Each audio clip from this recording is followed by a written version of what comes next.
Well, all right. Welcome, everybody, viewers at home, to the 37th Annual Pine Tree Apple Tennis Classic here at White Bear Lake Lifetime Fitness. August 7 here, 2022. Is it the 7th? Is that right? Today's the 7th. Sunday, August 7th, 2022. Been marked on our calendar for the entire year. It's Pine Tree Finals Day. We're here. I'm here live with Sue Rudd. This is Clay Sollenberger, live here with Sue Rudd. Ready to call a couple tennis matches. We're going to get things started with the Masters division. That's the 35 and over final. Today we've got half of last year's championship team, Brett Morse-Carson, the tallest player in Pine Tree history, and his left-handed partner, Liz Bondi, will be taking on Tim Burke, local teaching pro Tim Burke, and his partner, former U of M standout Jackie Sperling. Sue, we've got this match. We've got the Open Division Finals. It promises to be an afternoon of great tennis. Are you excited, or are you really excited? Super excited to be outside. Exciting. Lots of people are out here enjoying the tennis, enjoying the food, and just the social atmosphere out here. Fun to be here. Take a look at the road to the finals for these two teams. Tough top half of the draw this year, I thought. Great tennis all the way around. Some matches that were definitely a lot closer than scores would indicate. That's what you say when you lose a lopsided match. And we're just really looking forward to some great mixed doubles here in the finals. The players are warming up, and we should have the first serve hit in, I don't know, 3 or 4 minutes. Just want to point out here, looking at the draw, Clay Sollenberger, winner, first round. Hey, thanks a lot. Appreciate that. You don't even make, now what you don't see. Tough competitor here, Clay. Thank you, Sue. What you don't see is what, Clay? You don't see the first round on this graphic here, which it's an honor for me to actually make the graphic this year. Usually I don't make the graphic. Right. So no, that. I wanted to point that out. I appreciate that, Sue. It's not about me. It's about these 4 players, and more importantly, it's about the kids. This is all, of course, a wonderful fundraiser. I was informed today that the goal of $360,000 has indeed been exceeded. What a tremendous outpouring of support from the Twin Cities tennis community and beyond. Beautiful day here in White Bear. Can't ask for anything more. But and you mentioned the great fundraising. Feel free to contribute if you'd like during the event. I know I'm getting my donations in here late, but better late than never. Absolutely. If you want to still donate, you can certainly do that. It doesn't have to be during the tournament. It does not have to be in support of a specific player. You can find more information on this fantastic cause at ptacf.org. That's Pine Tree. Sorry, I just got hit with a tennis ball lightly. No need to fret. ptacf.org. You can still donate and Pine Tree Apple funds. Tennis Classic. Pine Tree Apple Classic Fund. Yeah, is the website now. It's the best time of year, Sue. It's Pine Tree weekend. And just want to point out, Jackie here played 2 events. Mm-hmm. Really impressive. Yeah, you don't see that very often.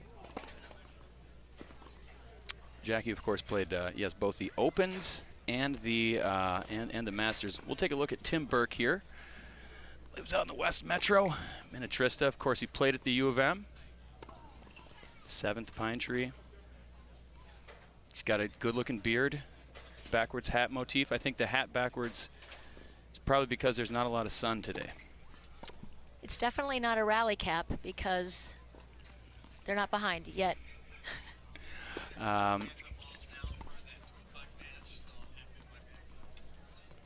Just been informed by Doug Miller that there will be tennis balls for the 2 o'clock match. That's good. Brett Morse-Carson, like I said, tallest player in the history of this tournament. I'm not sure if the camera does it a justice. Sue, can you tell, do you think? Oh, boy, no. I don't think you can. Standing next to him, you can tell. What do you think he is? About 6?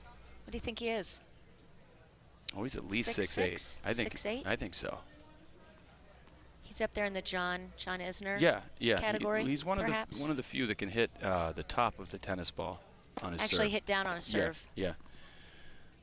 Jackie Sperling taking a few practice returns. As I mentioned earlier, played at the U of M.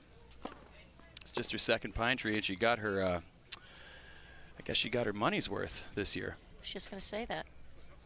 You do not often see people in multiple draws. Success in both draws. I believe she won 2 rounds in the Open division. Wow, that's great. Certainly appreciate her effort playing both draws. Absolutely. There's Liz Bondi. This is her first Pine Tree. She played out at DePauw. I believe she was a D3 All-American out at DePauw. Like I said, she is the only lefty in today's Masters Division final. I'll be curious. We'll see. What do you think, Sue? See you if think that's a factor.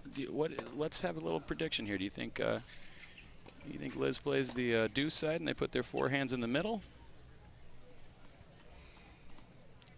Good question. Not sure. I mean, not sure. Only time will tell. They're finishing up their warm-up. Only time will tell. That's right. They're finishing up their warm-up and get a few last cracks in before we begin play here in the finals.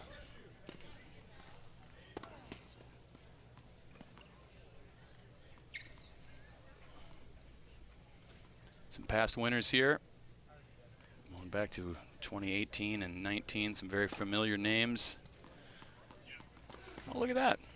See, there's you down at the bottom. You didn't just make the graphic on, second round. There you are. Yeah. There on the bottom. Susan Rudd. There we go, right on the bottom. Dan Shannon. Do you remember how many times you hoisted the trophy at this event, Sue? Oh, boy. I don't. I would say 5. 5-time. Yes. I should have introduced you as 5-time Pine Tree Apple Tennis Classic champion. That's okay. We're moving forward to the new champions. Multi-platinum recording artist as well. Last year, we had the pleasure of calling Marla Zittelman and Brett Morris-Karzin taking down, I believe they played the Darwin twins. Darwin, yes. Brother and sister That's team. right. Yeah. Good memory. I remember like it was yesterday, Sue. I could give you a shot-by-shot breakdown if we didn't have another match to call. We'll be seeing half of last year's Open Division champions as well, Haley Hackenstad. With a different partner, we'll be seeing Haley and Chase Johnson take on Toby Boyer and Pine Tree legend Imka Reimers. They just won a tough match in the tiebreak. I'll tell you what, our viewers were not able to see the 2 matches that we just witnessed, but if the competition in these next 2 matches is anything like it was for the semifinals, we are in for a treat. Yeah, that came down to the wire. That was a nail-biter. Great tennis.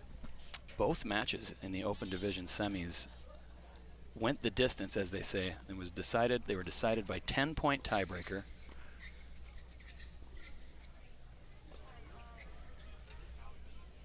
Looks like we're just a minute or so from getting started. Players making sure their shoes are appropriately tied. Rackets strung to the desired tension. And we're going to play some ball. It looks like Burke and Sperling will be serving first. If you're missing a pair of black framed glasses, there were some left on the merchandise table, and they are still there to pick up. Hoping our audience at home heard that announcement from tournament director Tucker Combs. Pair of missing glasses. Tim Burke to serve.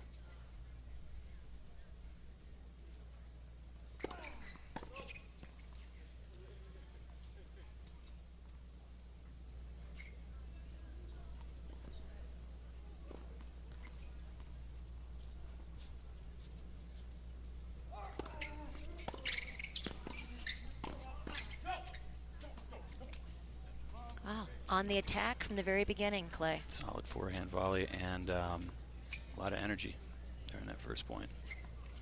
Interesting to note, it looks like Liz is standing in the midcourt there for the first serve.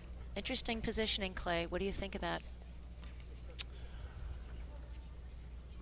I'm intrigued by a couple things here. We'd mentioned the possibility of the lefty and righty putting their forehands in the middle. They're not doing that.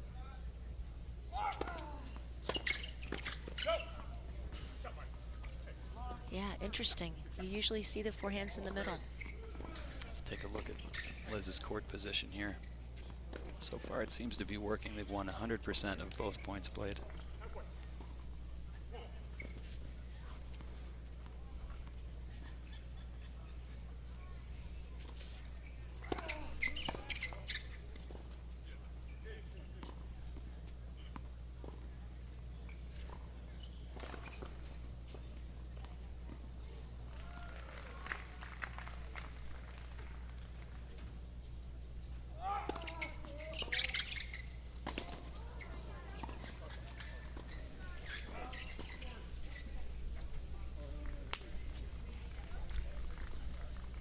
Clay, I believe that Brett is also starting here in midcourt.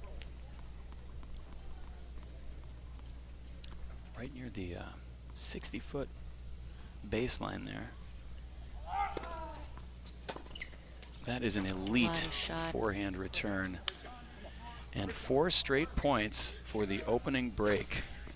And maybe we see why they have the forehands on the outside wing. There you have it. That was a pretty good reason to keep that forehand out there out wide. Holy cow. Well, 1/12 of the way through a golden match.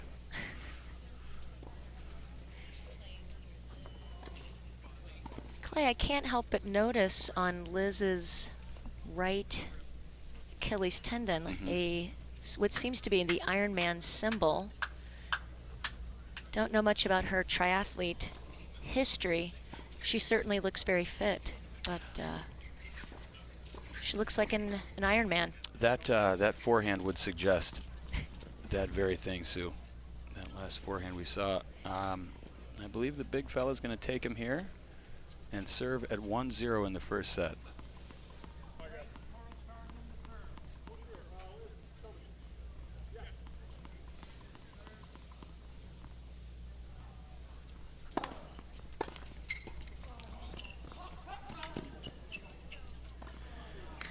Good hustle by Tim. Not quite enough to field the drop shot.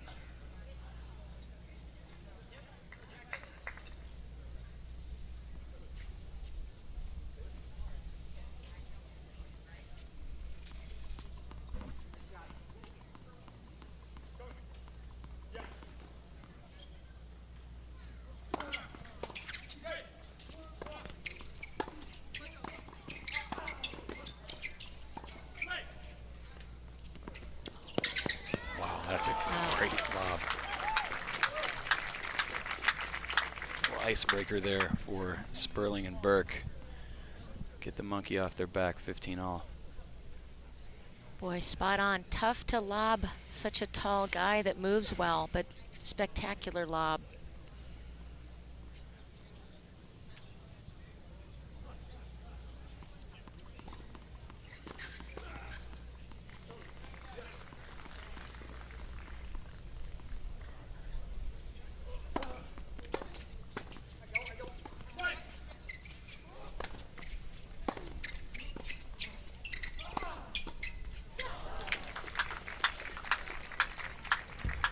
Jam shot there from Burke. Gets him a little opening here at 15:30.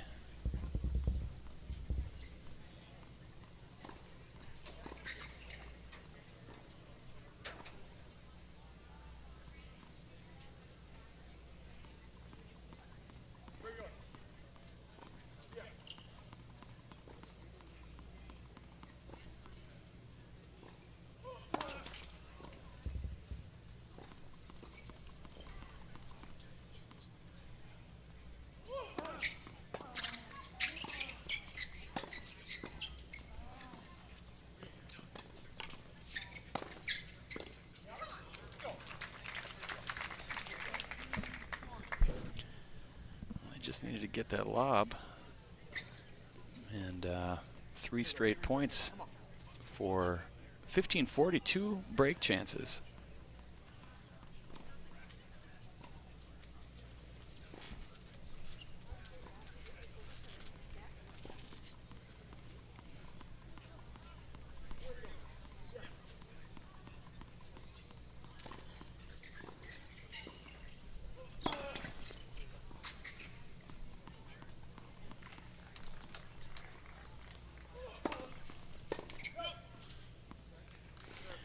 I mean, that ball just bounces so high.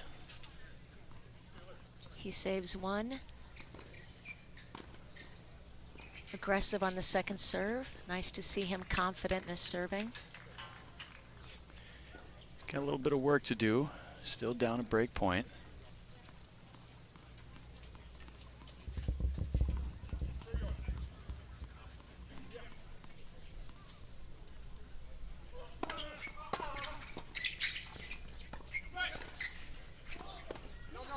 It's a really, really good point. Started off with a great return from Tim Burke. Another great lob from Jackie and another break. 1-1. Sue, friendly wager. Who's the first person to hold? What do you think? Saying it's going to be Liz. I think there's going to be another break here. That's my prediction. What do you think, Clay? I like it. I think both female players are going to hold serve. I think Jackie's going to hold here, and we will revisit this conversation at 2-2.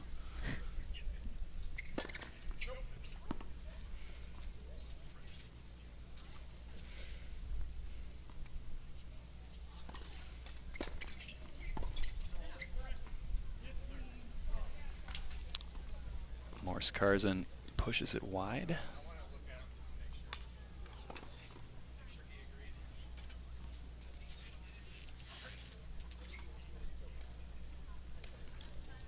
That's something you don't get a lot of at some tournaments, is getting that up close and personal with the tennis players. You know, he was right there.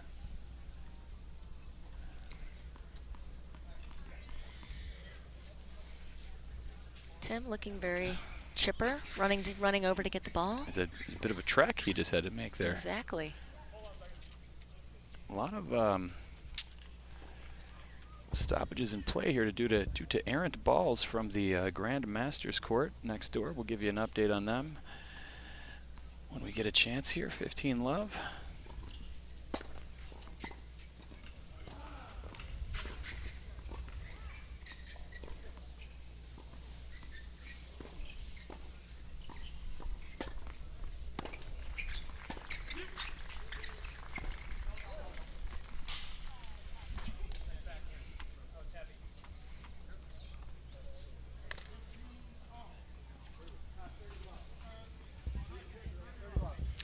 Love. Score was incorrectly called by the chair umpire, who quickly realized his mistake. 30 love.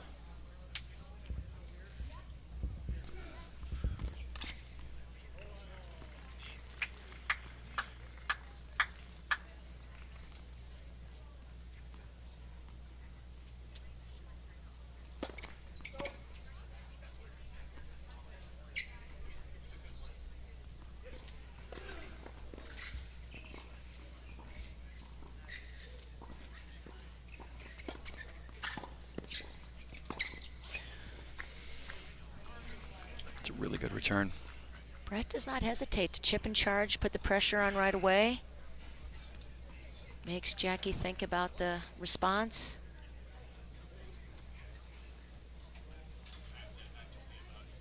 30-15.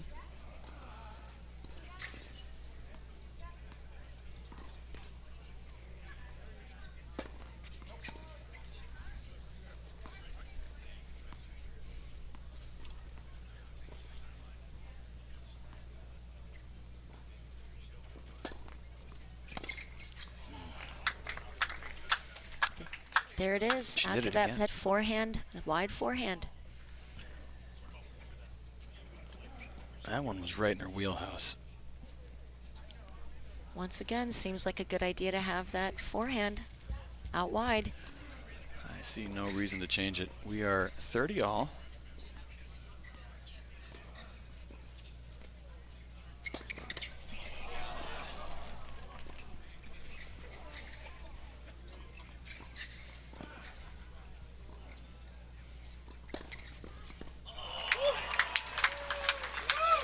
Now the cheering that you hear is not related at all to the double fault on court 1. We just witnessed a point that could be described as nothing but bananas on court 2 in the Grand Masters final. I'll try to describe it in the changeover. That was on game point. Speaking of game point, Jackie hangs on to one and we're at deuce.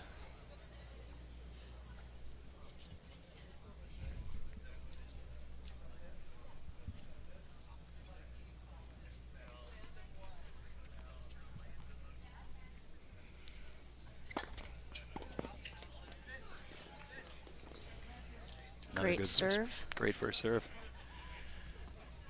Great time for one. I think the last two were a little bit off pace. Grab that ball with a little more spin, a little more control. Get that first serve in those clutch times. It's add in advantage. Sperling. Excellent tennis. And there you go. Clay Sullenberger called that right the first hold. Sperling holds serve. She and Brett Morse, she and Tim Burke lead 2-1. We're officially on serve. No. I did mention we've got the Grand Masters final going on court 2. You can't see that right now. But let me just try to set the scene. On one side of the court, you've got last year's Grand Masters champions, Brian Beaver and Leslie Gale. They're taking on Amy Mitchell and Dean Hlushko. Tennis heads out there. You know the term tweener, the between the legs shot when one is running away from the court back to the net.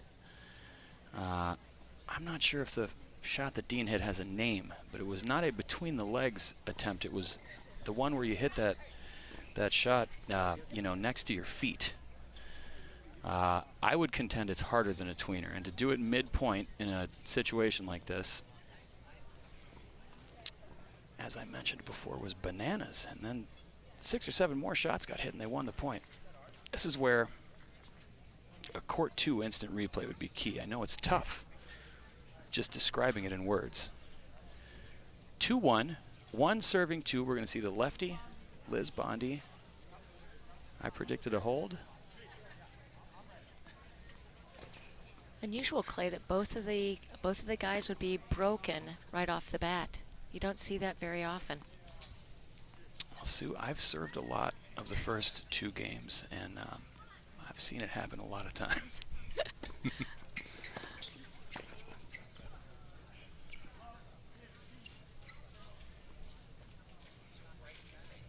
Love 15. So you're just basically saying it's easier said than done. That's why you and I are sitting here, Sue.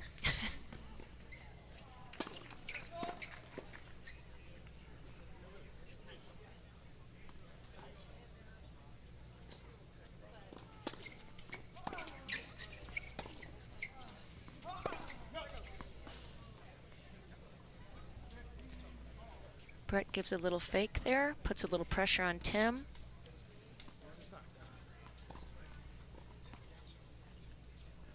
Good idea to make that back person think a little bit about what the net person's going to do. Yeah.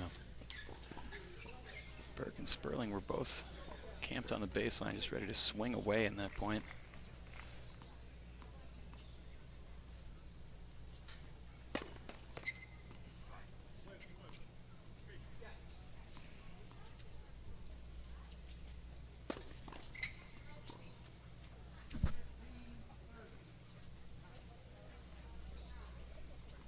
Throws in the double there for 15-30.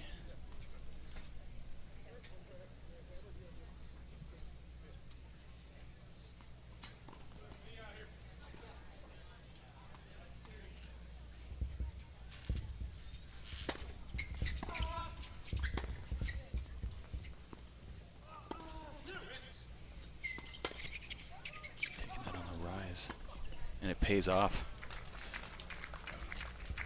She's laughing because she did not hit that ball cleanly on the rise. It was a bold move. Bold move. Take it as early as she did. It did get the job done and set her partner up. 30 all. Tim and Jackie again. Back.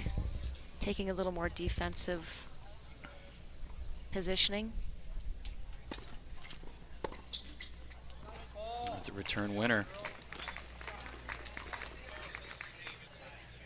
Break point. This is a tricky situation here. We are potentially a point away from a 3-1 lead for Burke and Sperling.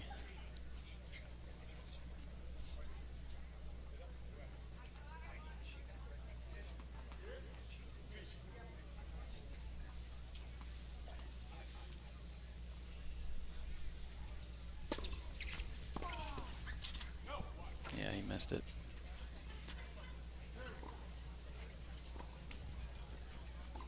Not by much. That would have been a great shot to go to 3-1 on. Instead, we're at deuce.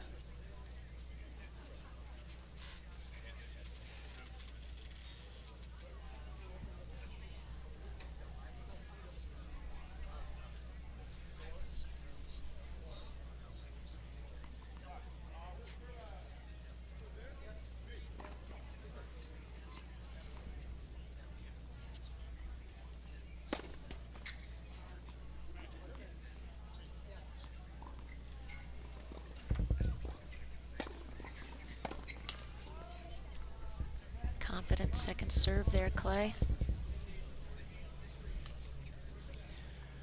Sue, it's a game of inches. Excuse me, it's a game of inches, as they say. Yep, just caught the net cord there. You know, Tim's cross-court angle there at add out a couple points ago just missed wide.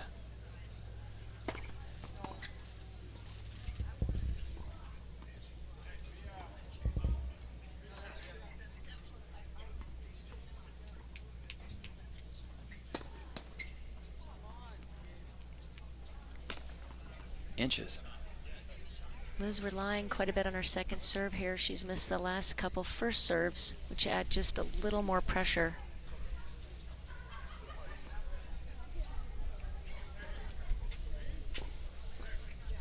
Got ourselves a battle here, deuce.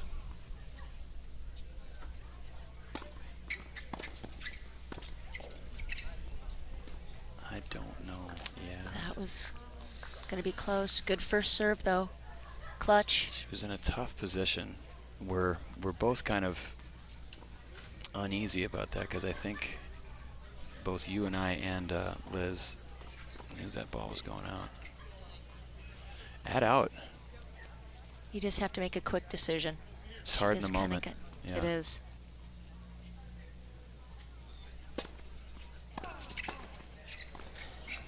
Good first serve there, setting her partner up. Much easier for Brett to be active when she gets that strong first serve in. See if she can do it again here, Clay, for an ad. It's one way to make your partner, who already is quite good, it's one way to make your partner look even better, is to set them up with that kind of opportunity off the serve. Oh, that's fantastic. Jackie scoots one up the line.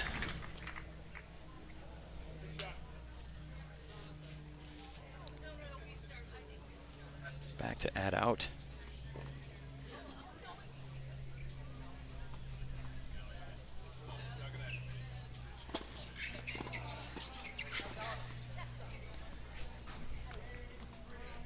And they get it. 3-1. Our first little bit of separation. Third break. Yeah, 3 out of the 4 games. Breaks of serve.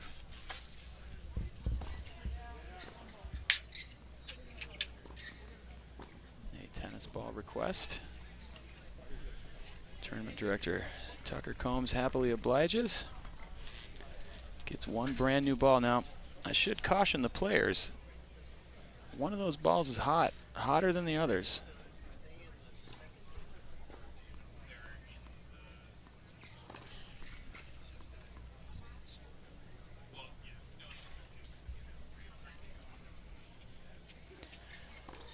Burke going to try to avenge the break he relinquished in the first game.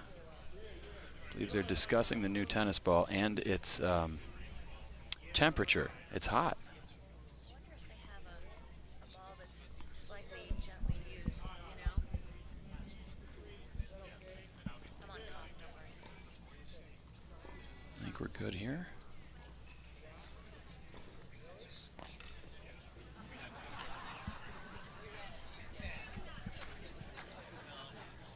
We're going to have a bit of a conference at the net here. I don't know what the discussion is here.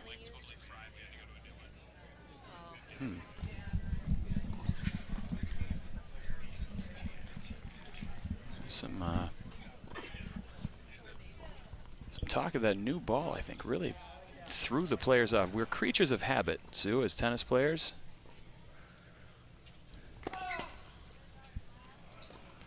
All that way for a let. First serve.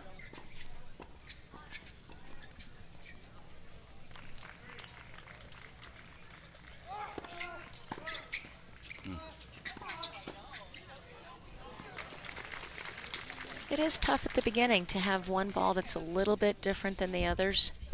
As you were talking about at the start of the match, just last minute checking the racket, getting a little drink of water, any little difference can make a change and a difference in the how you feel when you're hitting.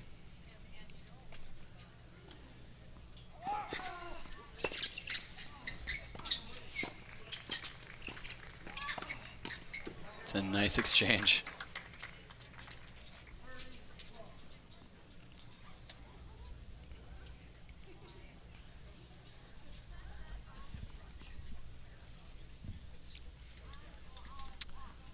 Love.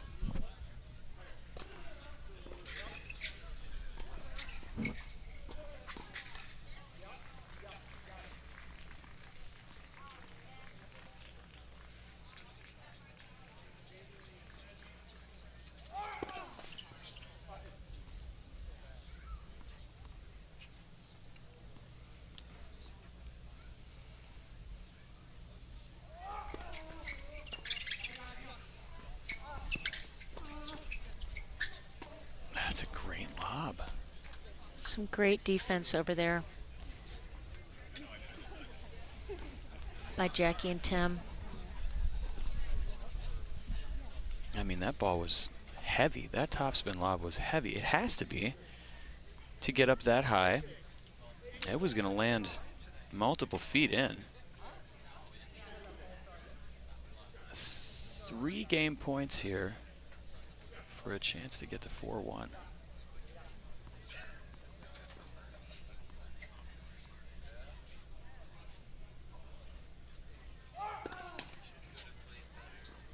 You see him going down the middle there, Clay, not risking it to that forehand side again.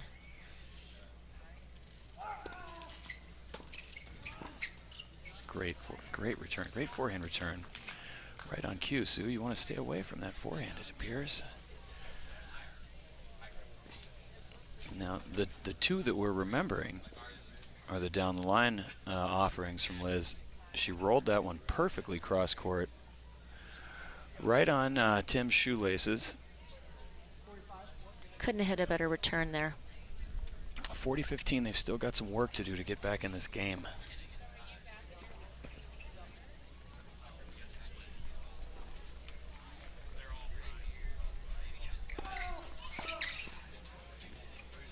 Great first serve. We are 4-1 here in the Masters Division Final. You know, at this time, we'd like to thank a few sponsors for this year's event. Founding family of the tournament, of course, is the Peterson family. Founding sponsor is Jacob's Pine Tree Apple Orchard. If you haven't been out there, make sure you get out there this fall to the Apple Orchard, the Pine Tree Apple Orchard. It's on, I believe it's on Apple Orchard Road. You go down this lovely curving, you traverse this beautiful North Metro road. It's just a great scene every fall. Everything you could ask for out at an orchard. You've got hay rides, you've got Of course, a lot of great apple treats. Apples, just, you know, if you're a traditional person like me, you just like an apple. But apple butter, all kinds of treats, apple donuts, pie, apple donuts. Donuts, what else? And they're also out here at the Classic this weekend. So if you're thinking about coming by for the next match, you can take a little taste.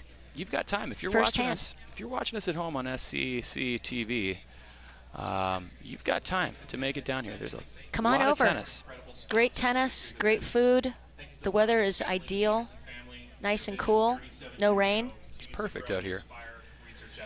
Don't want to forget to thank our site sponsor, Lifetime Fitness White Bear Lake, SCC, and also Sue, you and I think we would like to extend a very special thanks to Lisa Mushett, the Pine Tree Apple Classic Fund event coordinator. She's done a great job. This is a big event. Erica Hedstrom, the GM here at Lifetime.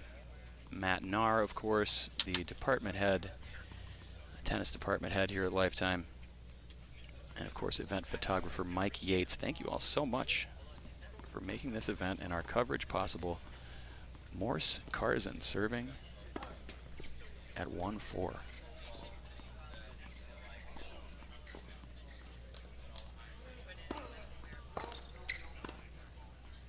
Just missed. And Clay, as you're pointing out, this is really a highlight of the tennis community, something that everybody looks forward to, spectators and players alike. And it takes a lot of work, so we really do thank these sponsors. Nope.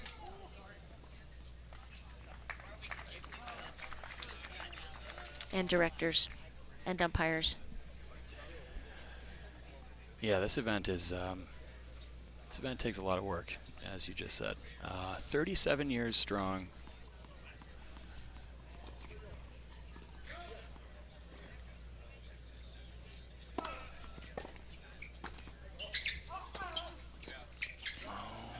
Liz didn't quite do enough with that put away. Tim was ready for the backhand, and it is love 40. 1-4 love 40. Jackie and Tim have played some impressive defense.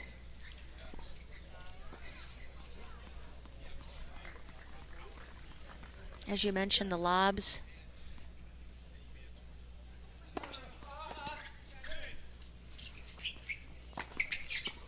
Tough to defend on that. Yeah, that's a put away. That's a winner. Ethical too. He didn't hit it over the fence.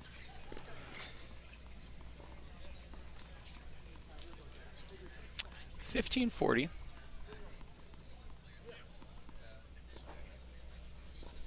I believe that's a first serve.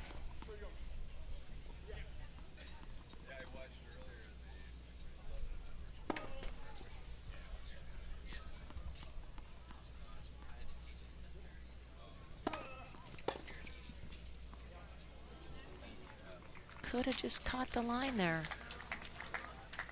Yes, it did. That's tough. That is tough.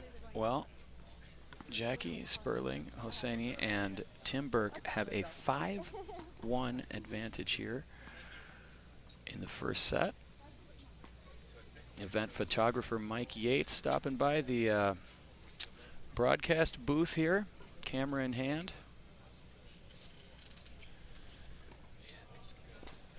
Jackie Sperling is going to try and serve this first set out here. 5-1.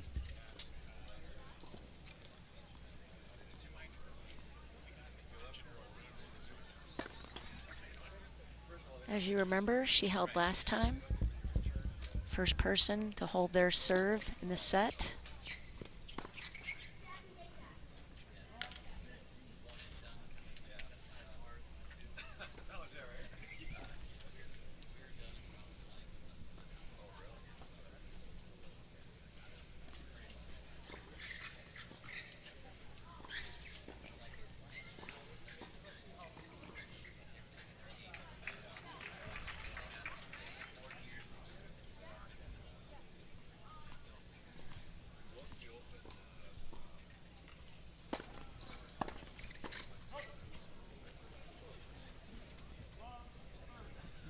finally sails long, and it's love 30.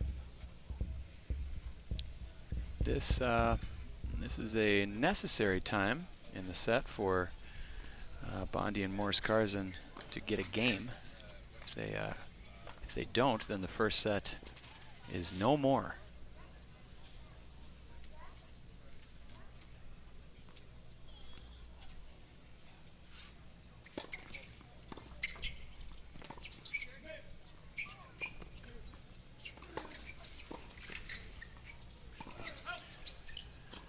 I tell you what, those lobs,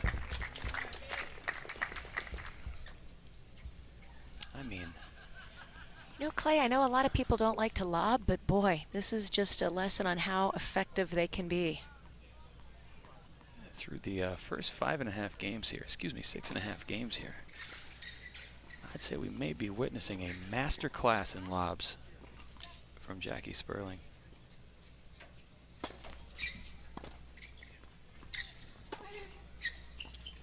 Good touch. Oh, no way. No, she did not. Oh, my gosh. What a shot. Get right out of town with that. Amazing. Not Goodness. only got there, but just placed it beautifully. Good night. What a shot. 30 all. Wow. That was a big point, Clay. They would have been down 15-40. Let's take a look at that again. We got just a little dropper here, a little touch from Brett. Just nobody home there. Great get. 30 all.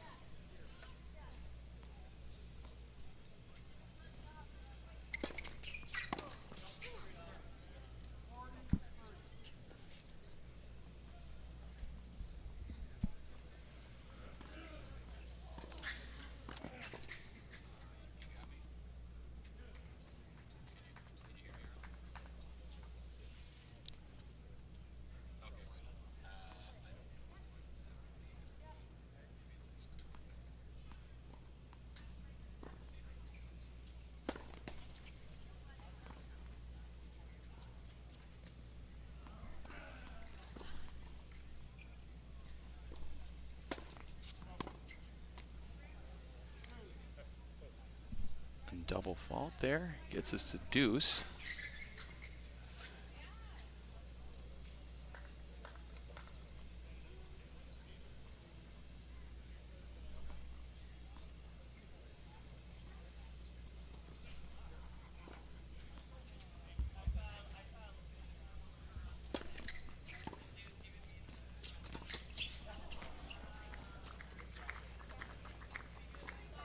Great depth from Brett.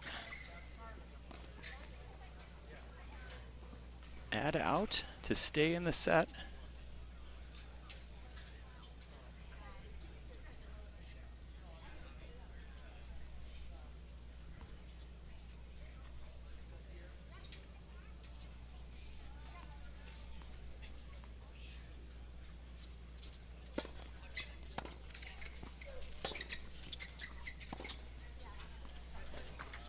Just terrific. Another forehand winner down the line, and they are still alive here in this first set, down 2-5 with a break of Jackie's serve. They'll take 90 seconds to change over. They will go to the other side of the court and continue the set as per tennis tradition.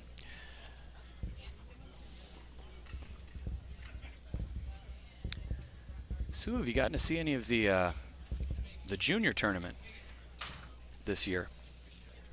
You know, I know several of the players. Haven't seen much of the tournament, but excited to see some of the young players that'll be playing this event in the next 10 years out here forming a tradition.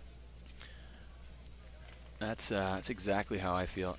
I want to give a big shout out to Rachel Latour, who put together this year's Junior Pine Tree. It's the first time, I think the first time they've ever done it as a mixed doubles tournament with different age divisions. There was an 11 and under age division, a 13 and under, I think a 15 and a 17 and under as well.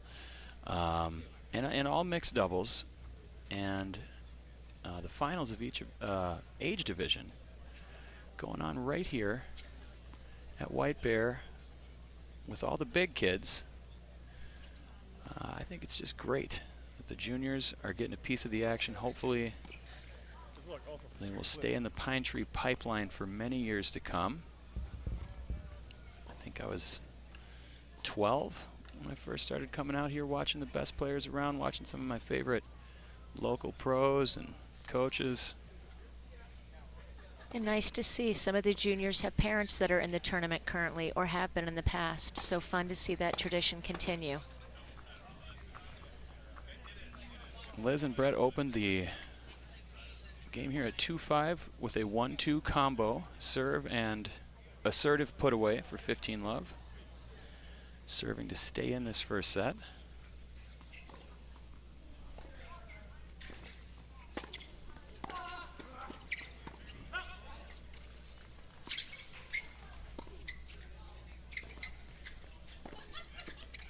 That's good touch.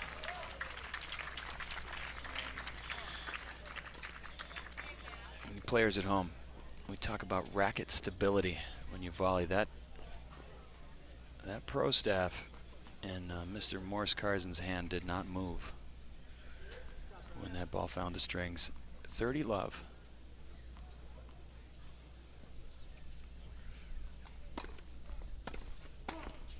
This is looking like a pretty cut and dried game to this point. 40 love.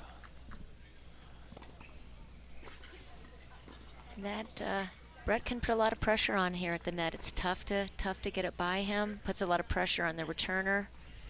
He is definitely not a statue at the net. He's moving around. You never know what he's going to do.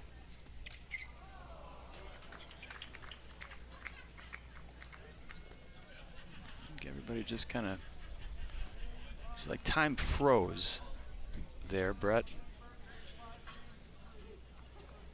Sticking that, I believe all four of those points were versions of a 1-2 combination. Well done, Liz, serving well, setting up her partner. It's big. Brett taking advantage of that. Sue, this is what I came out to Pine Tree for. It is the pivotal 9th game here in the first set. Burke serving for the first at 5-3. So 2 games in a row streak, little momentum here.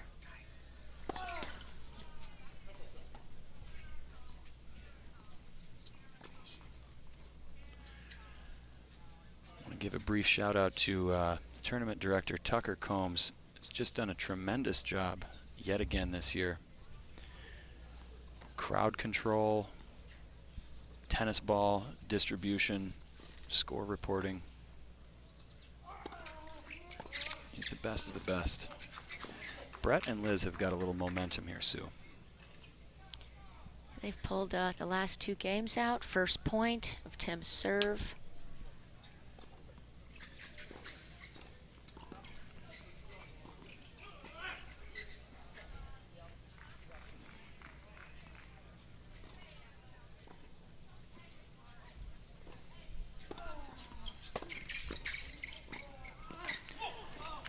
Momentum, energy.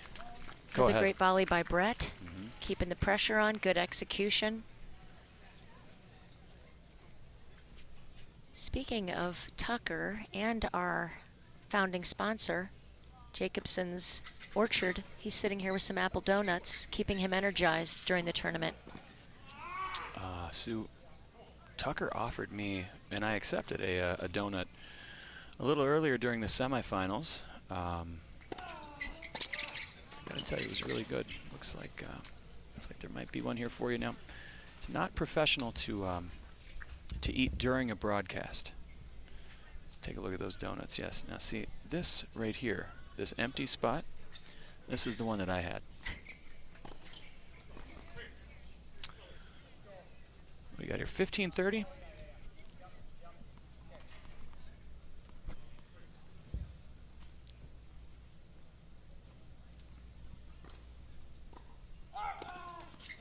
The let, yeah.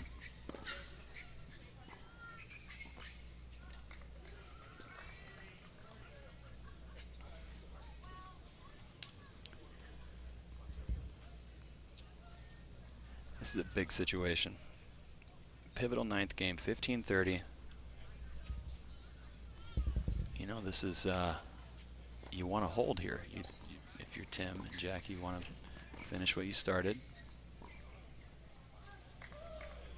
Sure, they're working here to close the set out, break their momentum the last couple games. It's a pretty big 2-point swing. They got down love 30. Now they're right back in this game, 30 all. 2 points from the set.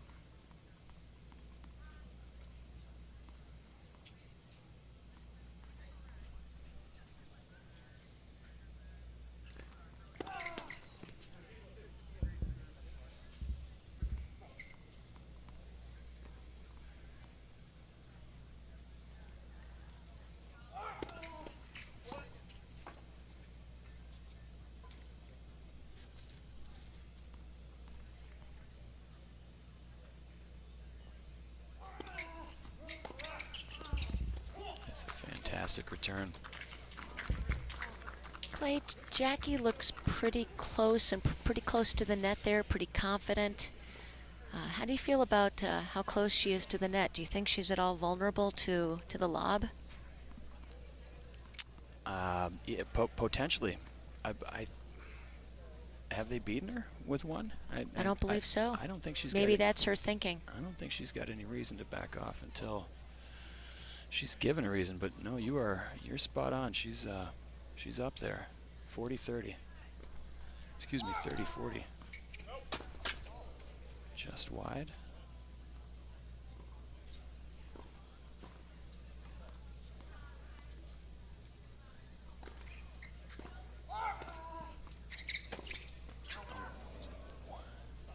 Ooh, risky serve there, going to that forehand wing.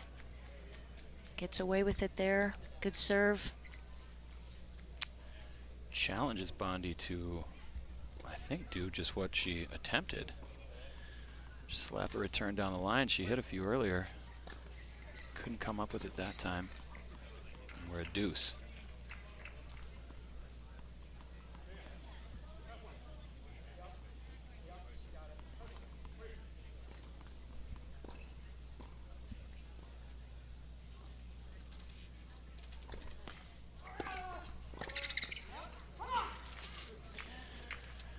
That sets up our first set point.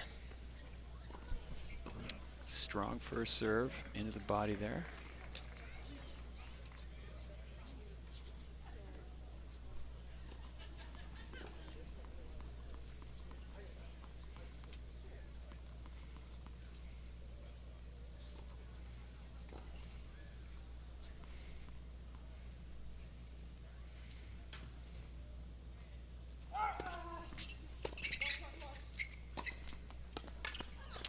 And there you have it.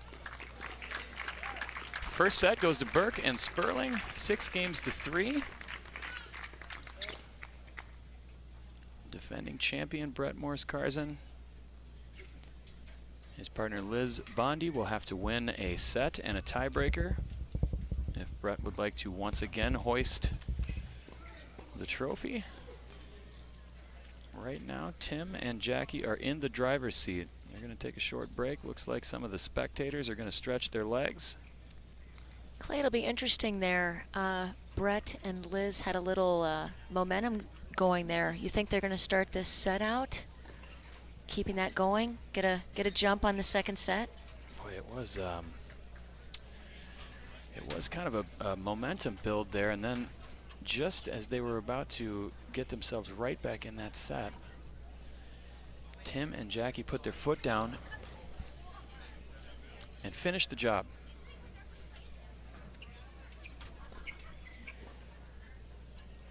Well, while we've got a minute here, we'll take, as we look at the set point there. Looks like they tried the lob over Jackie, noticing maybe that she's a step in, but I think they put it right in her didn't wheelhouse. get it quite deep enough. Not a bad idea. I wonder if they'll continue that, Clay. We'll see.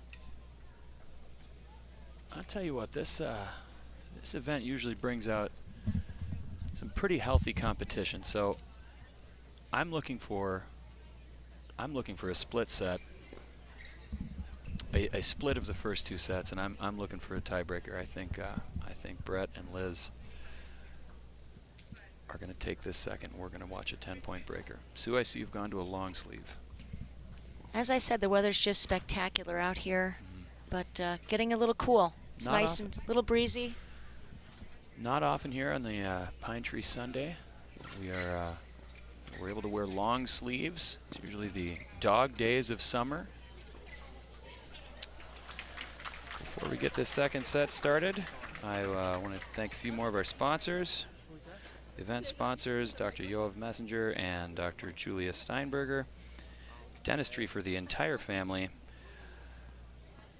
Kretzky, John Kretzmeyer, excuse me. We just call him Kretzky. John Kretzmeyer and Barb Jacobson, of course, over at the Orchard. The Mudge family, Jackie and Jeff, everything you guys do makes this event tick.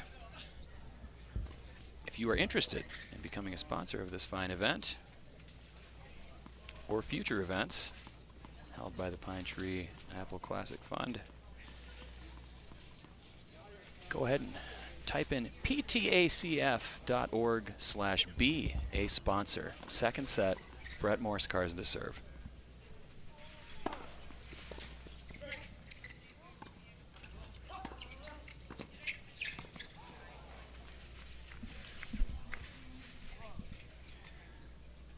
Good start there. Absolutely. Brett, again, a force to be reckoned with, and good execution.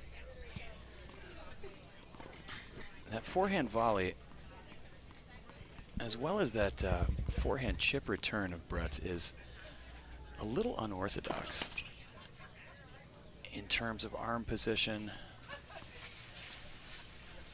It checks the boxes, though. That's not high enough, Tim. 30 love. Tim needs to ask Jackie how to properly calibrate that lob.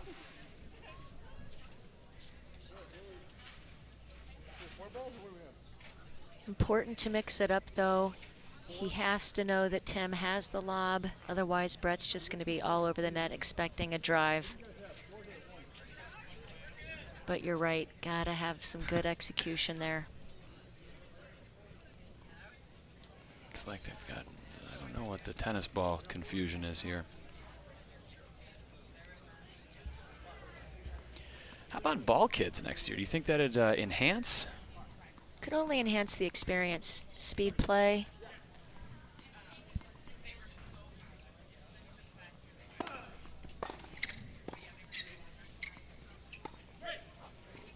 Oh, What was that? Did What? everybody just see that? Sort of a Luke Jensen move for those of you that remember Luke Jensen. Kind of swinging from both sides there. Could we maybe get a quick replay of that at our convenience over there? But what Brett did there was he actually, let's check this out. He's gonna hit his serve here, and then watch what he does here. He's gonna hit this low ball, and then wait a second, Brett, you're not left-handed, you goofball. What are you doing? Yeah, he went lefty. Do not often see that. You never know what you're going to see here at the Pine Tree Apple Tennis Classic, Clay. Be ready for anything.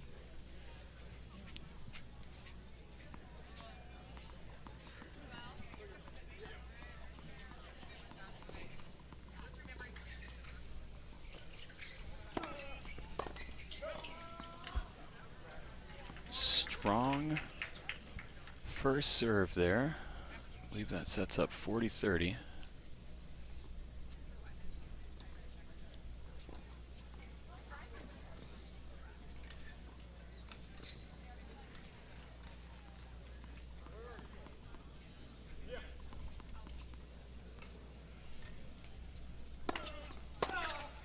That is a healthy return from Tim Burke. He had that ball lined up on his strings. Mercy. Wow, that is great anticipation.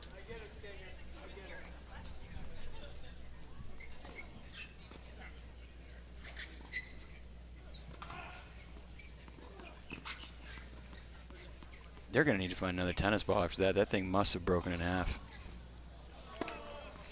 We're going to play a let here. We got an errant tennis ball.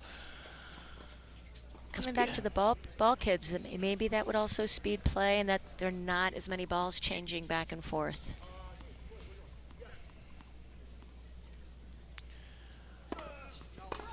I think next year, ball kids and ushers. I know tournament director Tucker Combs would appreciate an usher here at the tent. Oh, they got it. There is a good lob by Tim. Wow. Calibrated. Calibration is in order. That was perfectly struck. Better be lucky.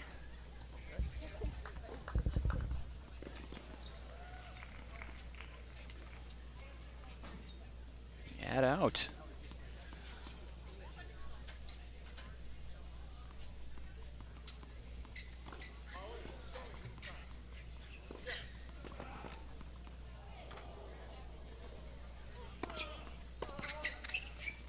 Now it just kind of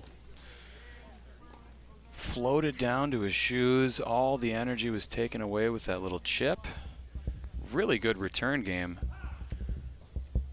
from Sperling, Hosseini, and Burke. They've got the first set in hand and a 1-0 lead in the second. That's a big break too. Breaking Brett right off the bat here. Just thinking they might be able to run with that momentum they created toward the end of the first set there, but no. Great playing there by Jackie and Tim. As you mentioned, keeping them off balance with the lobs and the drives, very effective. I just had a great idea for like a cooking show hosted by Brett. It could be called Breaking Brett. You know what I mean? Right. Yeah. It's a play on words. Unfortunately, he knows that now too. Breaking Brett. Right. No, it's not a good look for him tennis-wise. But I mean, you know, it could be a dinner party show. Entertaining point down there on court 2, Grandmasters. Dean Hlushko moving like he's about 25 years old. Tim Burke to serve.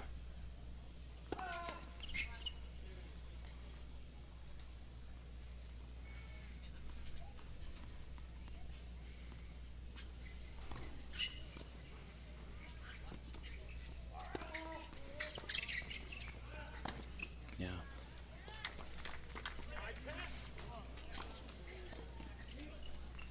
I think they're saying Jackie might be vulnerable to the lob, but gotta execute. I feel like that's my word of the day. Execute. Execute. No, that's this game. It's key. This game is about decision making and execution.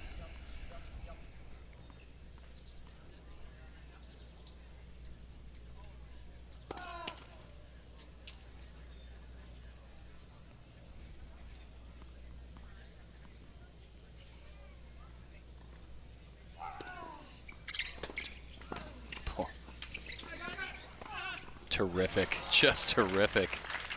Great pickup, some great low volleys in there. Tim finds the space with the Great put away. moving by Tim as well.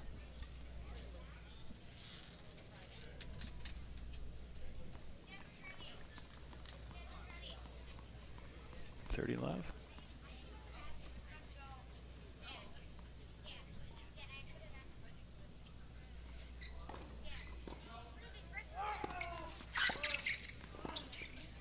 Boy, no way. Oh. Talk about defense, Sue. They're defending so well. They had no business. Jackie and Tim had no business being in that point. Oh, great hands by Tim. You know, they made Brett and Liz win that 2 or 3 times.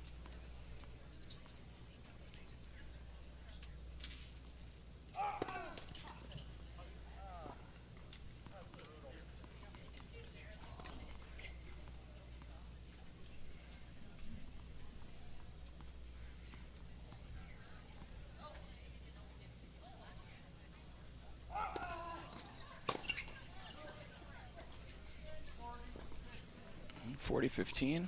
Nice kick serve up top there.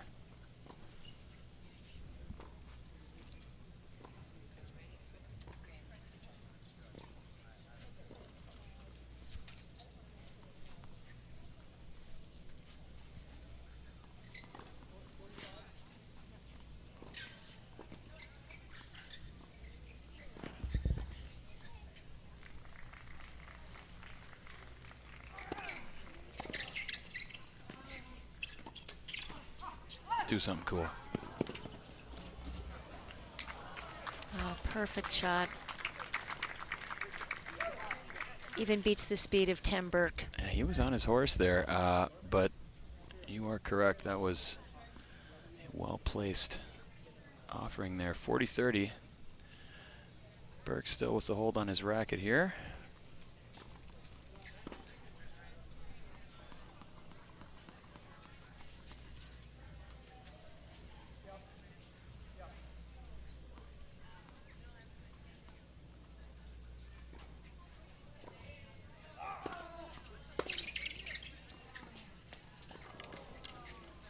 He's going to want that one back. You can tell by his body language he's a little disappointed that he made that error.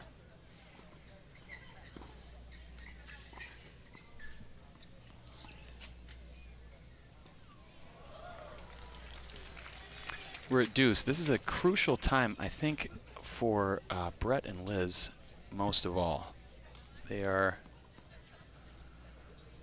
in need of some momentum. They had, like we said, they had a little bit near the end of that first set, but they couldn't quite get it done, being down 1-5. And Clay, uncharacteristic to see an unforced error there with this foursome. It has been quite clean. You were right.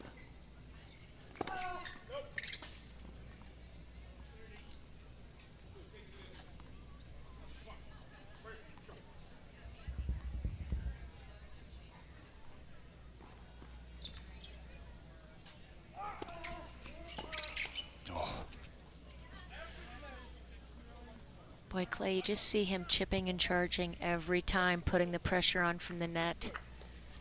Just hits the tape. I love the play. I love the tactic. You know, I'm not sure if you're familiar with local tennis legend Bruce Gullickson, but I know he is also a fan of the chip and charge tactic.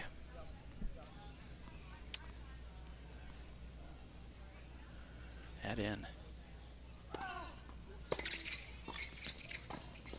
Oh, no way.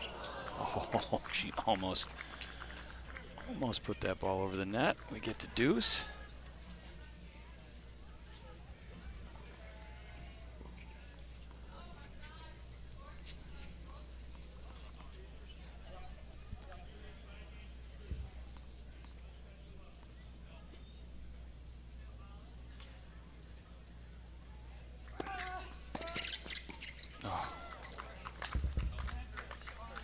I mean, that return was just so low over the net. Jackie was really close to the net, like we've been saying, but she did not have much to work with there. Add out.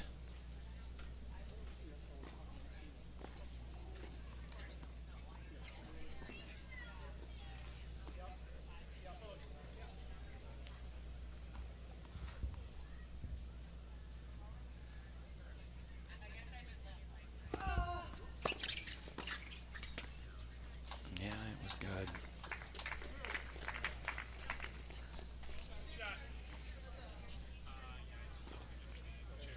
Deeper than she meant to hit it. I think I can pretty confidently say that, but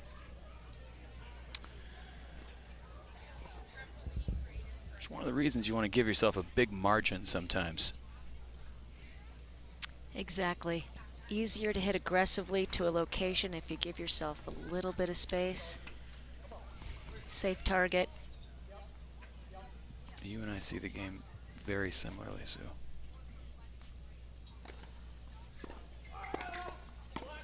Let first serve. This has turned into quite a battle here at 1-0. They're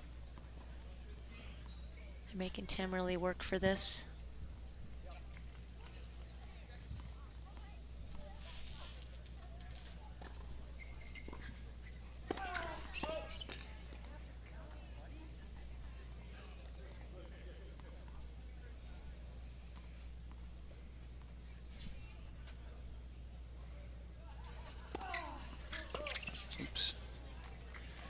Good action and good placement on that second serve.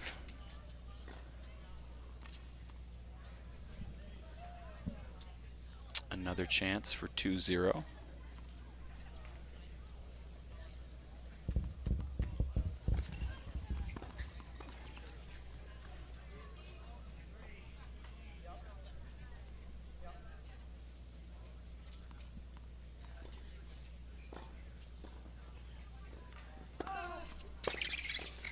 Oh, no one home in that spot.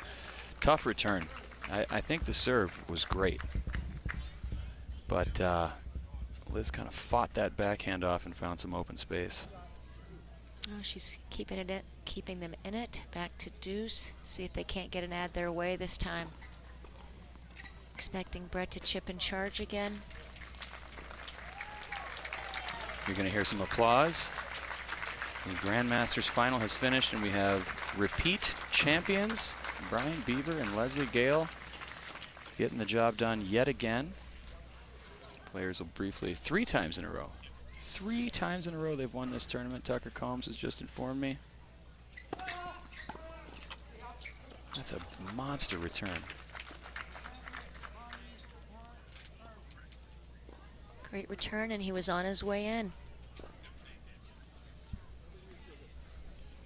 Liz and Brett have put together a couple great returns here. See if they can't keep it going.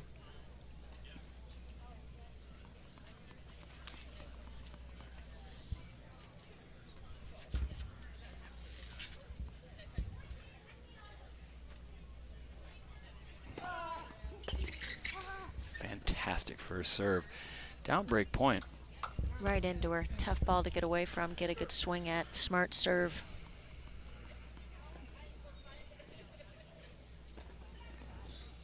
We are at deuce again.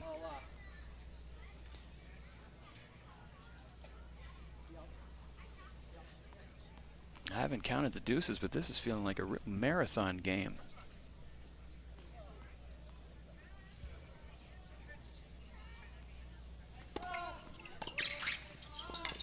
Oh, golly. Oh, great return. Great get.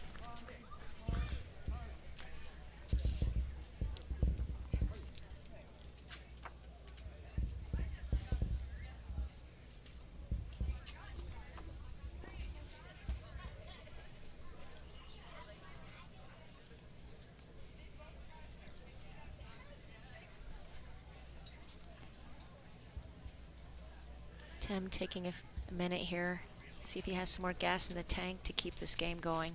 The arm's got to be getting a little weathered at this point. It's a long service game. Just wide. Camera guy almost took one there. He's okay. He's all right. He actually didn't even flinch. Oh. That is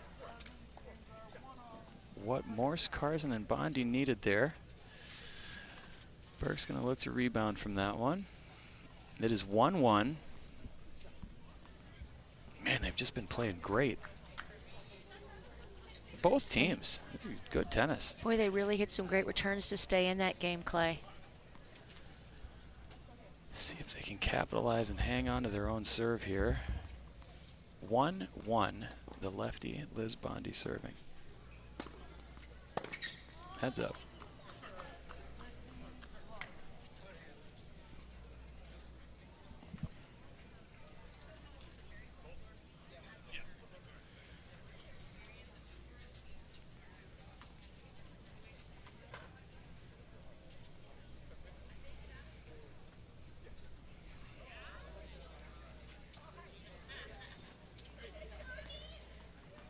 Love, she receives the sign from her partner.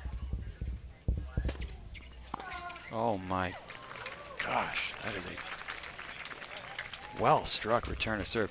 I think you just said it, there have been great returns on both sides of the net between these 4 players.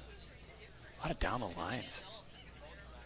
Clay, what do you think Brett is doing here? Is he signaling where to serve, or whether he's going to stay or go, or both? I am seeing a sequence of 2 signals. I'm seeing the first one, I assume, great volley from Les there. By the way, I'm seeing a what I assume to be a serve location with the first sign, and then a second signal is indicating movement, whether it's a fake or a poach. Important, however you communicate with your doubles partner. I'm sure you've had partners that you like to sign with. I'm sure you've had partners where you prefer to talk about it in between points. Definitely helps as the net person to know where the serve is going. I think that's smart of them to be in touch about where that serve is going.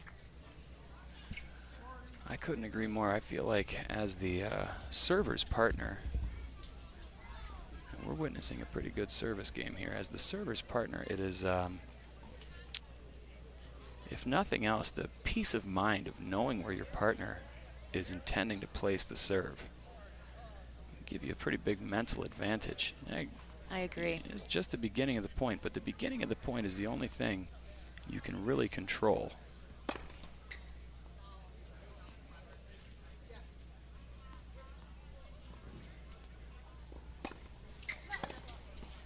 Double fault there, 40-30.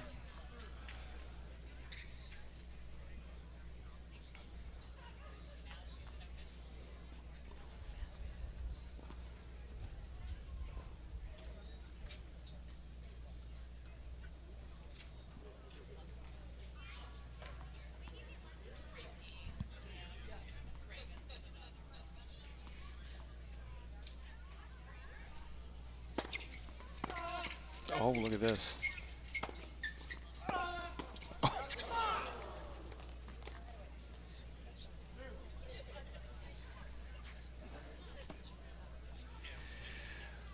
Well, again, he didn't have much to work with there. He was plenty close to the net. Did not have a lot to work with. And 15-40 has become deuce. Excuse me, 40-15 has become deuce.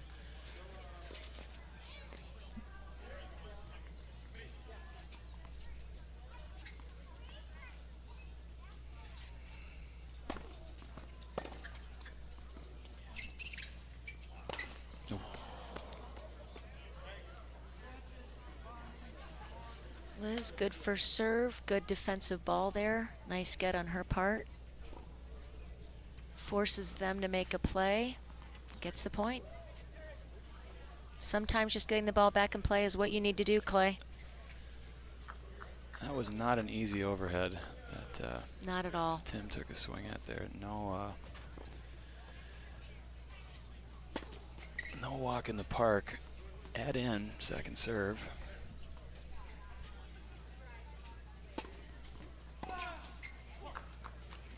Good fake by Brett there. That is a gutty hold. 2-1. Brett and Liz. That's. You just saw 2 really hard-fought games, both of which went the way of Morris Carson and Bondi, I believe. 2-1. At any rate, they lead 2-1.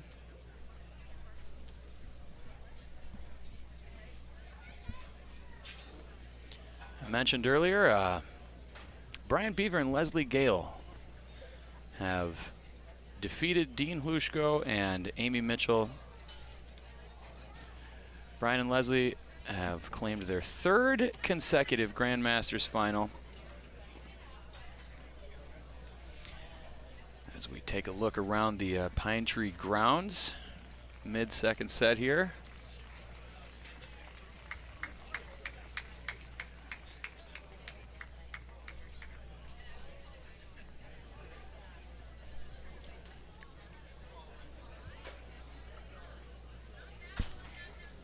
Clay mentioned before some of the great sponsors. We just are so thankful to the community to help the tournament. Couldn't do it without them. Want to thank Birch Lake Dental, Erickson Amit Orthodontics. Also cannot forget the USTA Northern, Lake Elmo Inn, a lot of people's favorite.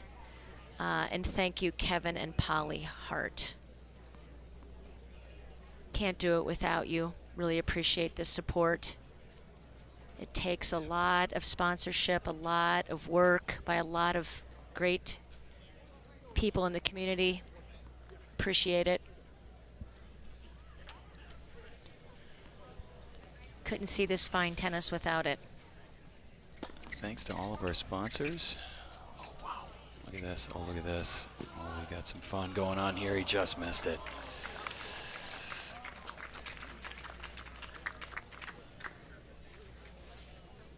Love 15.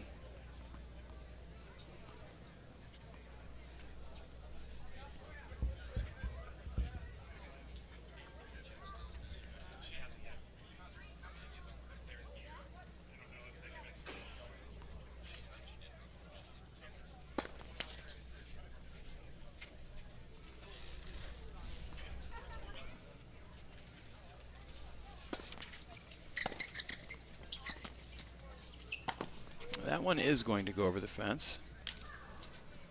And Clay, just want to also mention, not only would we not be able to see this great tennis without our sponsors, but let's also remember all the funds that are being raised for children's cancer research, both at Children's Minnesota and frankly around the world.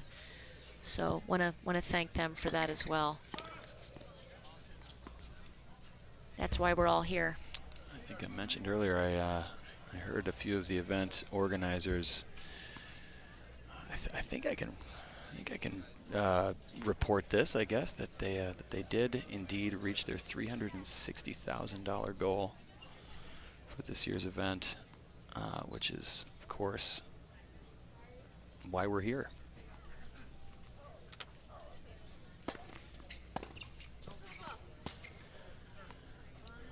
Great first serve to level things here at 30 all.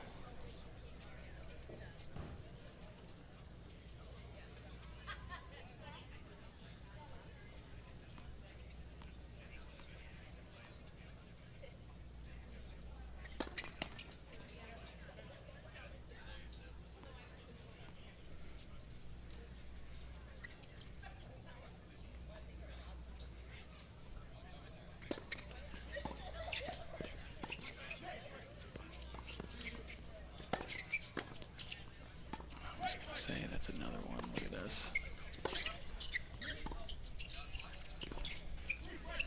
Very effectively using the lob. Oh my Again, goodness. 4 lobs. I'm going to tell you, that's the point of the match so far. Amazing. 4 Two great lobs. Clinicians when it comes to the topspin lob. Those were extremely good. I mean, that's employing just a great strategy against 2 great net players, and Brett and Liz. Smart. We did not see the big guy using the left-handed overhead during that point.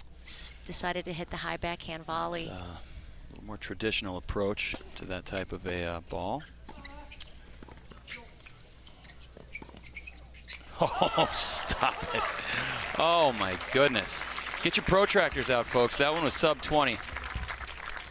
Wow, just when they thought she was going to lob, no, she throws in this short angle, keeping them off balance. Smart. 2-2, kind of stopping the, slowing the tides of momentum. That's a big hold. And I just feel like I have to throw this in since it seems to be my word of the day. Great execution. Just the execution. Spot on.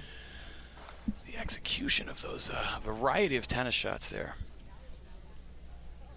You've got rips, you got rolls, a couple lobs.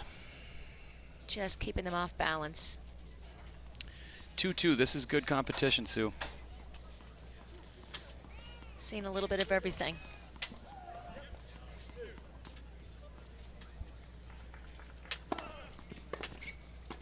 Oops.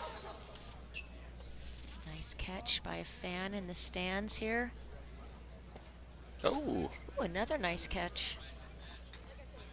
Things are really starting to pick up here on court 1. We've got great points. We've got crowd members making good athletic plays. We got Brett using his hat, going lefty.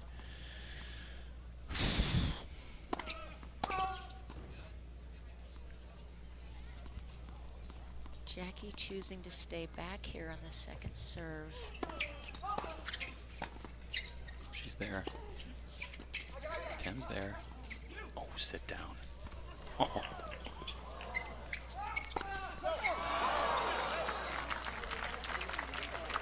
Another great lob.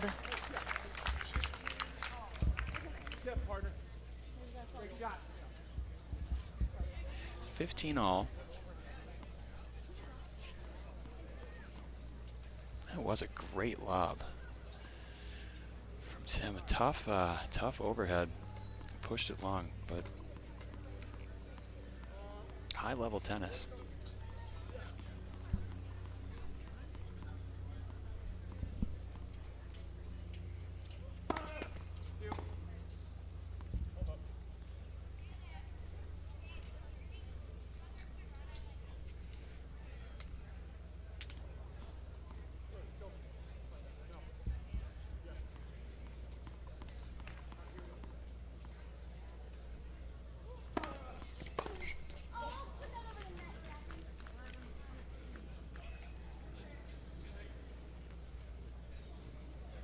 Jackie reminding herself just to get the ball in play.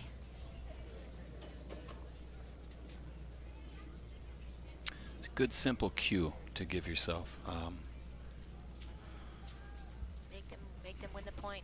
You don't want to think about where your elbow is and where your shoulder angle is when you're playing. You just want to make sure you get the ball over the net. Look at this.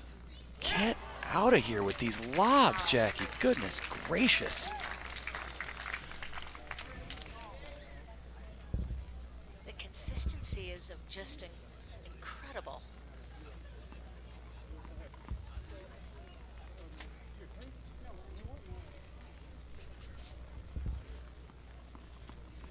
The bottom just falls out. Ball lands well in. Boy, as a team as aggressive as Brett and Liz, you hate to start backing off the net to protect yourself against the lob. It's a good time for a first serve there. 30-all game point.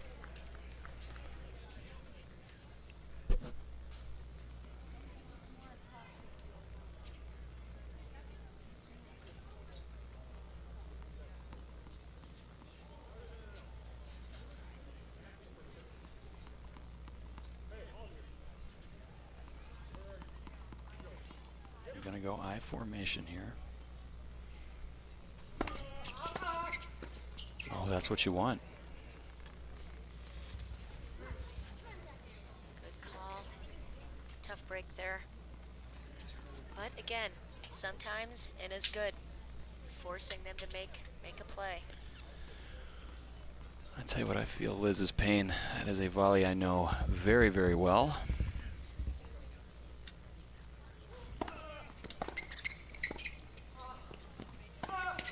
Oh. Great return by Jackie right at Brett's feet. He makes a great dig. Again, forcing Tim to make a shot. And is good. Or Liz.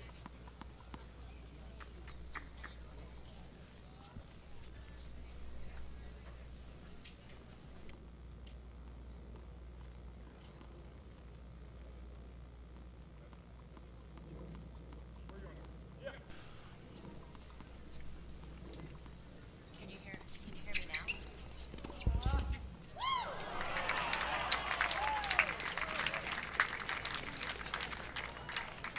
Wow, unusual underhand serve there.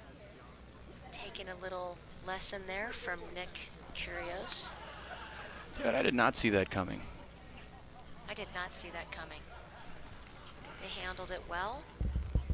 But again, love the mix. Keeping them on their toes.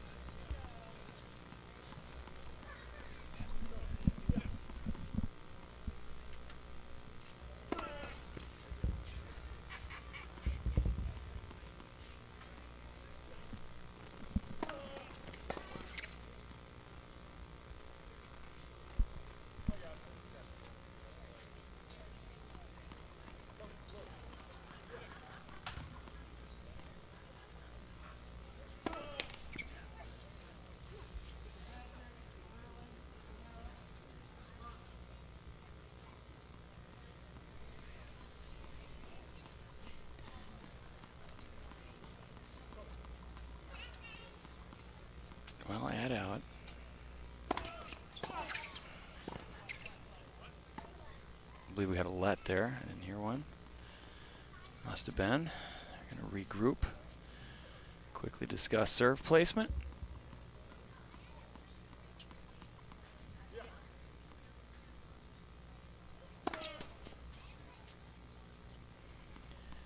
Tim's going to get a look at a second serve here. Oh, he's not going to need to. It was just long.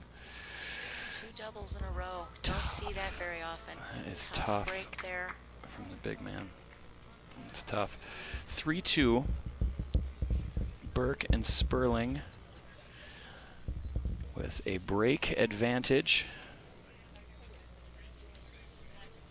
And the players will change ends. Since I was talking about sponsorship, the last change, also would like to mention some other great sponsors that we have here at Pine Tree. Dee Gaddert and Jim Dorsey, thank you so much. Along with Highland Bank, Kraus Anderson Construction Company, and Royal Credit Union. Again, makes a big difference to both the event and children's cancer research.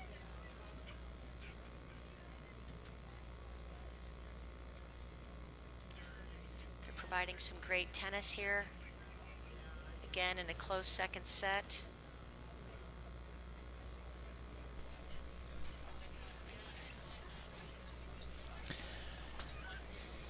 Well, yesterday I think we were kind of crossing our fingers that we'd be able to do this outside today. Here in the northeast metro of the Twin Cities, yesterday was, I felt like I was out at Wimbledon. I say that like I've been there. Felt like I was out at Wimbledon again there, Sue. It was a dreary, wet day. I think we were all anticipating an indoor final, and we have been graced with this really great day for tennis. Not a lot of wind. Nobody's dealing with the sun in their face. Perfect day for the fans out here. Perfect day for the players. Not a lot of wind, cool breeze. Yeah. Very comfortable. 3-2. Tim Burke serving up a break here in the second set.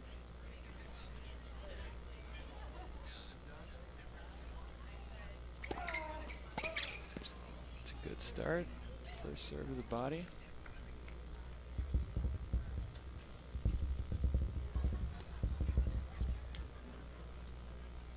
Tim's been grabbing at his shoulder. I'm not sure if it's sore or... Clay, let's think back to that last service game.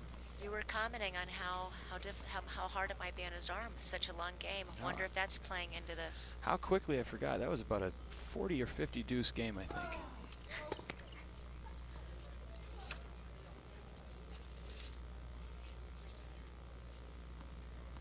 I mean, if this were baseball, they would have been kind of getting some people out in the bullpen there. Bullpen, get those arms warmed up. No one able to help Tim out here. That return was good. I thought that was going to be long off the racket, but it must have come down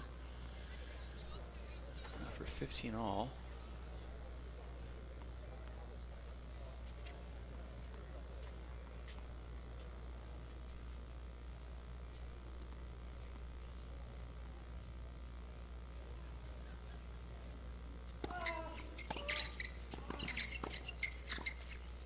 Great volley. Great exchange at the net. Not a bad shot in that mix there.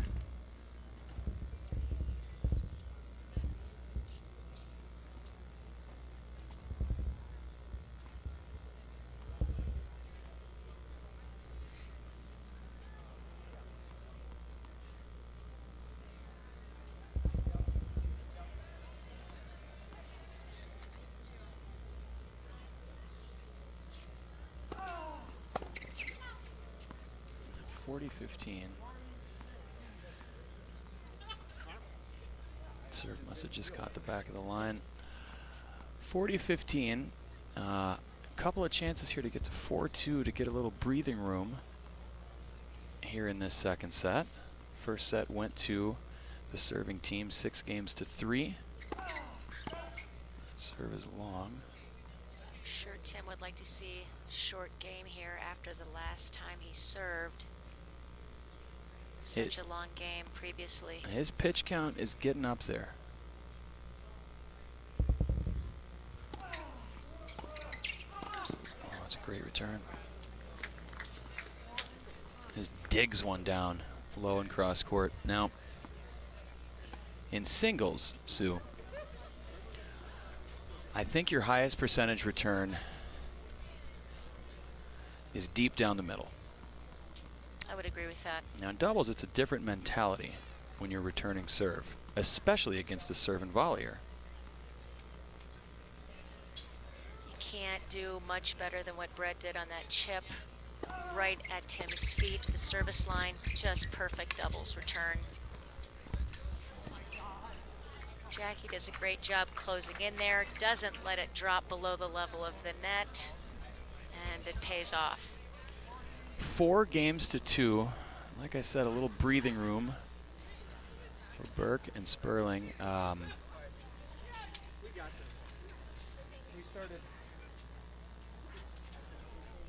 I love the chip and charge. I love that we've got both male players serving and volleying like it was going out of style. I'm not sure if that's the right phrase, but they're serving and volleying a lot.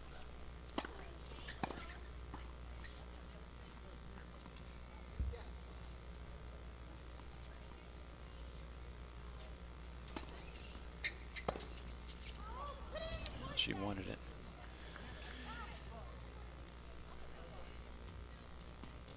Jackie tried to turn one down the line there.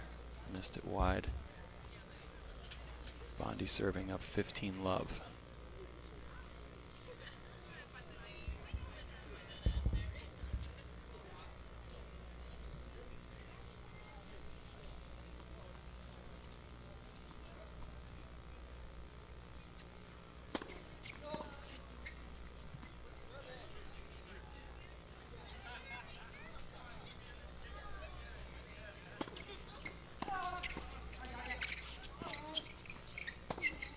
Oh.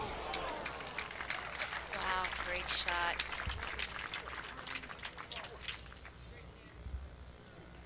Couple steps behind the baseline. She takes that forehand, that left-handed forehand, and gets it down cross court, short angle from that depth is not easy.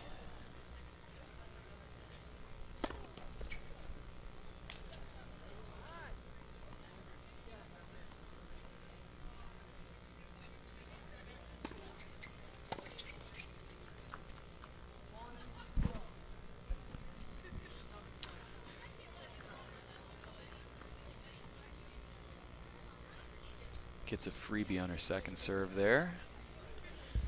40 love. This is what Liz and Brett need. Need a quick game.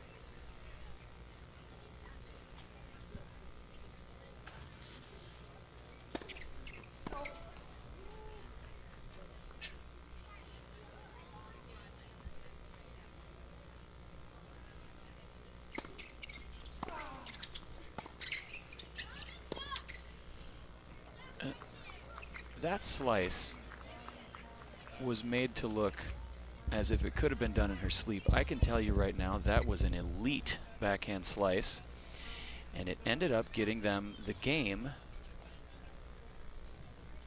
4-3 is a lot different than 5-2. Big hold there. Big hold, good serving.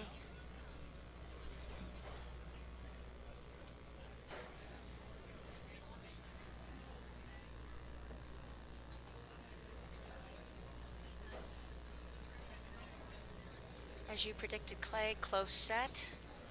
Could go into a breaker to decide the match.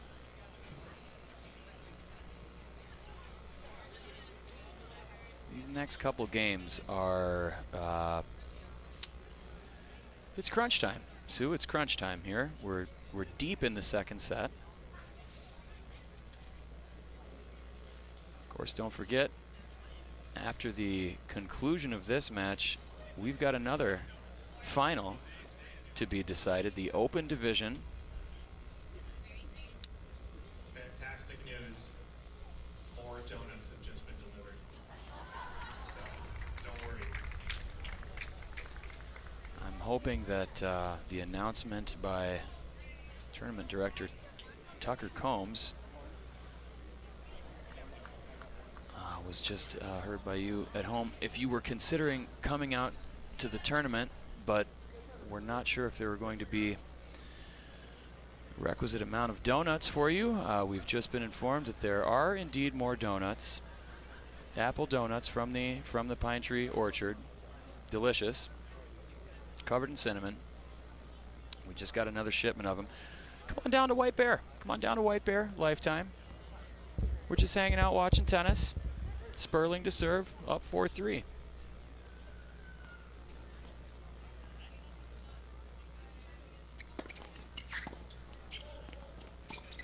There it is.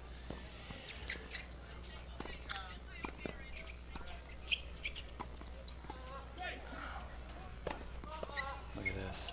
Take a guess. Oh, no. You have got to be kidding me with a point like that. Unbelievable, the chances of hitting the net cord and dropping over there. Again, good defense.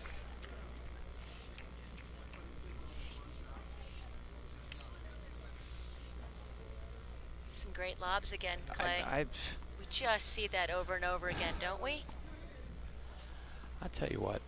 This is not professional tennis. I think this level of tennis, being that it's more nuanced, there's a little more strategy and a little less raw power involved. We get points like we just saw.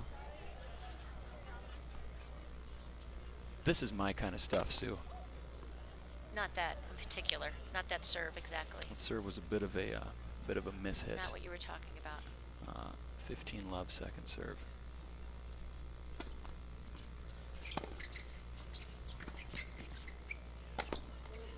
One is headed into Lake Vadnais, I believe.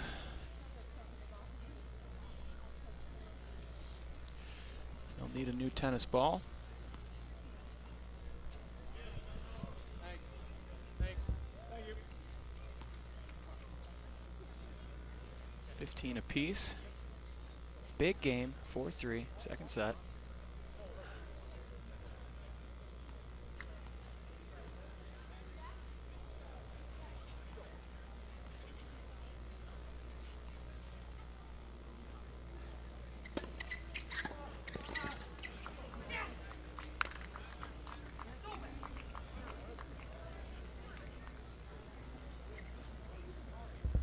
Potentially a little window here, 15:30.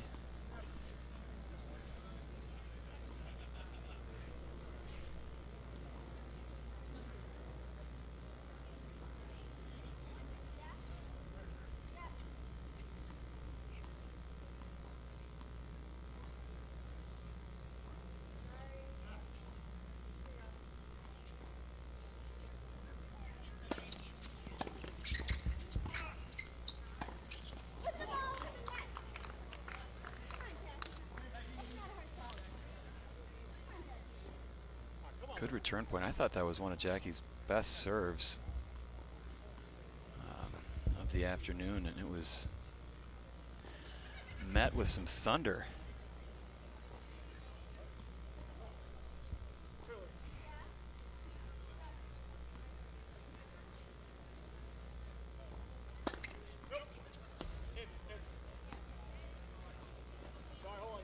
Again, Jackie reinforcing, get it over the net, make them win the point, make them hit the ball.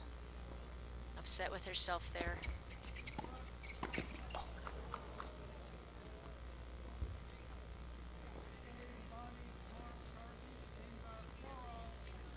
Uncharacteristic game there from these two. They're going to see if they can regroup. It's 4-4. Once again, this is my favorite part of a set. This is the ninth game. It's the pivotal ninth game, the all-important ninth game. 4-all. And they're talking it over. They know this is an important game. Making sure they're on the same page here. Very important. This first point sets the tone for the game. Pivotal ninth game, PNG, here we go.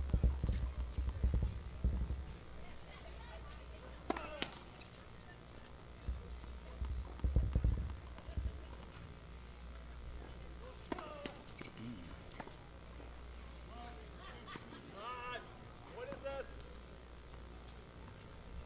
Suburban.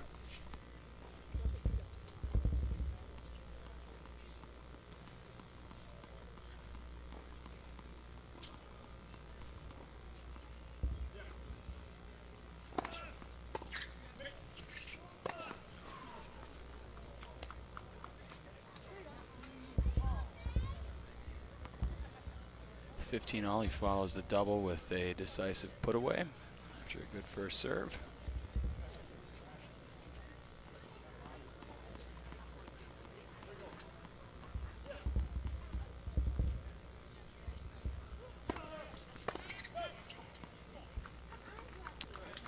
Another good serve. Jackie took a clean cut at that. It just sails long.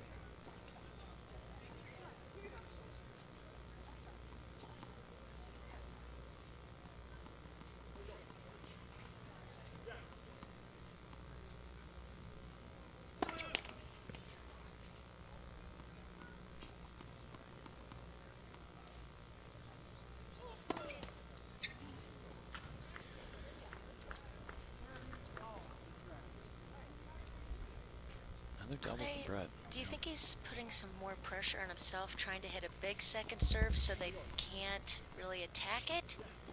Or do you think that's nerves? Where do you think that's coming from? Uncharacteristic. Tell you what, up so far, it is very impressive because again, this is not, you know, we're not professional players here in this event. This is this is quite good. The level's very high, but most of these folks don't play, you know, in front of this many people that often. It's easy to get nervous. So, I mean, it goes to be said that the level has been so good considering the potential pressures. That's a great ball from Jackie, getting that ball down. And boy, there was a lot of heat on that. Tough to control. Right after the break of serve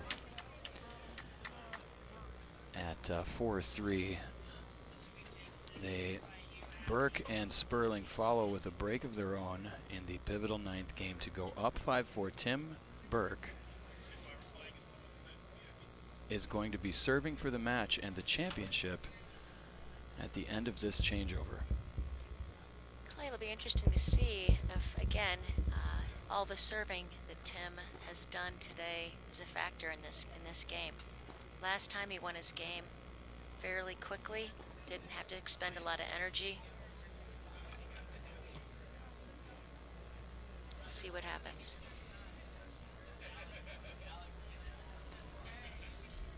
Well, before we get into this game at 5-4, we'll recognize a few more sponsors. The Harrelson level, that's a type of apple. The Harrelson, for those of you might not be as big of an apple buff as you and I, Sue, but the Harrelson sponsors are Denise and Larry Rutkowski, Dr. Chris Ann Schultz and Chris Schultz, Angie Rental, and Blue Heron Soap Company. Thanks to the Harrelson level sponsors. Blue Heron Soap, the founder of the company, played in the tournament. Thank you, Jen Miller. In this year's player gift bag, I know you didn't receive one this year, Sue, because you've retired from playing the event. But in this year's player gift bag, maybe we can scare one up for you, was a lovely bar of Blue Heron soap, courtesy of Jen Miller and the Blue Heron Soap Company. It's great soap. Maybe I'll consider playing again next year if I know I'm going to get a bar. Speaking of soap,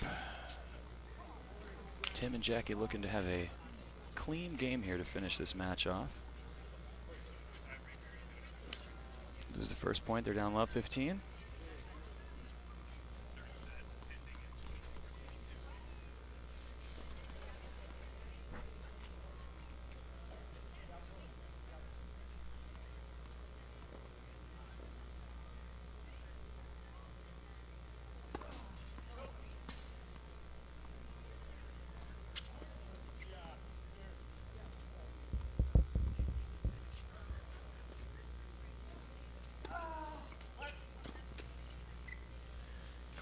tape on that second serve. He'll have to try again.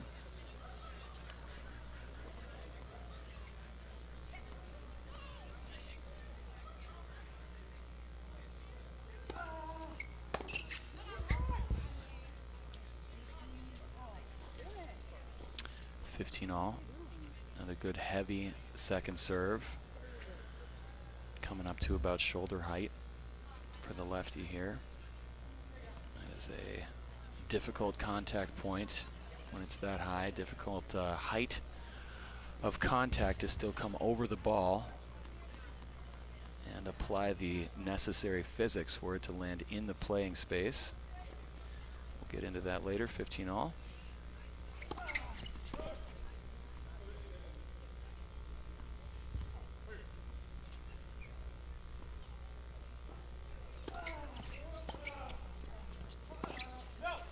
Just back.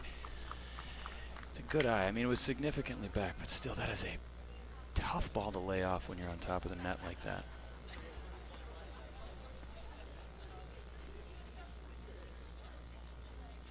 It's good that your partner is active and communicating. Brett helped her, Liz, out there by saying no. Helps her out whether to hit it or not.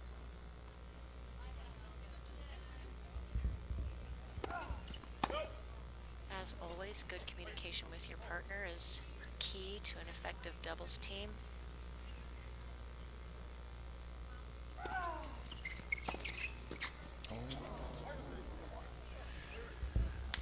Another really nice kick serve there from Tim, up high in the zone to Liz's forehand.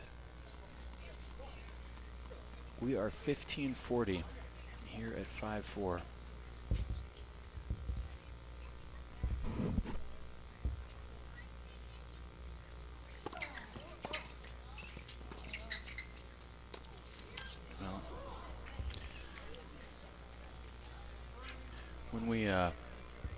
When we rehash this match, however it shakes down, whoever ends up on top here, we're going to be talking about the lob game of Tim Burke and Jackie Sperling.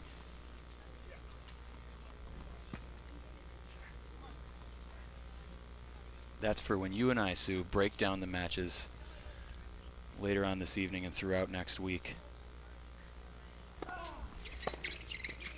It's interesting to see some different styles here.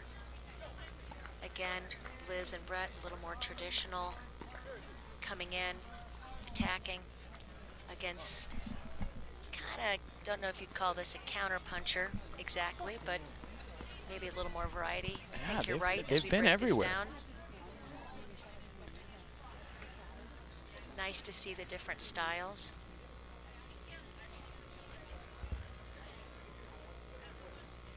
Five. The break goes to Bondi and Morris Carzan.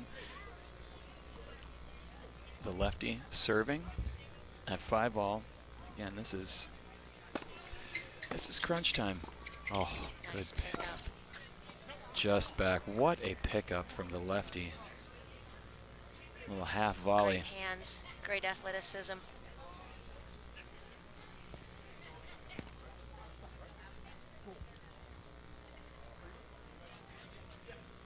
Clay, I have not kept track of how many breaks there have been in these two sets, but a little uncharacteristic in doubles, wouldn't you say?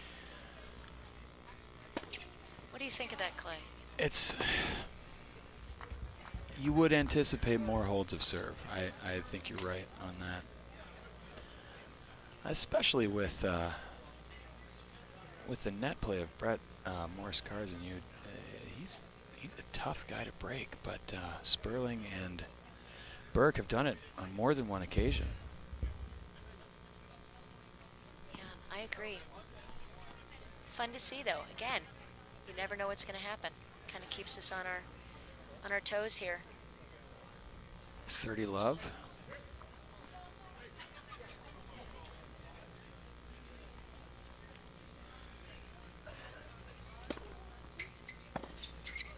Oh, look at this.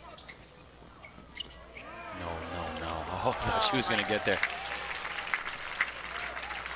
Another great pickup from Liz. Looked like they were playing a little mini tennis there. That's what'll get your game. Up closer to the level of these four. Play a little mini tennis. A little continental grip skills.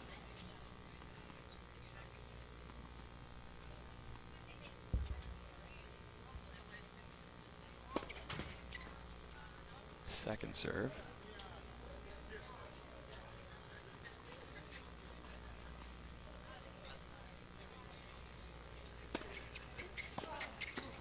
That's a good finish.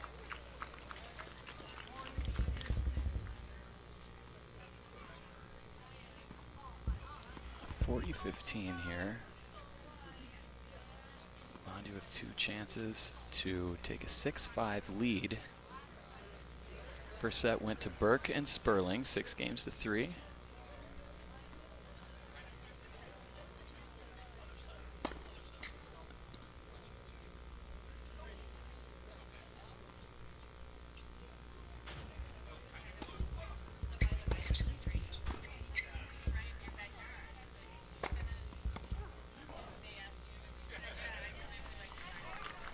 And a hold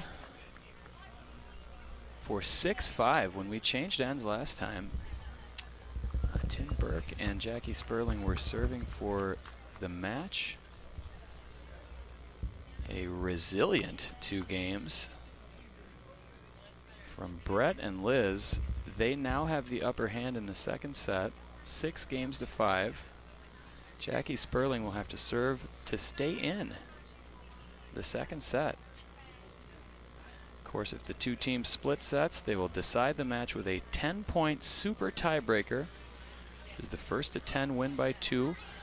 We'll cross that bridge if and when we get there, Sue.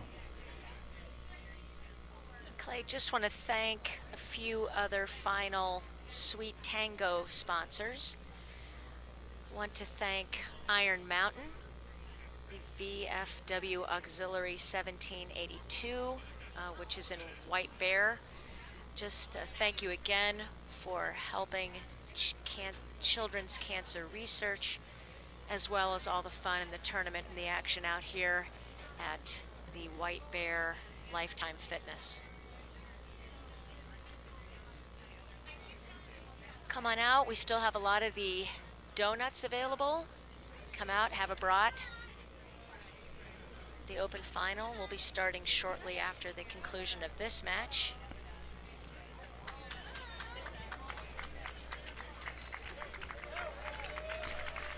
Crowd starting to fill in. Great turnout all weekend. Great tennis. We're nearing the conclusion of the Masters Division final here. Jackie Sperling serving to stay in the second set, down 5-6. See a few of the open finalists warming up, hitting a few balls, preparing for the start of their match. But not before we see the conclusion of this nail biter.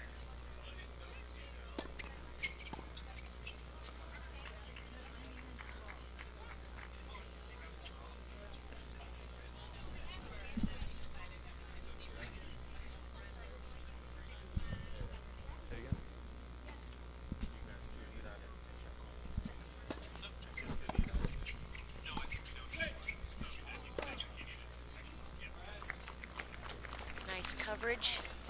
One of Jackie's great high, deep lobs. Brett handles that well.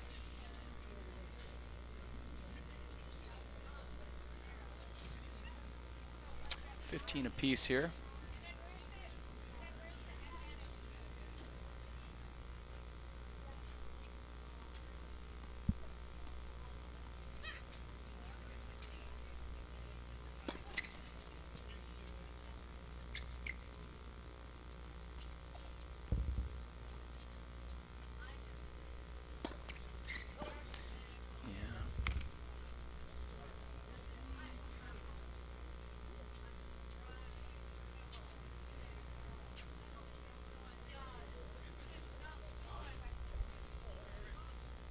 Double fault there from Sperling.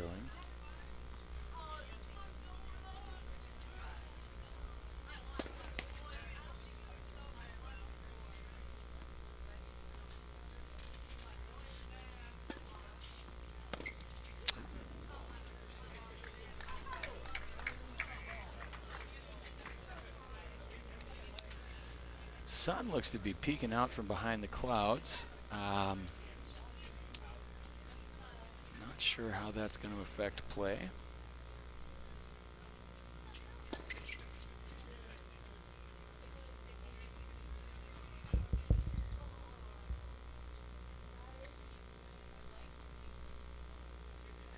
I think there's your answer. Looks like it's affecting play, Sue.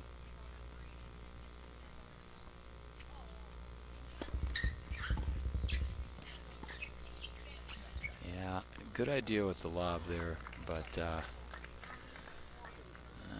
return was just biting. A little bit tougher when Jackie's forced to hit a defensive lob as opposed to some of the other lobs we've seen today where she's on the offense mixing in that lob, Clay. Couldn't agree more. She was on the run for that one. Tough return by Brett. Add out 30-40 and a good time for a first serve. Yeah, here comes that sun. You can see some shadows appearing on the court. Usually a good indication that the sun is visible. Now shadows being cast. We're at deuce here.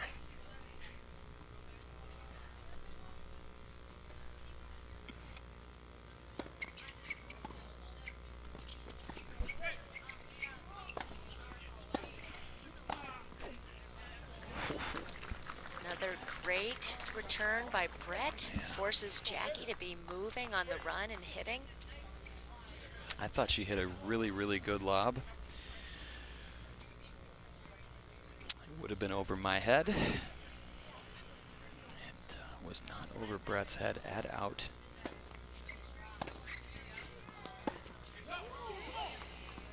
And that is the second set. We are in for a treat here, Clay. 2 close sets. We're going the distance. Tournament director Tucker Combs is going to tell everybody exactly what's going to happen next. As a reminder to everyone, we'll be playing a 10-point breaker for the third set. Can I have the junior finalists and Grandmasters finalists please come to the tournament desk? Thank you. Well, Sue, we've split sets. The players are going to take a brief break now. In lieu of a full third set, this match will be decided as all of the matches through the divisions in Pine Tree here with a 10-point super tiebreak. First to 10 points win by a minimum of 2.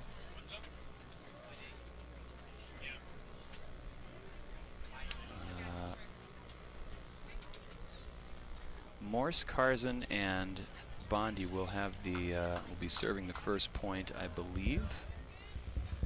Either player can serve. It's technically a new set.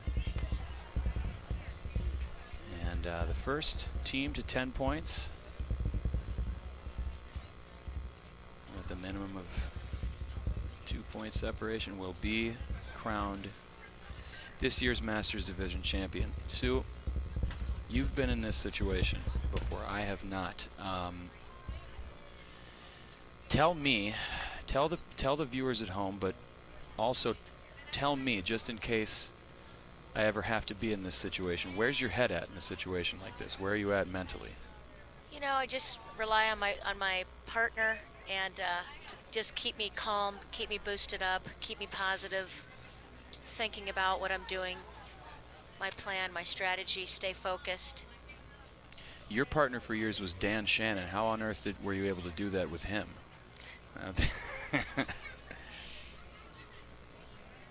Dan's a wonderful he guy. always has a little strategy. He keeps me calm, keeps me focused. Also played with Mark Brandenburg, for those of you that played out here at White Bear. Lifetime. He taught and played out here. Both great guys, great players. Very reassuring. Dan was the first executive director at the Fred Wells Tennis and Education Center, and he will actually be speaking as the keynote speaker at the Fred Wells Gala event this fall. He drove down here from Hayward to be a part of this year's tournament. Always love seeing him. Great to see Dan and Karen. Among many others. Legends, up-and-coming legends, future legends of the Twin Cities tennis community. Got a great crowd. I'm looking around. I'm seeing a lot of familiar faces.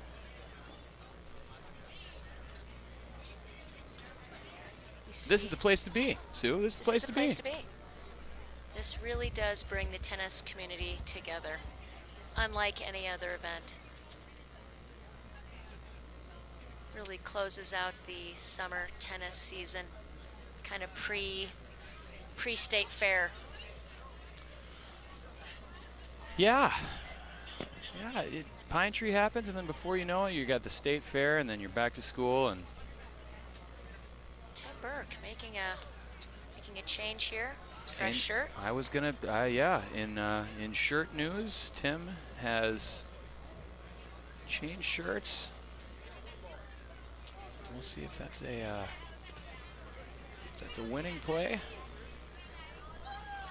Breeze is picking up just a little bit. I think it'll affect ball flight slightly,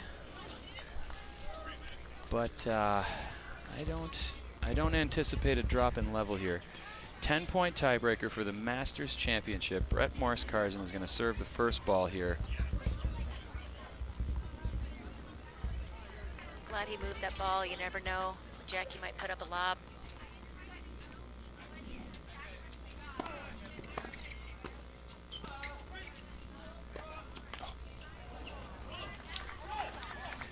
First point goes to Brett and Liz. Tim was kind of smiling. I think that lob is sufficient height-wise over most players. Brett went up and got that.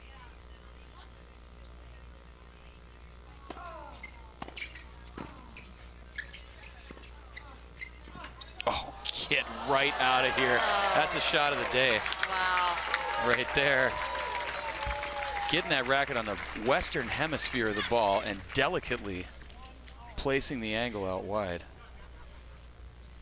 And Clay, you don't have a lot of room to get down in these 10-point tie breaks. Golly.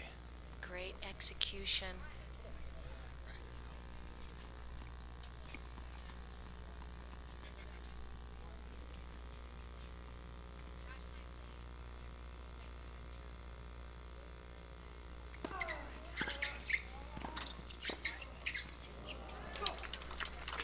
Volley low at Liz's feet.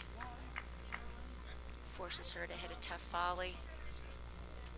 All 3 points to the servers so far. The lefty serving down 1-2.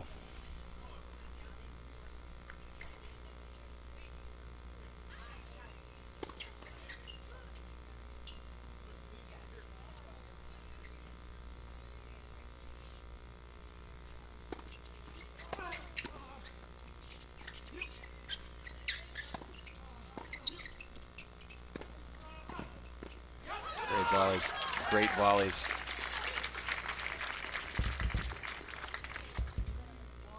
Tim, wow, gets his knees down, bends low for those volleys, and it pays off.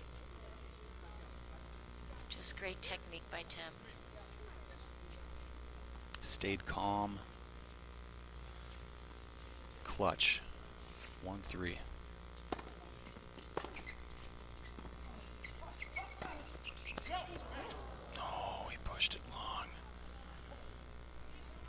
Great return footwork by Jackie. Put a lot of pressure on them from the start. Good pace. Just misses. I was going to say great footwork by Tim to go get that ball. He went right where he needed to get to end that point. He just barely pushed it long. They're still up 3-2. Once again, as Clay mentioned before, safe target so important in these situations when you're being aggressive.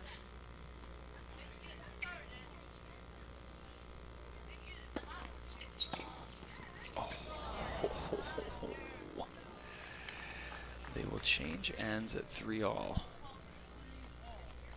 A little bounce off the tape there on the return to serve. Tough break for Tim. He was there.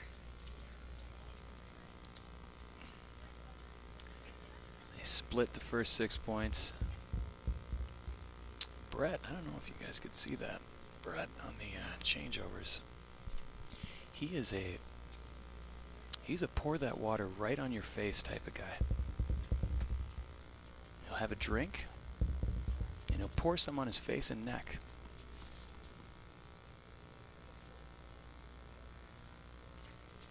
You want to get that hydration from all angles if you can. 3-3 here in the 10-point breaker.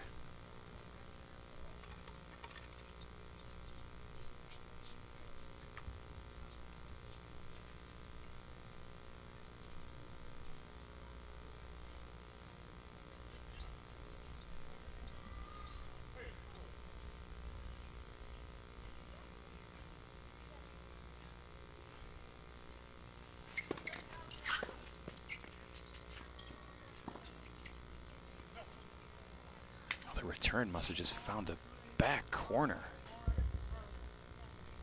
of the court there. Obstructed view for me. Could you see that return down? Did not see it, but boy, I was kind of waiting for a call there, but it did not come. 4-3. Morris Carson and Bondi with the slight lead.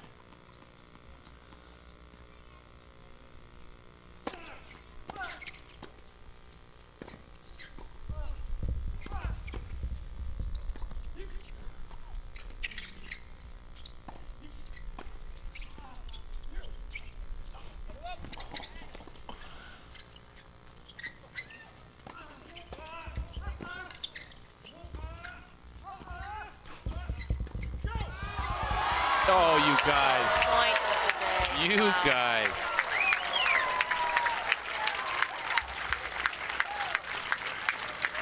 Wow. The shot making in that point.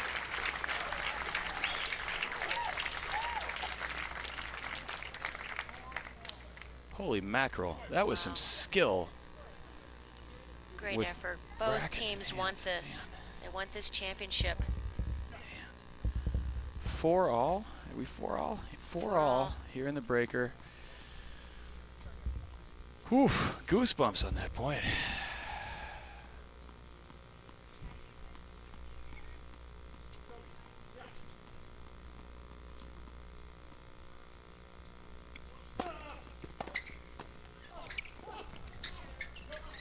That's another beauty from Tim. Oh, yeah. Just scoots it past Liz. Great shot.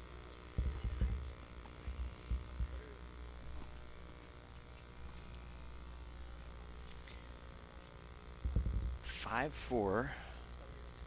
Burke and Sperling. First to 10, win by 2, decides the match. They're contending with a little sun on that side now.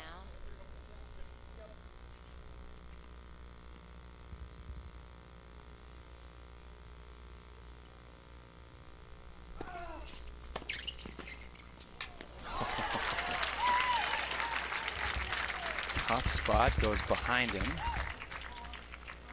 for 6-4.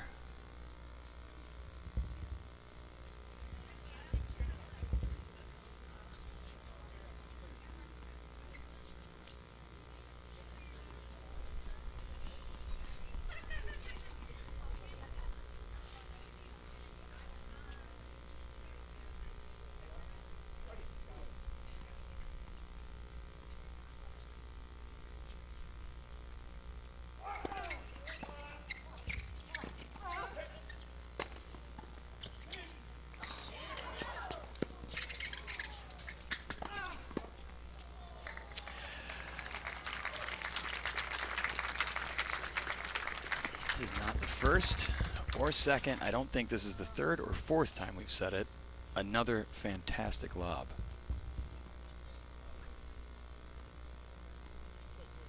And now the defending champion, Brett Morris-Carzan, and Liz Bondi, facing 4-7 down.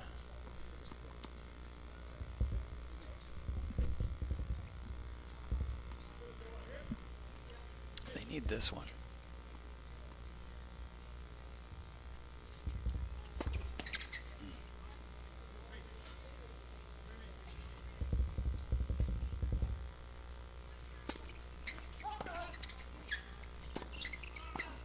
That is big combo.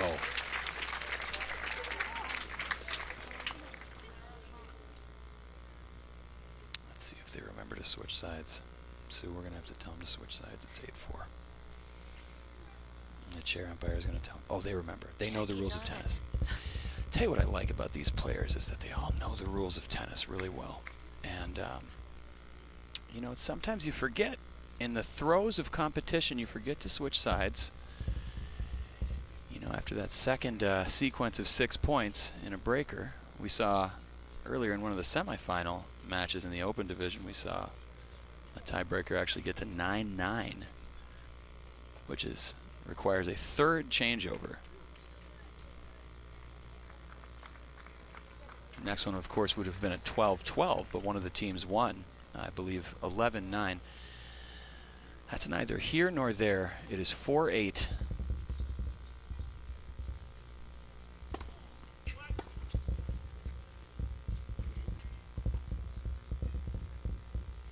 That was a let first serve.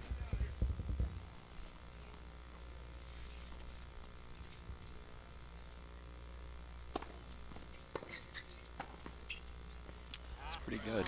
You needed that one. Backhand overhead. Tough shot. Makes it look easy, but not easy to execute. That is the same guy that put his racket in his left hand a little earlier. Which we're now questioning after that fantastic backhand overhead. That was a great backhand overhead. 8-5. 8-5.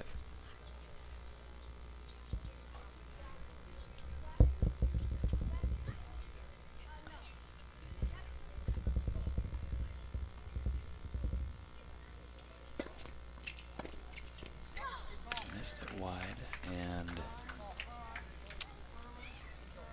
4 match points, 4 championship points now, including this first one here at 9-5 on Jackie's serve.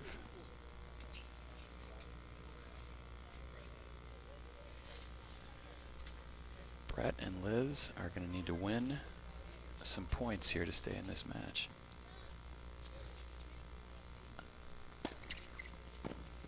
And there it is. Great serve. Jackie Sperling, Hosseini, and Tim Burke are this year's Masters Division champions. A great fight put up by Liz Bondi and Brett Morris-Carzan. Sue, that was a great match. Great match. Fun to be a part of this. Doesn't get much closer. Wow, we got another tennis match to watch in just a few minutes here. I think we're going to take a brief break, and we'll be back in a little while with some more tennis.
Schwartzman and Olivia McDonald as finalists.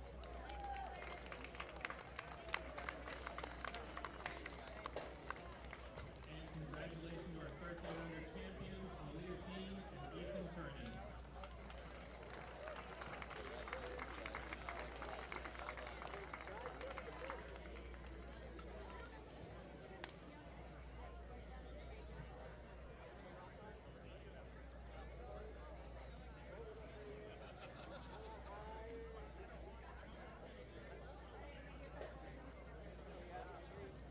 Have our Grandmasters finalists come over here for trophy presentation, please. Face me. I need advertisers in the background. Grandmasters, please come join us over here. You're golden. Terrence, I'll get them. I got them all.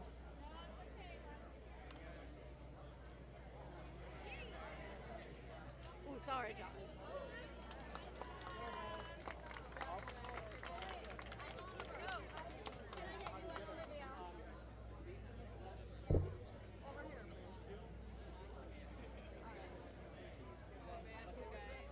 And now for our Grandmasters trophy presentation. First up, big round of applause for our finalists, Amy Mitchell and Dean Hitchcock.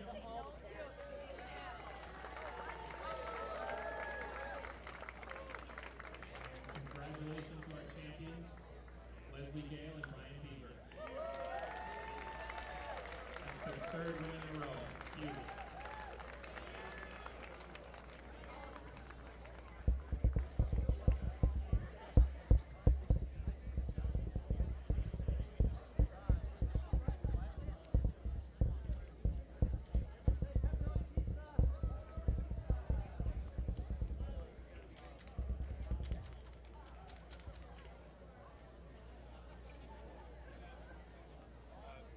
Burke and Jackie Sperling. Can I have our Masters finalists please come over for trophy presentation?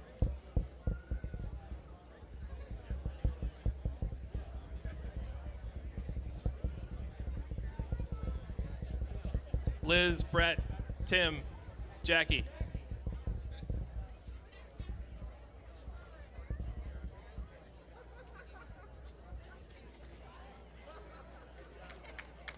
All right, first a round of applause for our finalists, Liz Bondi and Brett Morse-Karzan.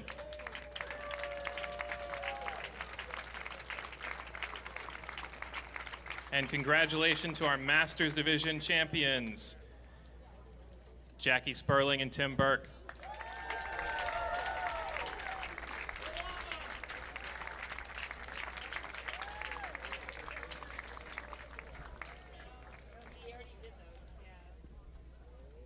Are we ready to go right into program?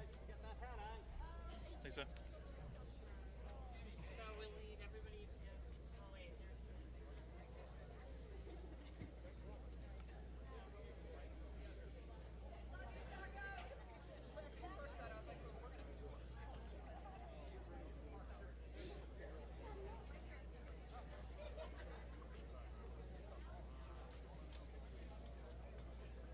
we ready to go right into it? Yep.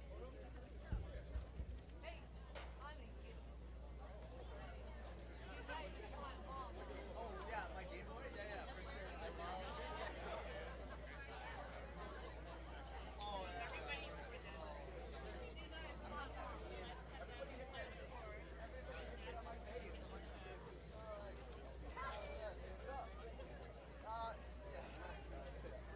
No, I'm saying this weekend was really fun. No, I played against them. So I could be outside. But honestly. If we could have everyone clear off of court one, we're going to start our short tournament program.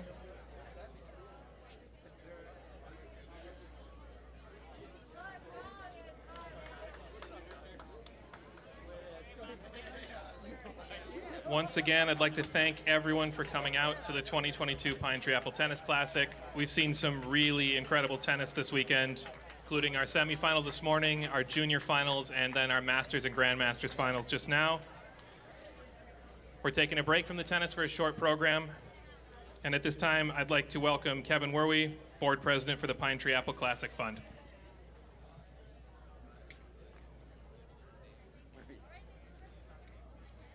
Thank you, Tucker.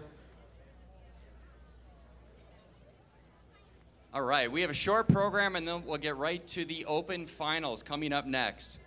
But on behalf of the Pine Tree Apple Classic Fund Board, all of the volunteers and committee members, we want to thank you all for coming out. What a great crowd, and the weather gods looked out for us today, so we're happy about that. Thank you all for coming out. This is amazingly our 37th anniversary. And we have now raised over those past 37 years over $6.5 million for children's cancer research.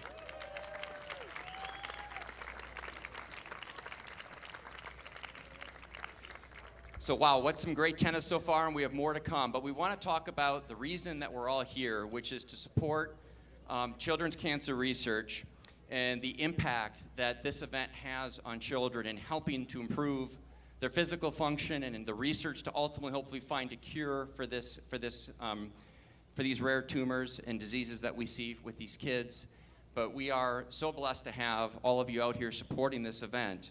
And over these 37 years, as many of you have probably read, our research focuses on a couple of key areas. One is rare tumor research, and the second is decreasing the side effects from the treatment that these kids go through, so they can just be kids again, which is wonderful. We have many of the children, patients and families, the medical staff, the researchers here with us today, and you're going to hear a little more from them about the impact of this work. But before I do that, I do want to thank a few important individuals and sponsors that make this event possible. First and foremost is the Peterson family. We were grateful. Ron actually came out. He lives out west, came here for the event the first few days. Ron and Marianne were our founding family, along with the Abergs. Yep, thanks, Heather.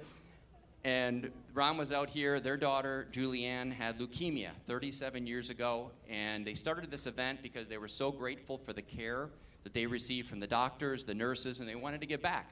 So they started this small tennis event, raising $15,000 that first year, and here we are 37 years later, raising over $6.5 million. And happy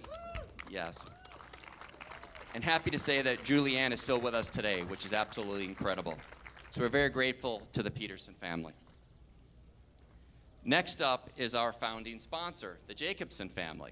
And you see the Jacobsons all over the place because they help in every capacity to make this event possible. Bill, right over here, I see you. He said, I'll keep my speech brief today.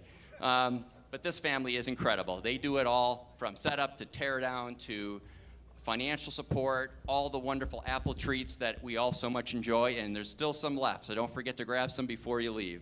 But we're so grateful for the Jacobsons for the seed money to start this event, and they have been involved every single year since. We're very grateful to them.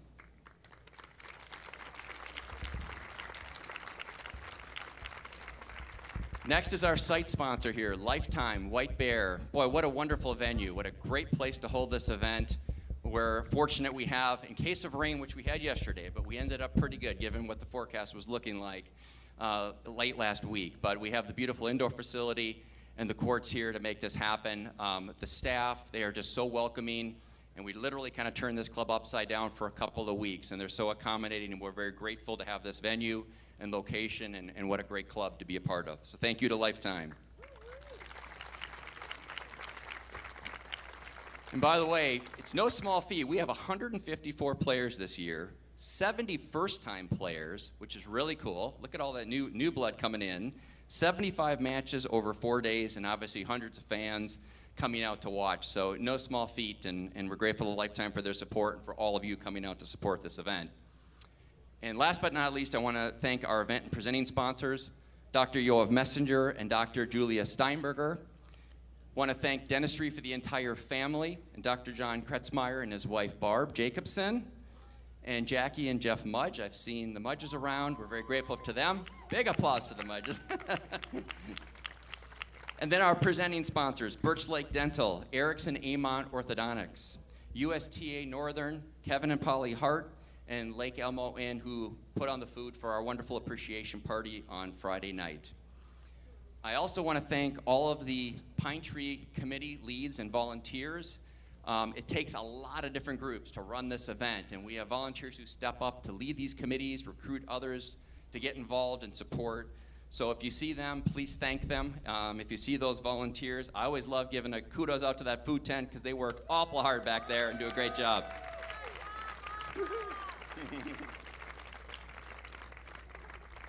And just want to thank all of the volunteers.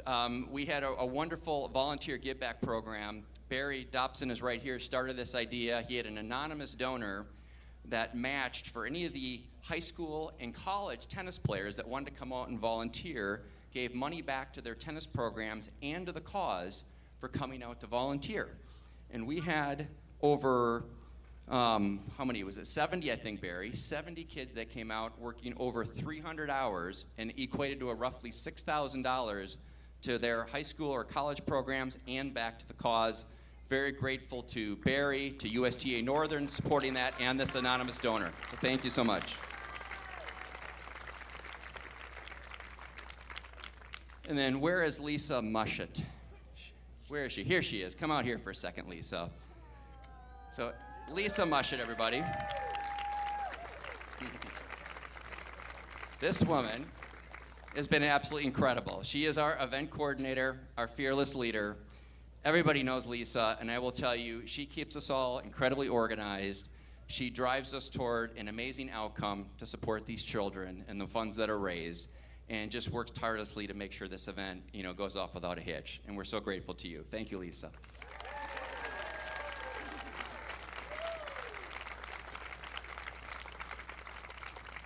All right, next I want to turn over to Matt Nahr, who is the head of the tennis department here at Lifetime White Bear. Thanks, Kevin. So at this time, we would like to thank all the players who work hard to raise the money for this cause. We've already raised over $370,000 this year, and I know that will continue to go up, and players do a vast majority of that through soliciting donations. Clap for that, absolutely. And typically, a lot of times at the Friday event, we'll do a Fund the Need, where the people at Children's give us a specific item or something that they're looking for, and we try to raise $10,000 for that specific item. And I think it's cool that the 6 players that we're recognizing today, the top 6 fundraisers, have each essentially done their own Fund a Need on their own. So very, very nicely done. So the first person we'd like to recognize is actually a junior player this year. We had, and is Rachel and Josh, are you guys still here at the tour? They may have had to leave, but Rachel did a tremendous amount of work putting together a junior tournament. We've had some awesome feedback of seeing the next generation of Pine Tree players out there competing on Pine Tree Sunday, so that's been really, really great. And our 6th place fundraiser with $10,576 raised was Joshua Latour. In 5th place with $12,300, Elizabeth Hurlbert. In 4th place with $13,750, Bob Marolt. And in 3rd place, beating him by $1, $13,751, was Marla Meny. 2nd place was Kevin Wervey, right back here, $16,800. And the #1 fundraiser this year with an incredible $17,664 is Katie Resch.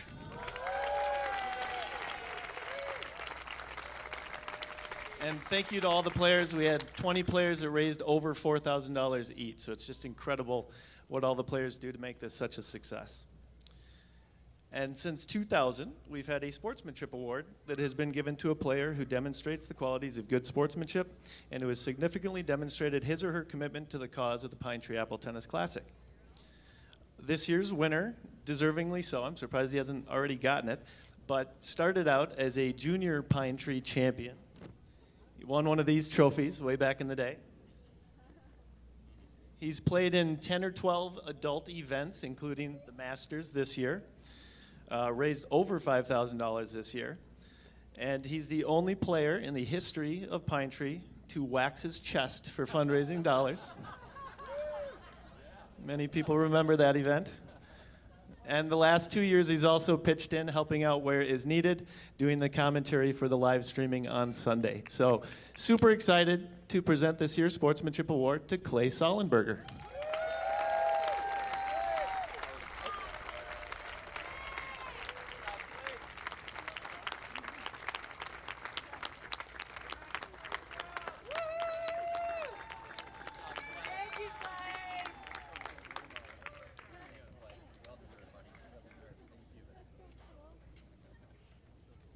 Thanks, Matt. Now for the reason we're here, the patients and their families. Last year, we celebrated the establishment of the Pine Tree Apple Classic Endowed Chair of Cancer and Blood Research Disorders. That's a mouthful. At Children's Minnesota, and the naming of Dr. Chris Ann Schultz as the first endowed chair. This is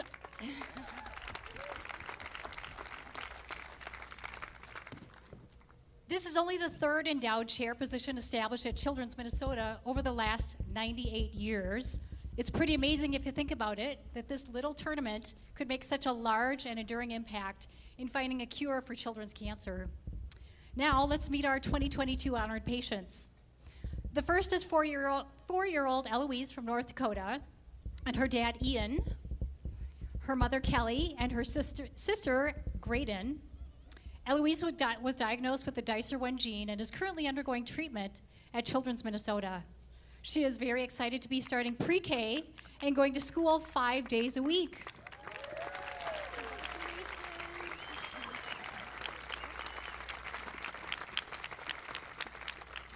Next is 10-year-old Yonel.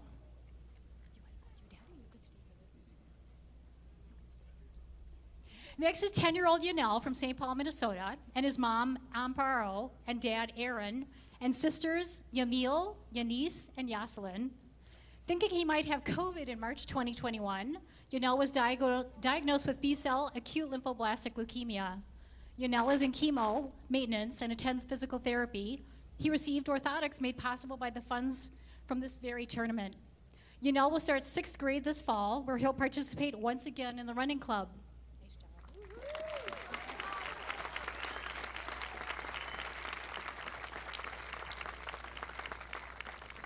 Next is 14-year-old Ben from Wayzata, Minnesota. His mom, Laura, and his brother, Clayton. Ben was diagnosed with acute lymphoblastic leukemia in 2010. The chemo required for his treatment plan impacted his ability to walk. He takes physical therapy with Lynn Tanner. Ben is cancer-free and running for his high school cross-country and track teams.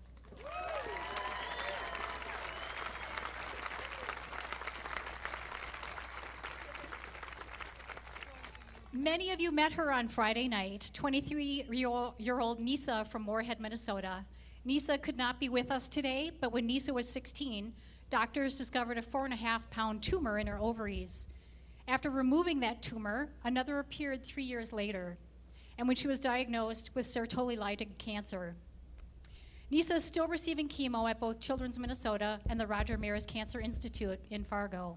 She is still hoping for a cure. Let's show these families some love. Thank you.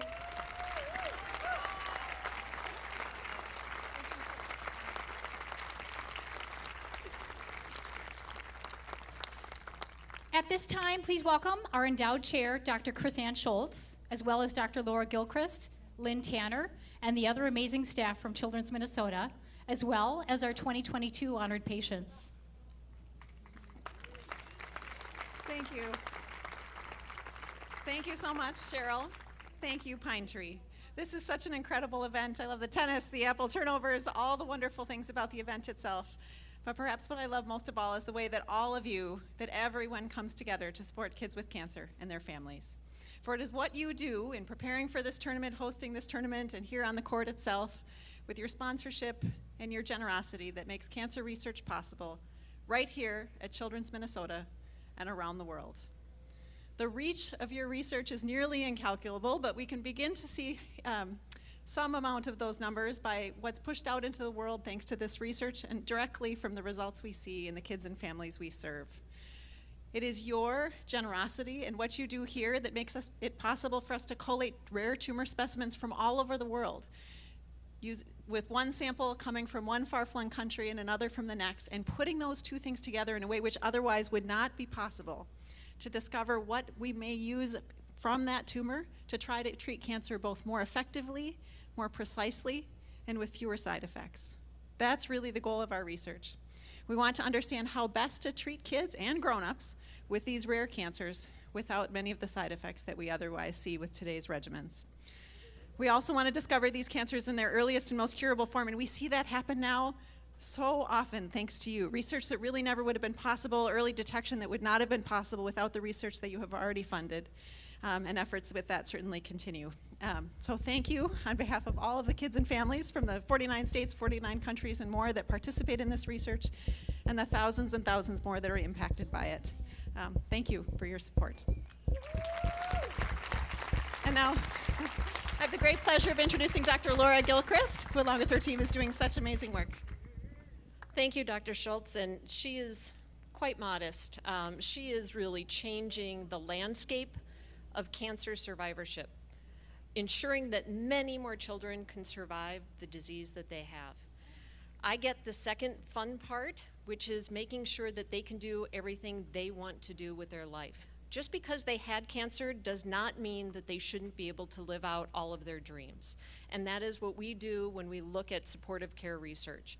So I am lucky to work with a great team of investigators, and including Lynn Tanner, who is currently working on her PhD. She's going to be the next generation of supportive care researchers that helps us allow these kids to go out and run, to go out and be in the theater, to go out and play tennis, whatever it is that they want to do, we want to make sure that they can do it.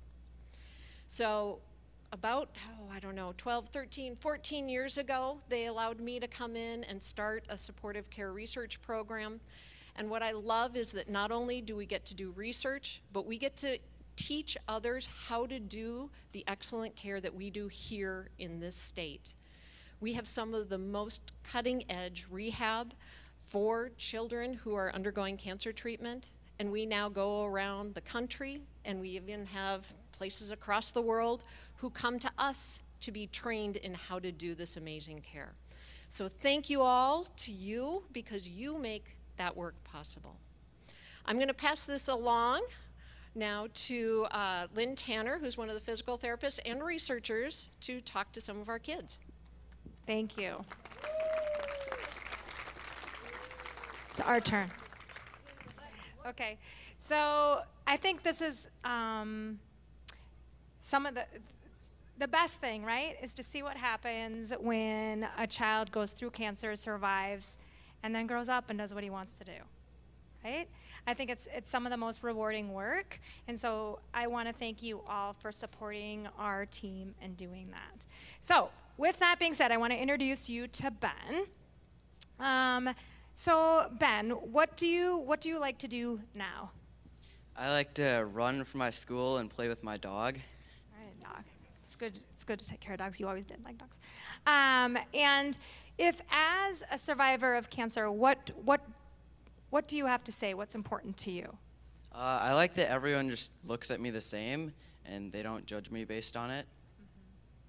So you get to do what you want to do. Right. Well, thank you for being here today. You've done a lot of work to get here. And I am going to pass this on to one of our team members, Jill Richards. Hi, my name is Jill Richards. I'm a PT on the team, and I also do research. So this is I've had the privilege of being his physical therapist throughout his treatment. So what kind of things do you like to do in your free time? I like to play video games and build Legos. What was your favorite part about PT with me?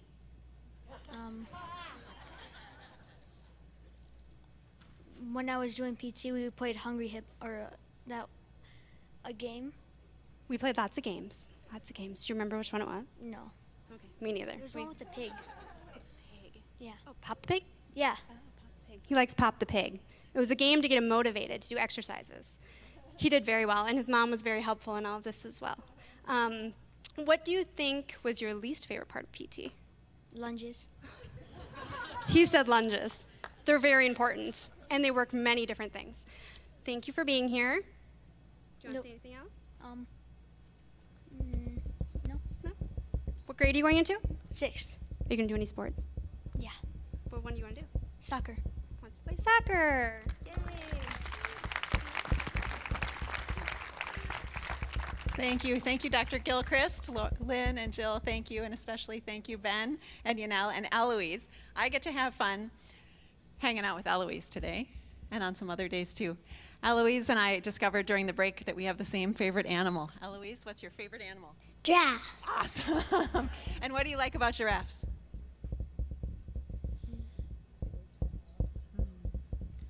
You like that they're tall? Yeah. And what do you really like to do? What are some fun things to do? Play outside. Oh, that's such a good one. We are just so grateful to all of you. We know that it's this event that makes so much of this research possible. So on behalf of our registry research team, Ann Harris here on behalf of our supportive care research team, on behalf of all of the kids and families, Heather, Eloise, Yanel, Ben, and so many more kids and families all around the world. Thank you so much for all you do. Game, set, cure.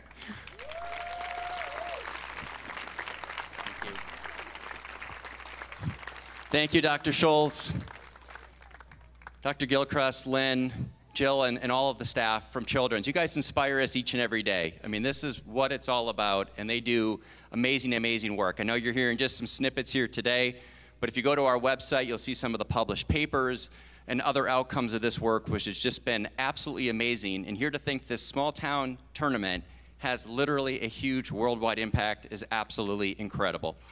So, Ben, Yanel, and Eloise, these tennis balls, by the way, were signed by all of the tennis players. In appreciation for your involvement in the event and being a patient rep this year, and to know that we're thinking of you and your journey and wish you all the best. So thank you for being here.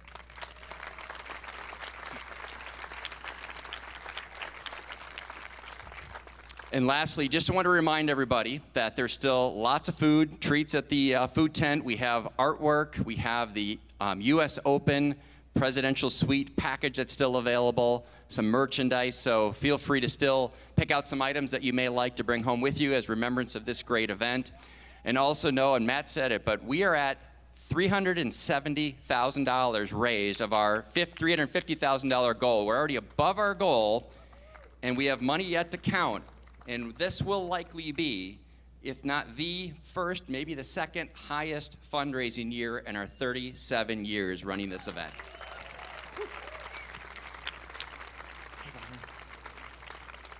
And that is a huge thanks to everybody here, because as we said on the video from Friday night, it starts with you. All of you have shown up and made a huge impact. We're so grateful. So thank you all for being out here today. Don't go anywhere, because we now have our grand finale. The Open Finals is coming up next. Thank you all very much.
Well, we're back here at Lifetime Fitness White Bear Lake.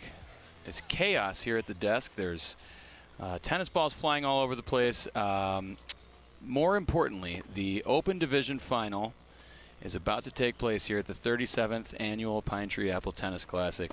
Alongside Sue Rudd, I'm Clay Sollenberger. We're getting ready for the Open Division Finals taking place today between Imka Reimers, no stranger to this stage, her partner Toby Boyer. They will be taking on Haley Hackenstad and Chase Johnson.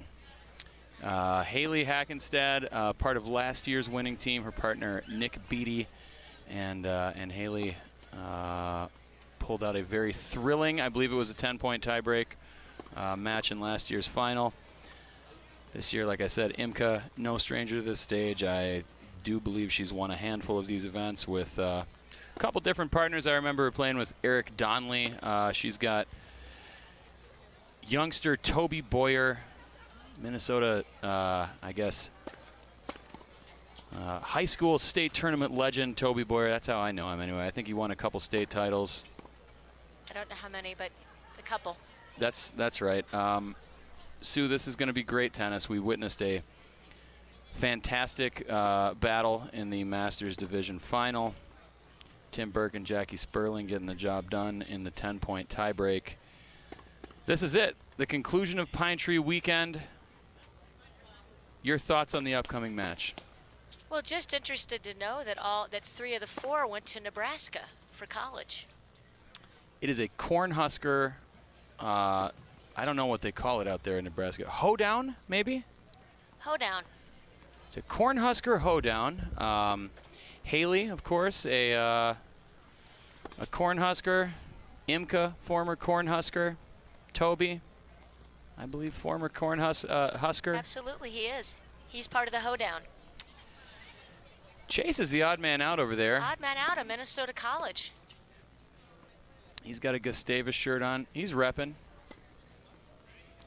He's repping the Gusties. All 3 crowns in play today for Chase. We just have a lot of experience out here, great athleticism. We've seen these guys play.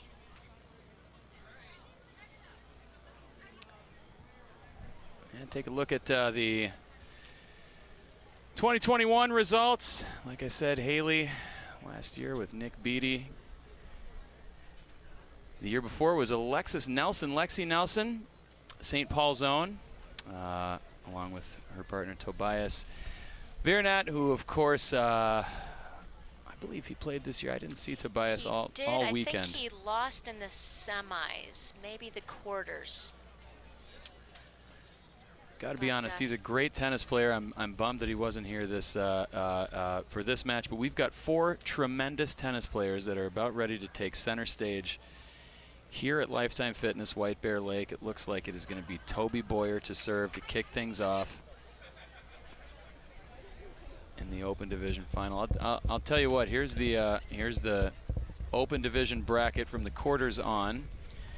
Semifinals were complete. It was Imka Reimers and Toby Boyer taking out Diana Bukayeva and Momo Alhouni. It was Chase and Haley defeating Thule Wilkins and Julian Dean in the other semi. Here we are. Which came down to a breaker. Another thrilling match here at the Pine Tree Apple Tennis Classic. We're anticipating another good one. It's 15-love, first game. Great get, great lob. A lot of pace on that ball. Tough to take that pace away if you're Haley. Great return by Haley. She's a great athlete. Fun to watch.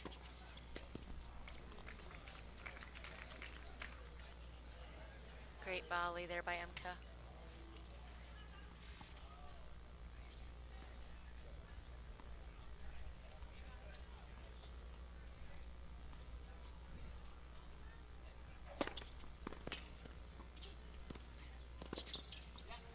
Great return. I mean, that was such a good serve from Toby. Haley put that return in a really, really difficult spot.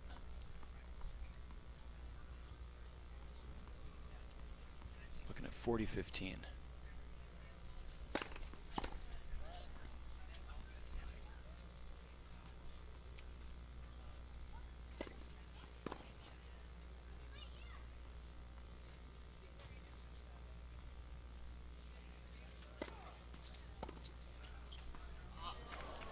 That return finds the back of the court.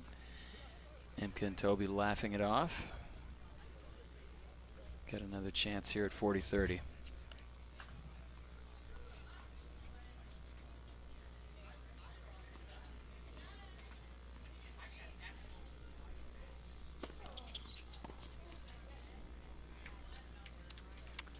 Starting off with a hold. Heavy kick serve. Toby getting down to business. Some quick time in between points there. Just getting up to the line, tossing the ball up and hitting it. I like that. Me too. Me too. He's ready to go. Hustling over to the other side. I like this pace of play, Sue. I like where we're at here with it. These are younger players than what we just. Yeah, I'm not. Listen, nothing negative against any of the players we just watched. These are younger players. I think they've got places to be. They have places to be, and it's clear that you're not being negative. Clay Sollenberger just received the Sportsmanship Award for the Pine Tree Apple Tennis Classic, so he's well loved and, of course, would not be negative. A very humbling honor, Sue. Well deserved.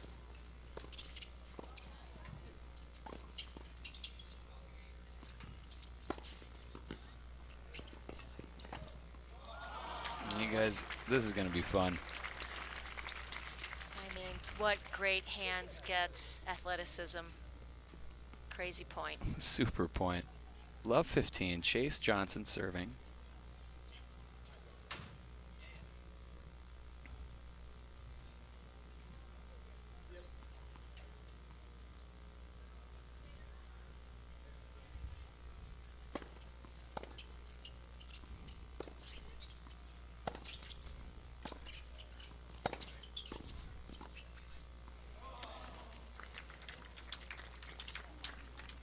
She got it. Love 30.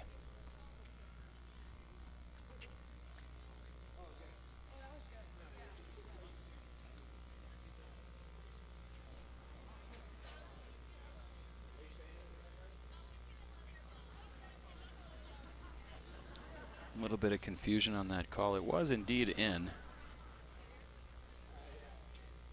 Chair umpire Doug Miller. Everybody delighted to see Doug back in the chair.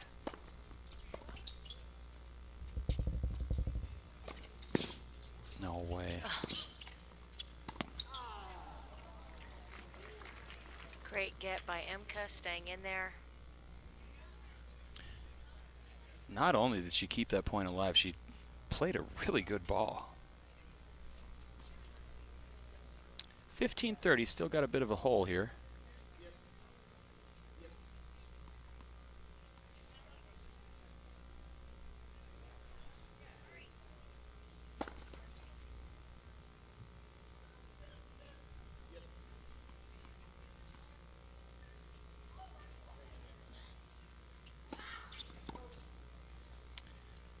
Misses that second serve long. Awfully good second serve, good pace, good depth, right into the body. I think it was back. Oh, okay. A little too good on the depth. A little too good. The depth was a little Everything too else was robust. great. Everything else was great. I thought it was back. I thought that were 540 here.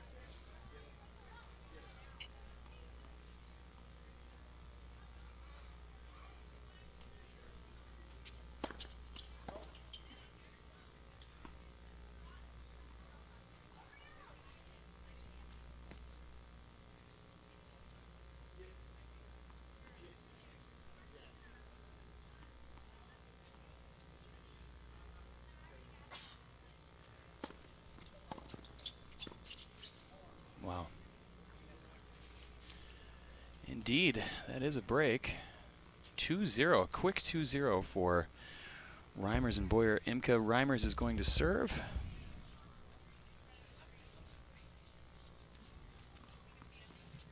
And going back to that double at 15-30, Chase was trying to do his best to get that ball to Toby's backhander into his body, because the last thing you want to do is give that young man a look at a forehand return on a second serve. This is healthy tennis, Sue. Just back. Good eye by Toby.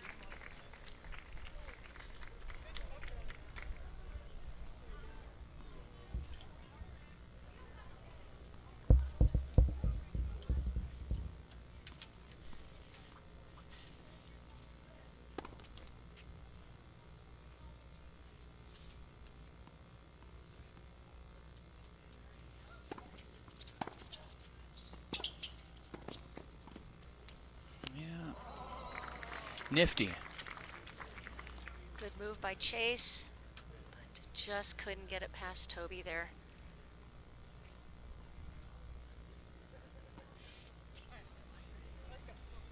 Toby Boyer especially has come out very hot, very nimble. He looks like he is ready to play here. There's a good first serve from his partner. 40 love. A chance for a very quick 3-0 here.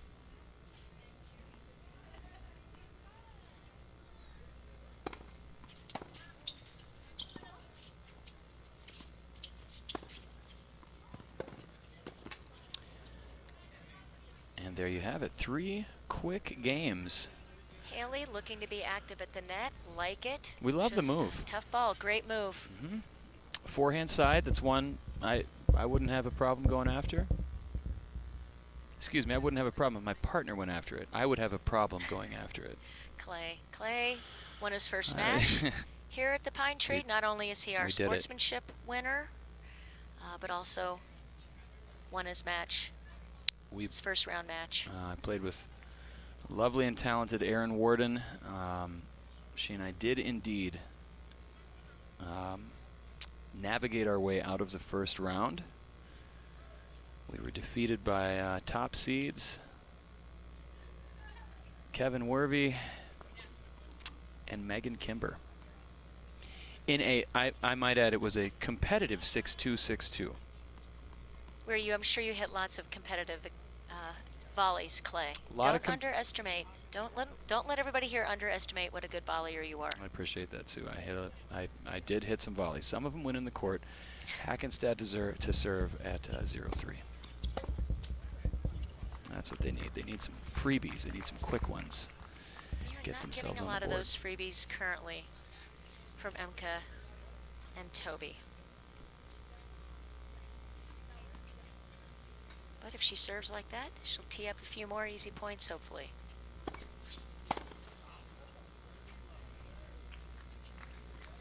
Chase is really close, and he's really close to the net there, Clay. Yeah, I know.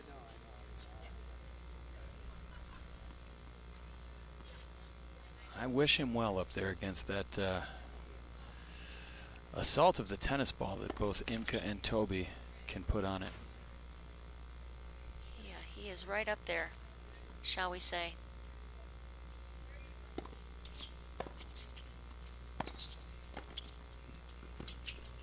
It's deep. 30-15. Now, Sue, I know you've seen Imka a lot in this setting here on Pine Tree Finals Sunday. I've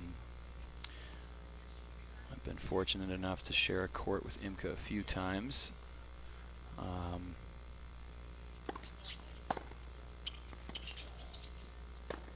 As Toby comes up and pummels that ball. I've been fortunate enough to share the court with Imka a few times, and I know that she brings a different gear in the finals. And I think I'm already starting to see that this afternoon. She's just solid, Clay. Solid, makes good decisions, has a great attitude, great partner.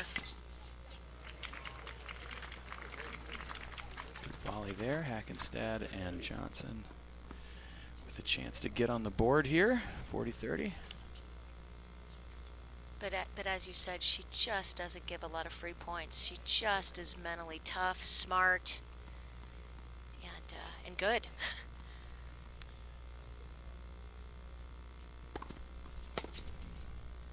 Good serve there for the hold. Hackenstad and Johnson on the board. 3-1. Boyer and Reimers. You know, Imka lives out east in the Boston area, and she really exemplifies what this tournament is all about. She comes back annually for this event because she believes in its mission and its purpose. As you can see, she's smiling. She enjoys the game. She enjoys this event. As Clay said, it was a big effort to come into town. Just a great person to have at this event. Great competitor.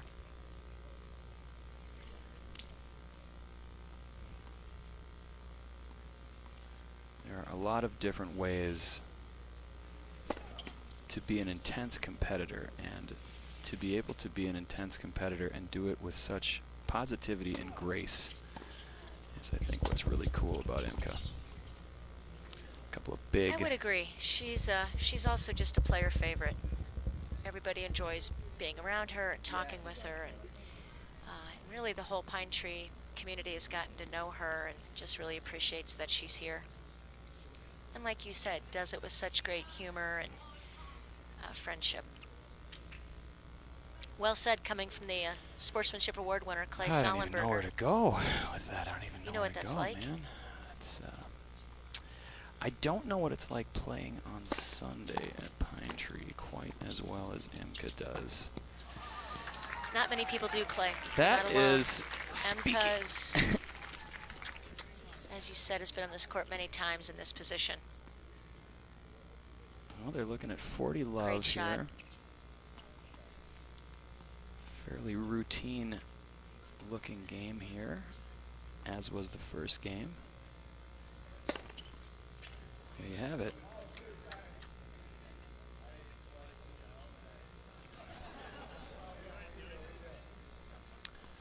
Serve was called out. I'm not sure how anyone could have seen it, given the Here we go. Chase is now backing up. given the rate at which it was traveling. Was Based it a on what you let? just said, Chase has decided to scoot back. And Toby hits that one harder for an ace out wide. It is 4-1 as he chuckles his way to the bench. I'd be laughing too if I could hit the ball that hard. 4-1, good start for Boyer and Reimers. Haley seems to be laughing too. Probably just knows it's just too good. Too good, can't get to it. Has to just concede that.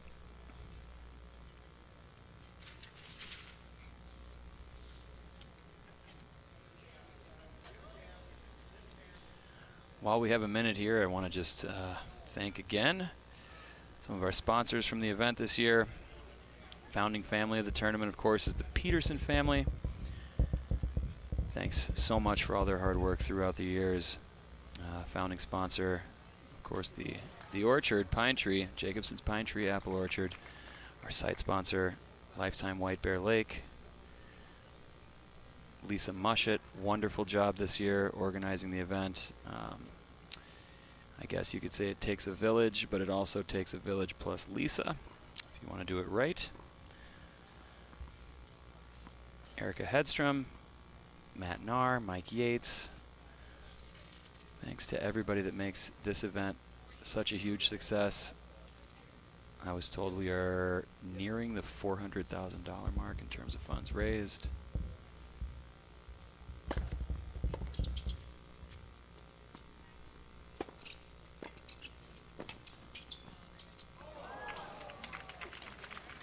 Just want to mention on top of the sponsors that we have, it's not too late to donate individually.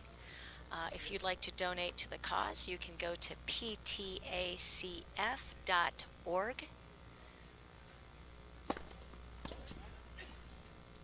Individuals will be donating probably throughout the next days and weeks.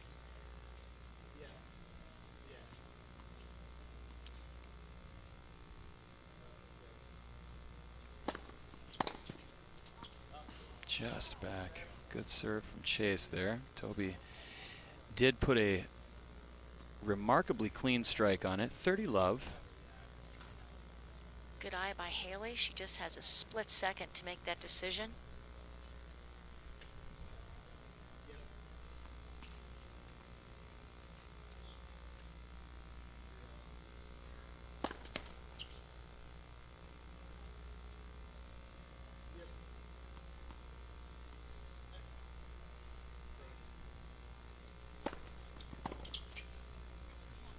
Good serve. Again, aggressive second serve there.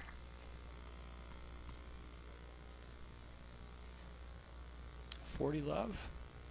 Couple of chances here to get to 2-4.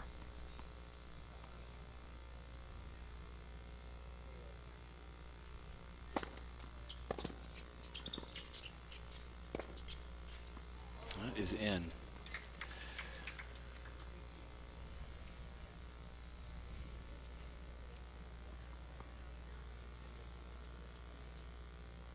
.40-15, backhand down the line winner from Boyer.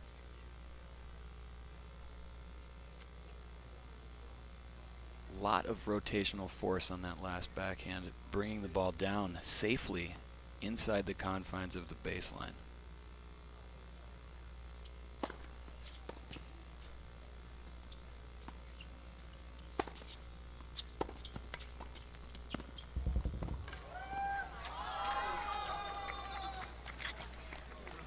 Love the hustle. I believe it was a second bounce. Indeed it was. Yes, it was. Love the hustle. Boy, she almost had that. Good hold from Johnson and Hackenstad. Get their second game here of the first set. Imke Reimers up 4-2 serving.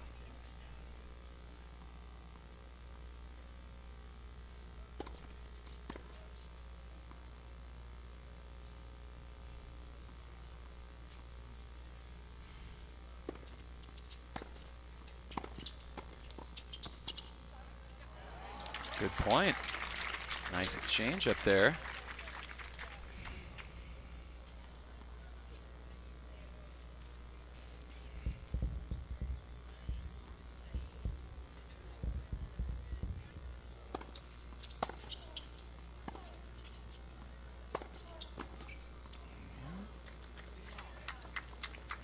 Left it up a little high there for Toby's forehand, and he splits the defenders. 15 apiece.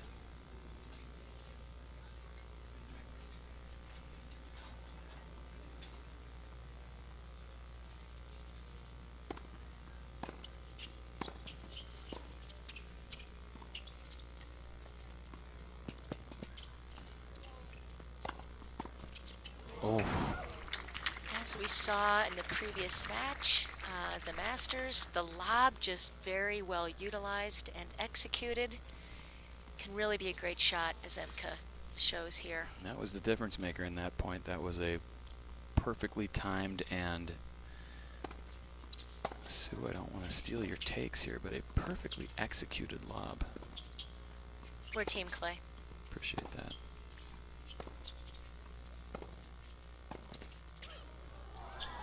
Oh, no. Absolutely phenomenal athleticism. I'm not sure if we're supposed to, I was going to clap. Are we supposed to clap back here? What a point. Just great. I just did it by, I mean, that was such an amazing point. It was You just and I- automatic. You and I respect this game, and that was a really great point from four great tennis players. I thought Toby's angle, his backhand angle, was going to win the point. Haley saw it coming, and we had 3 or 4 more shots in there. And Clay, so often people focus on power, on pace, and sometimes it just comes down to feel and touch, doesn't it?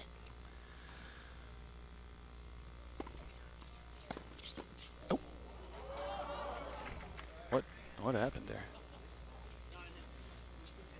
Toby, I believe, felt and touched that ball in a way not intended.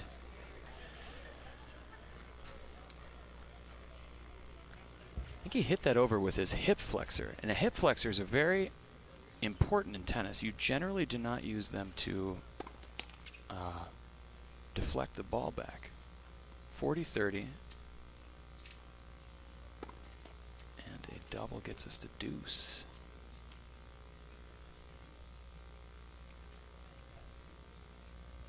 going back to what you said about feel and touch versus power, I couldn't agree with you more, especially when it comes to doubles. And not just at high levels like this. If you want to be a good doubles player at any level, work your touch game. Work your short game. Your lob. You only start the point at the baseline. You don't need to finish the point back there. Souvenir for you there, Sue. I don't think that's the ball.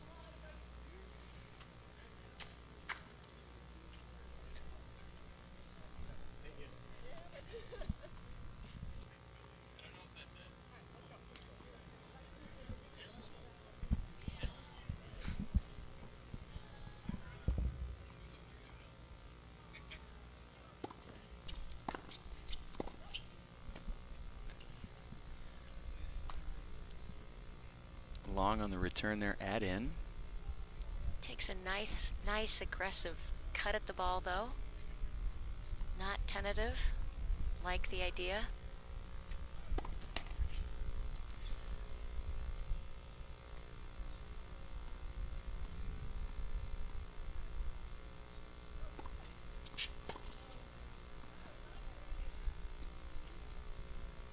Another double there gets us back to deuce. MCA doesn't generally give many unforced errors away. A little slightly uncharacteristic. Can't imagine they'd be able to rely on that. Good return.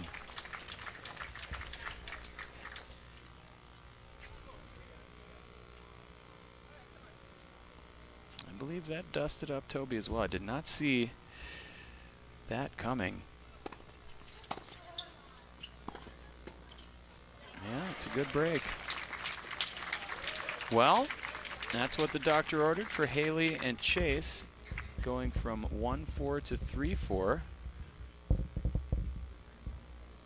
And just like that, we have got ourselves a much more competitive set. You don't know what's going to happen out here at the Pine Tree. I mean, these matches have been spectacular. Just when you think someone's going to pull away, Clay, no. Every year, I feel like there's either a split, there's split sets in the final. We saw obviously two very different sets in the Masters Division final. Regardless of what happens in this first set, there's a lot of tennis to be played, and a reminder to everyone. If the teams do split sets, it's a third set tiebreaker, which can really be a toss-up. It's really exciting. It all kind of happens quickly. It's the first to 10, win by 2. I'm not saying we're going to get there, but I'm also saying I think we're going to go to a third today. I'm going to say that before the conclusion of the first. I would not be surprised. The matches have been incredible. Two great teams. We're back on serve at 3-4. Hackenstad to serve.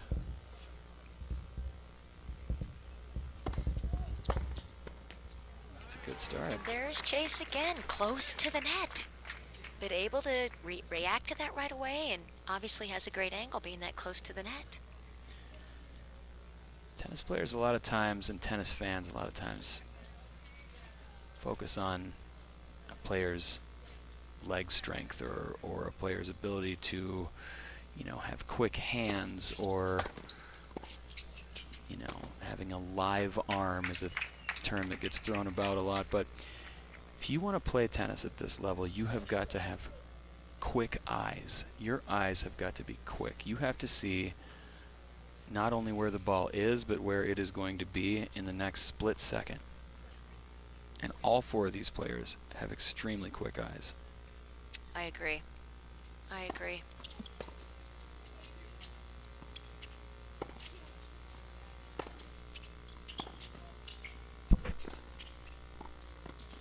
Nice pickup, tough spot. There is your lob again. Again, nice mix after several drives.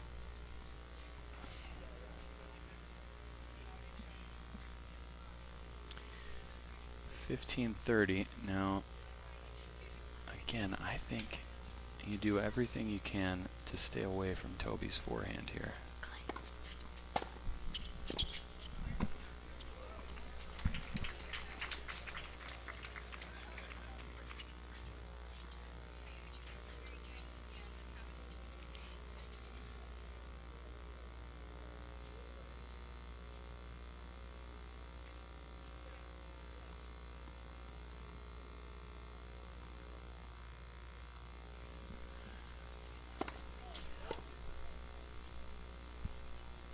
Just having a brief conversation there with Masters Division champion Jackie Sperling. Queen of the topspin lob. Oh, that's a good get. Not quite. A break of serve for Boyer and Reimers. They now lead 5-3. And will serve for the set. Toby Boyer has made his first 2 games on his serve look a lot easier than most tennis players are able to conjure. Let's see here. That is fast-paced tennis, Sue. That was just a super return by Chase. Toby just, as you said, just getting great pace. Fantastic return. The return was struck so cleanly. Imke was right there for the volley. That's a great angle. 30 love.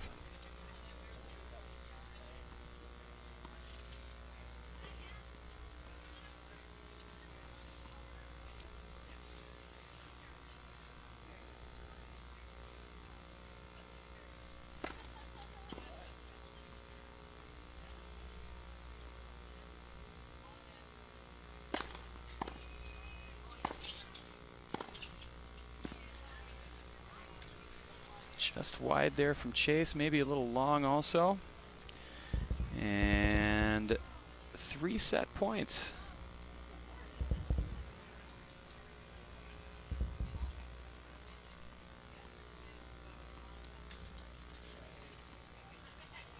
Chase Johnson can't quite figure out which racket to go with here. I would,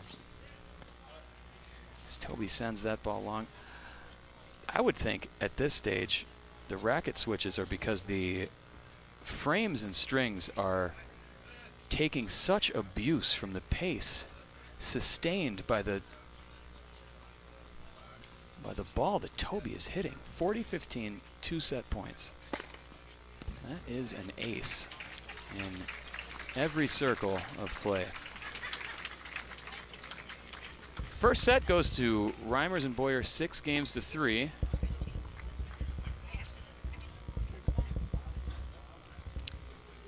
Just want to mention the Pine Tree Apple Tennis Classic has raised over its 37-year history over $6 million for child cancer research. And just want to thank a few more event sponsors. Dr. Yoav Messenger and Dr. Julia Steinberger. Dentistry for the entire family. John Kretzmeyer and Barbara Jacobson, thank you. And Jackie and Jeff Mudge. Sponsors make such a big difference, not only to the tournament and the players, but again to Children's Minnesota and cancer research. So thanks again, and don't be left in the cold. Feel free to become a sponsor at ptacf.org. We'd love to have you consider a donation.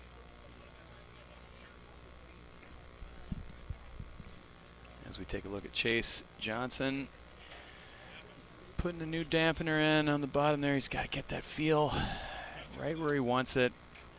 Competitive first set. Boyer's service games were definitely on the quicker side, but certainly, you know, Toby can only serve once every 4 games. So, even if those games are routine, even if somebody's having a routine service day, the opposition can certainly make up for that in the other 3 games of the cycle. Looks like Haley's going to serve first here in the second set. They like having Chase close to the net there, Clay. And I he is think really, really there. he is there. You can really see it from where we're sitting here on this side.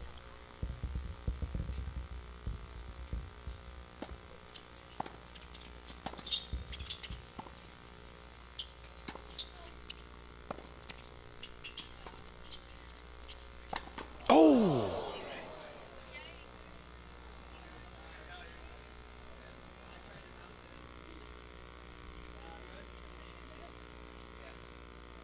Oh my goodness. May have caught him in the ear. It was definitely somewhere on the head. A lot of tennis professionals, teaching pros out here that have gone through recent concussion training, taking a little bit of a break here in between points. Chase Johnson took that ball somewhere to the back of the head. I don't know, maybe on the changeover. Take a look at that. That was a cleanly struck ball right to the noggin. I think he's okay. He's smiling. He's been smiling this whole time. That got him though, Sue.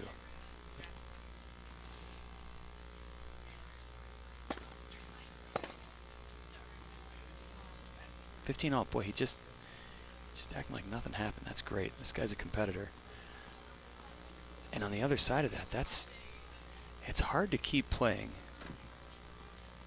I'm not speaking from personal experience. I can't hit it that hard, but it's hard to keep playing. You know, after you hit somebody at times. It can be unnerving. Obviously no intention to hit him. Oh, certainly so not. Can definitely be unnerving.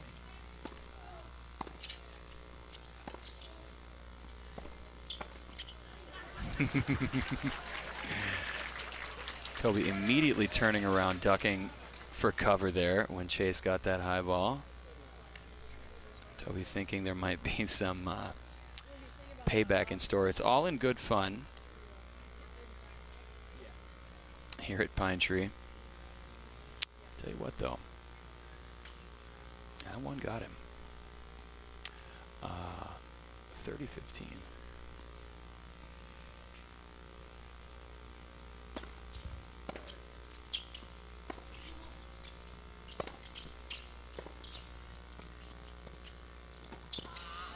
Hung it up there. Chase was ready for it. 40-15, a chance for Hackenstadt and Johnson to claim their first lead.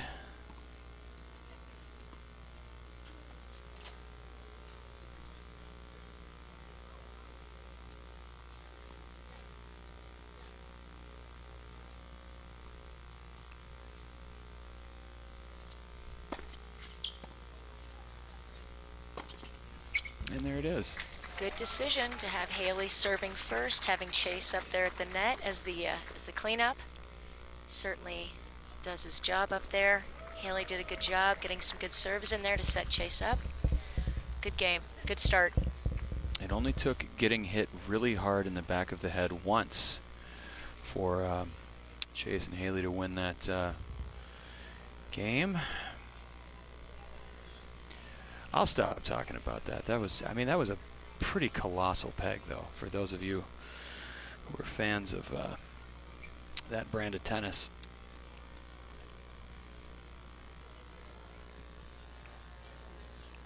Obviously, no one likes to see anybody get hit, but you know it is a part of the game in Part of the doubles. game. It's part of the game. A lot of moving, a lot of fast action. It's always good to see everybody smiling after something like that. Boyer to serve down 0-1.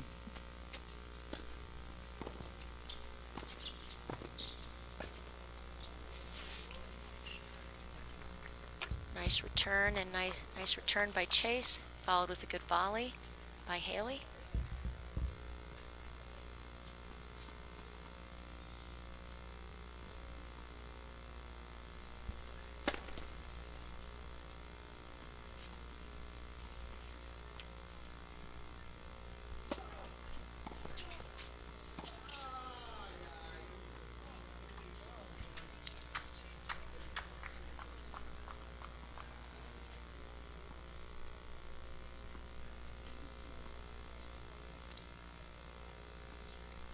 Quick love 30.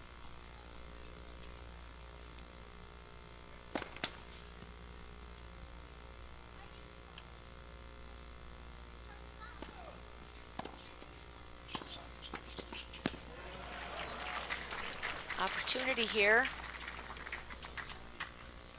for Haley. Chase.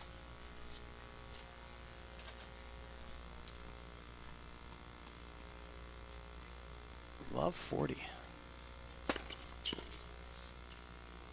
There's a big ball into the backhand corner there. They get one of them back for 15-40. The hardest Toby's had to work here on his serve. Right. He's had pretty routine holds thus far. There is another ace. Okay, they got two of them back. 30-40. Oh! Great return by Haley. Boy, good reaction. Tough serve. Well, they got their first lead, and now they got a little separation for 2-0. Chase Johnson to serve. Up a break here in the second set.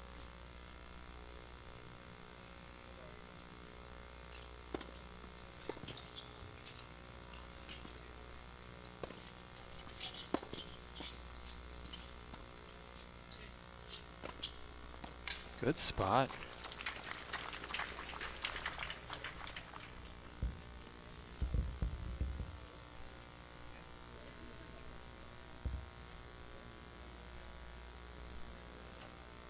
Sue, I said I'd stop talking about it, but casual observation. Since getting lit up with that overhead, Chase and Haley have lost 1 point. And I believe they've won 8 or 9. Interesting observation, Clay. You know, you never know what can be a momentum changer. As we said, you know, maybe you get a little, you know, didn't mean to hit him, maybe, you know, a little shook up. You never know what can change the momentum, Clay.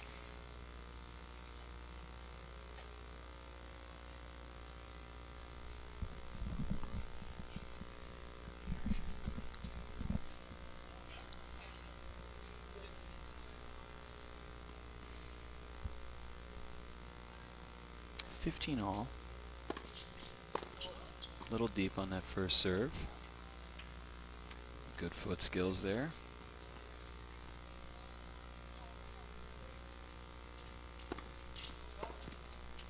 Also back. 15-30, boy. They got to take care of this game. Chase and Haley. To get a break on Toby's serve, you got to follow it up with a hold.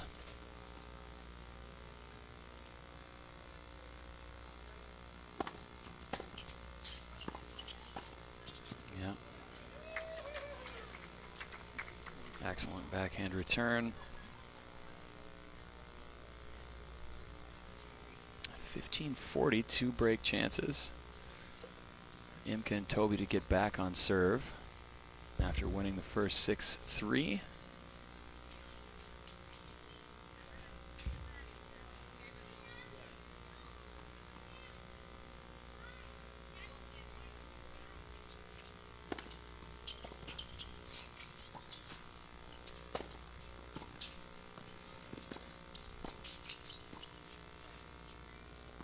Little back, great point. Good idea, again. Thinking about a little variety. Change in shot selection.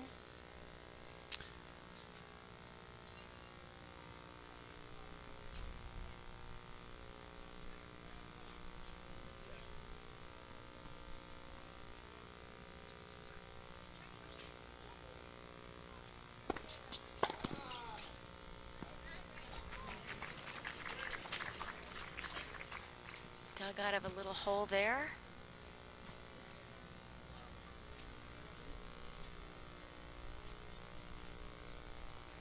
Chase and Haley trying to hold here to take advantage of the early break of Toby's serve. Let's see if they can do that right here, serving a deuce.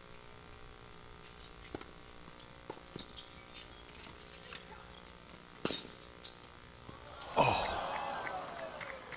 It thought about going over, but it stayed on the same side. Add in. Again, a very good comeback from down 15-40. Emka was down there for a minute, but was able to get up, and Toby made the play. Just missed it. It's a good hold. Great comeback. Much different start to this set than the previous. We've got 3-0 Chase Johnson and Haley Hackenstead. Now, Sue, I don't know if you've noticed this. One of our behind-the-scenes guys pointed this out, and I've noticed that not only has Chase Johnson used 3 different rackets, he's mixing up between different brands. He's got a couple Wilsons he's going back and forth from. He's got that one there from the previous game. That's the newest version of the Wilson blade. I believe he started the match with looked like a blade from several years ago. He's also thrown a Babolat Pure Strike in the mix. I don't know where you're at with this, Sue, but you know, I think every tennis racket works if you hit the ball in the middle of the strings. I don't know, Clay. It seems to me that tennis players can be so sensitive to how the racket feels, what it's strung with, how tight it's strung, that it surprises me that he's using a racket where there's so much variation between each one, or potentially variation. But he's obviously looking for a certain feel and hasn't quite found it, unless it's in this one. We'll see if he keeps this racket, Clay.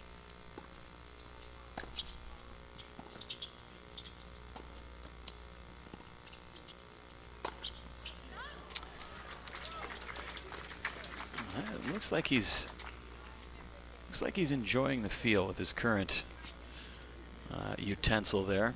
If that was any indication of how the racket feels, it seems like he might hang on to this one, Clay. Love 15.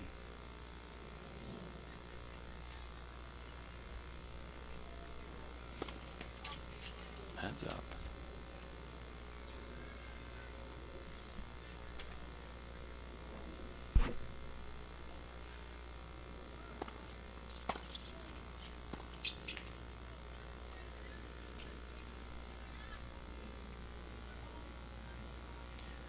Love 30. This has been a dramatic momentum shift to start this second set. Certainly not writing off Imka and Toby in this set, but it always seems to kind of go down like this, Sue, where we see 2 different sets.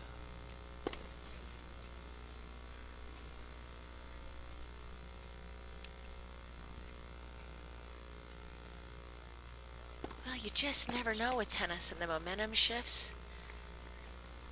You know, you get going on a run, you gain confidence, you're feeling good. You get hit in the head. Not to bring that up again. I'm sorry. Clay, that's really impacted you. I'm telling you, it was a direct shot, and it's been like flawless since then. Oh, look at this.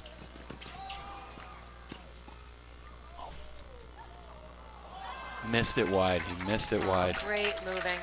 I was about to say he found the alley, but he just missed it wide. Fun point. Just, again, great athleticism, great hands. Let's see what we got here. I mean, this is a great get. Switching sides and then just pushed wide here. Yap, a little wide.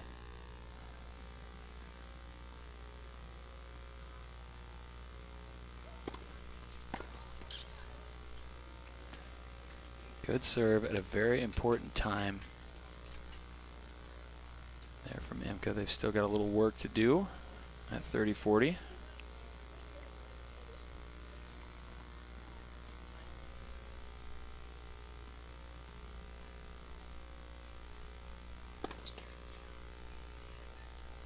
Haley will get a look at his second serve here at break point. And she will take advantage of it.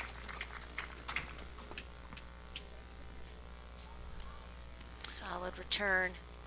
Pardon me, that puts us to deuce. My mistake there. We're at deuce. Still 0-3. Clay returns like Haley just had just put a lot of pressure on Emka. Absolutely. Well. You know, there we see it. I mean, this team is just returning well. it can get in your head as a server. It makes you think you got to hit a better serve. Exactly. And that can result in a little less margin for error. We'll see if she decides to spin this one in. What do you think, Clay? I think she's going to hit it hard. Good call.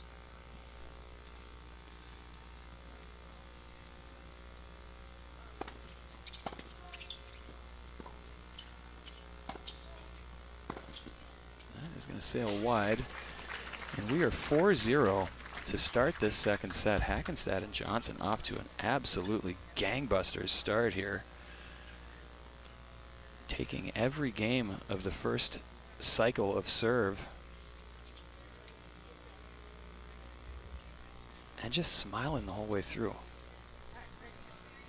Clay, that's what you want to see, right? With a doubles team, communicating, high fives. Absolutely. Just positive mojo.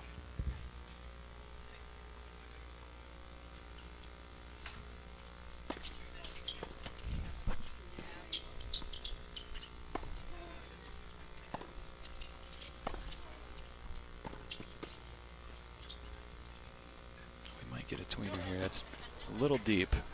Clay, you gotta love this resiliency. You know, you see these great teams, they lose a set and they figure out a way to win. They don't get down. They reset, they figure out a way to win. It's hard to stay positive after a first set in which it looked like they weren't going to have any answers for the level of play Toby was bringing. Toby and Imka. But specifically, I mean, Toby was absolutely on fire in the beginning of that first. I believe that was wide. Yeah. I agree, but they stayed with it. That's a good lesson for us all. To Absolutely. just stay in there, try to figure it out, ride the wave, hope that Toby, you know, makes a couple mistakes. 'Cause I agree, he came in hot to this match. There's no time in tennis. Time doesn't run out in tennis. You've got to finish the job. You've got to win both sets.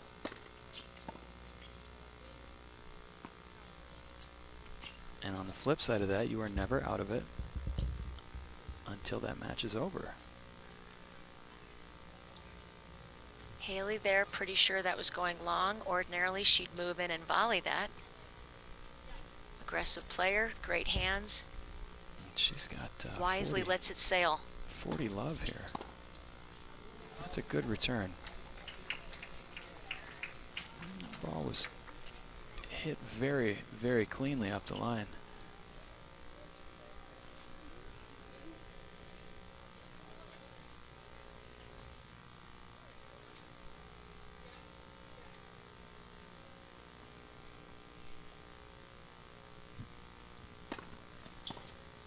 Imka goes down again, gets up, rights herself.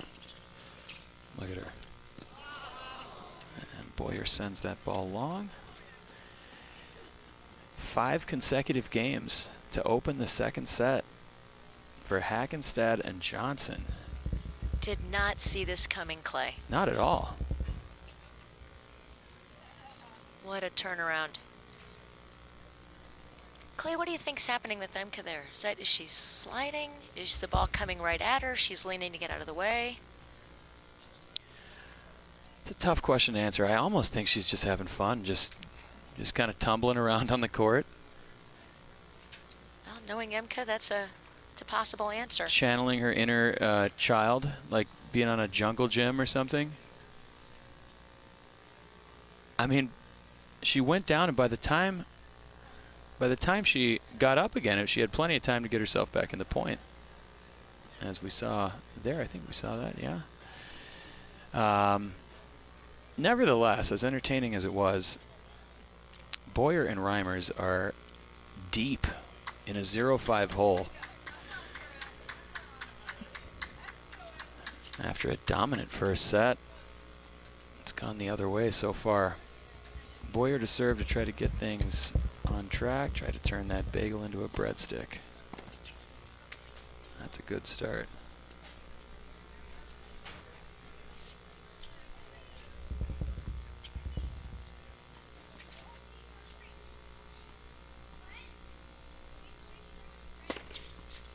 A little back.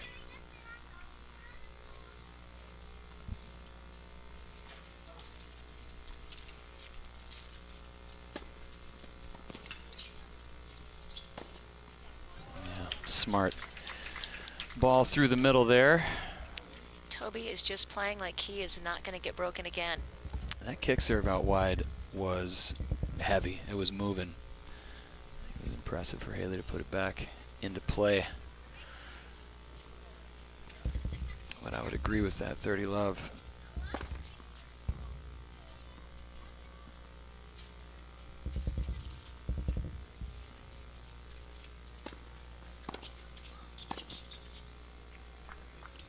Good return.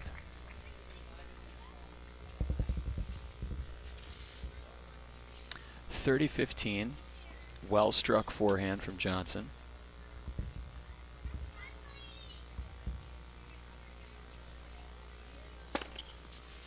You know, all four of these players could kind of just go and exchange rackets back and forth. You got some different eras of Wilson Blade out there. Got a few pure strikes. Look at that pickup with the pure strike. Haley, get there. Oh, look at this. Oh my gosh, Just what wide. a get. What a point.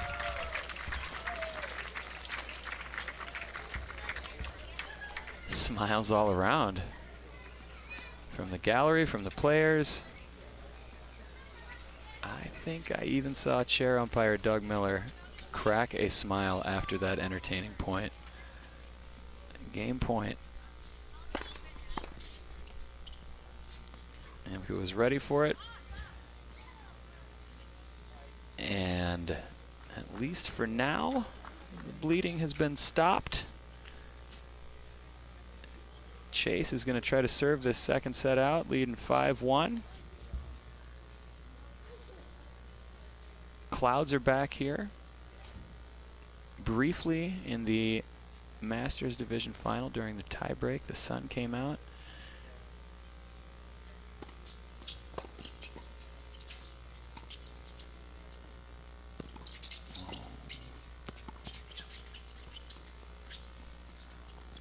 Oh.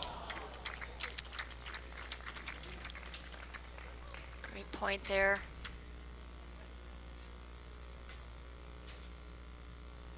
Every square inch of the court seemed to be utilized on that point.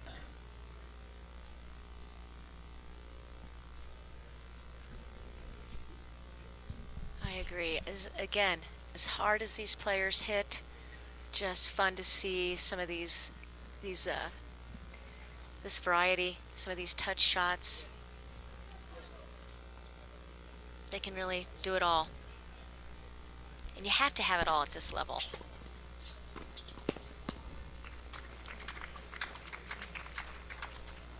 Hackensack and Johnson needed that. As much as this game is about momentum, if Toby and Imka could steal a break here, they'd be right back in this set. 15 all.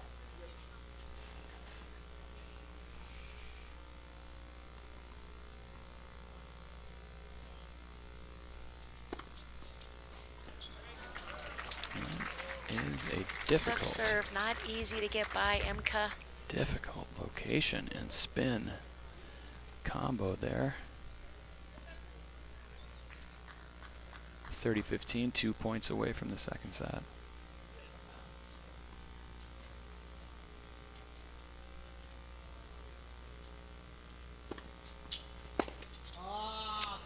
2 set points on the racket of Chase Johnson.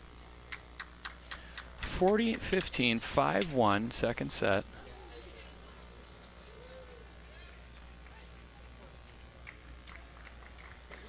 Chase firing the crowd up lightly.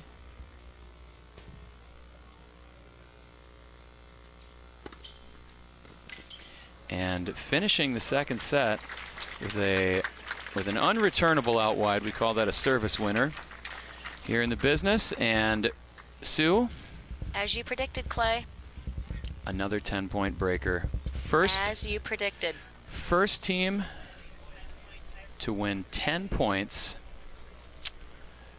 winning by a minimum of 2. Johnson just served to close out the second. That means Toby and or Imka will serve the first point. Tiebreaker, so get your snacks, get your drinks, settle in. This is going to be fun. Clay, this is going to be interesting. There's been some momentum shifts here. You don't have a lot of room to come back in a 10-point tiebreak for the set. Yeah, Haley and Chase, as you said, had a big swing there in the second set. Took control. What's going to happen here?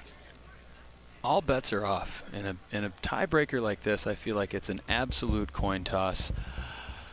Both teams absolutely capable of running off 10 straight points. I don't think that'll happen.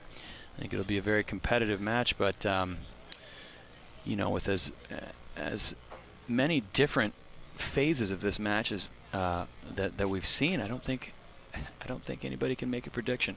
However, let's make a prediction.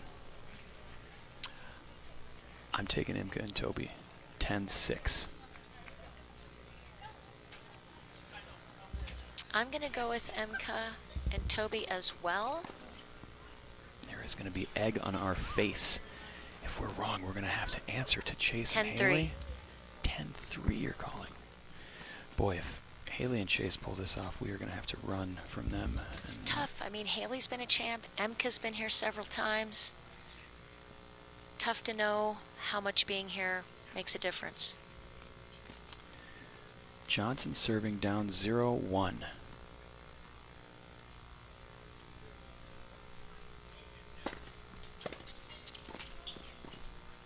Oh, well placed.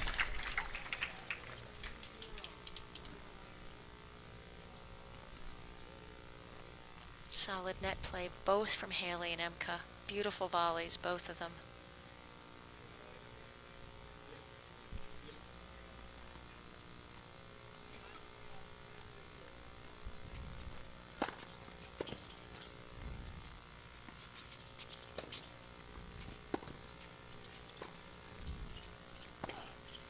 Well, that is a really, really good ball. Everybody okay over there? Our SCC TV cameraman, absolute warrior, king among men. It is 3-0.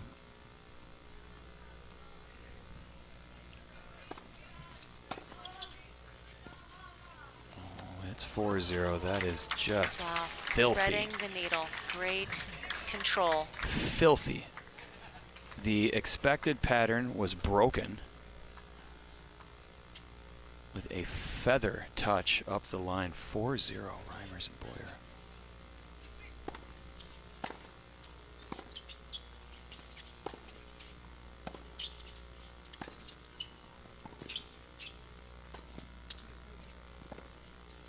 Oh my goodness. Imka, just great lob, then a sharp angle. Wow, the variety, Clay. The first 5 points have been nothing short of mastery.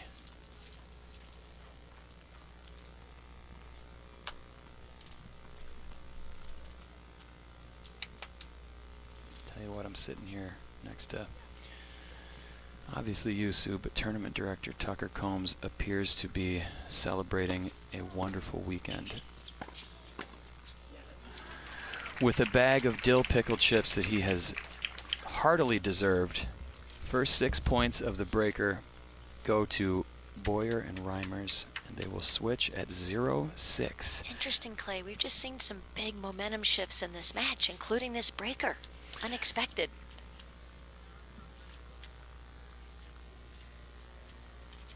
I was gonna say something regarding the time in between, between the second set and the breaker, but they went right out to it.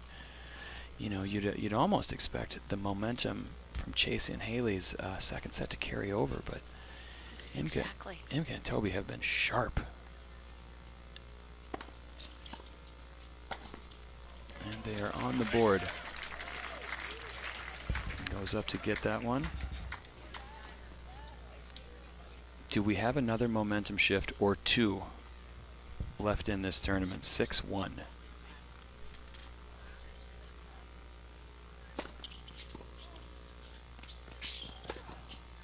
No way. No way. Folks, the return stopped him in his tracks. He had to back up a couple steps, load up in an open stance off of his right foot. Now, most players would play something reasonably safe there, but Toby just annihilates that ball inside out for a winner. And just threads the needle. Pins him, Two loads up. Oh, amazing athletes at net, ready to attack and just get past, don't even touch the ball. Amazing.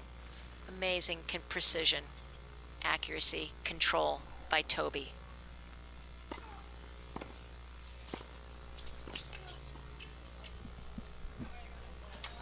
close back here on the baseline. Chase's return, very close.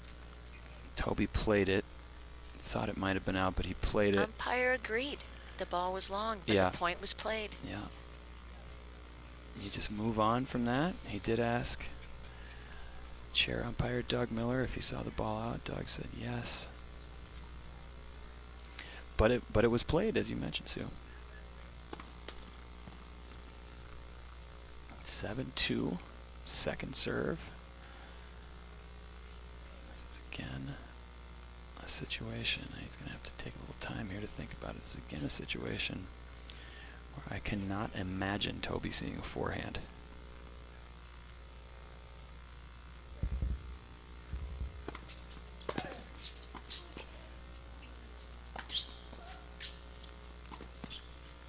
That was very incorrect on the serve location. That's a great point.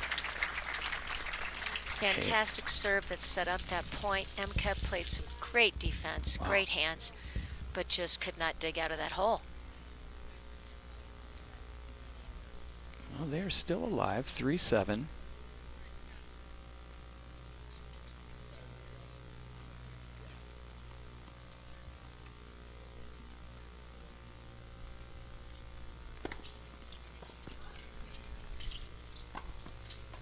And 4-7. Okay.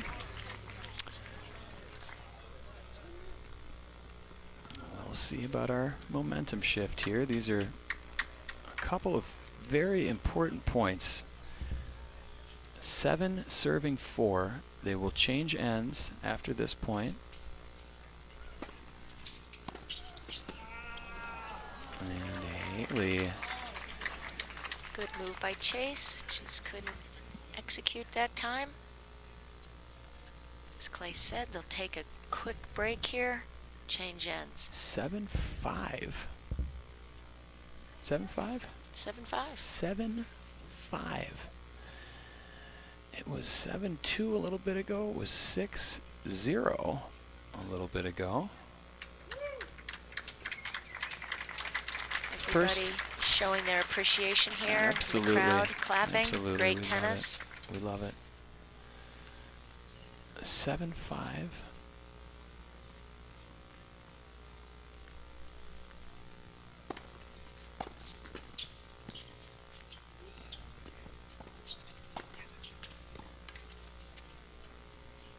That is deep. The first 6 points of this breaker go one way, and then 6 of the next 7 go the other way. Did not see that coming, Clay. Much like the first and second set. First half and second half of the breaker. unforeseen. Hackenstadt serving at 6-7. Trying to level this tiebreaker. This is where they want to be. Remember, Clay, they started with Chase at the net with Haley serving.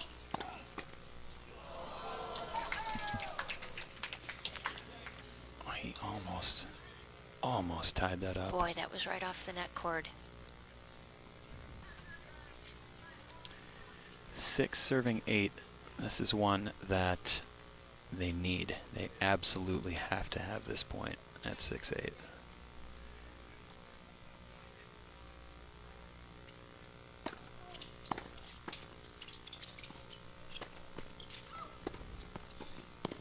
That's really good tennis. That is great moving. Well, here we are. 9-6. Clay, this could be your prediction here, 10-6. Toby Boyer with a chance to end it right here. I would say heads up in the gallery. Oh, good return. He missed it. Great playing by Haley. That was just a great return and volley by Haley to keep them in it. Toby opts to take the swinger there. And another swinger.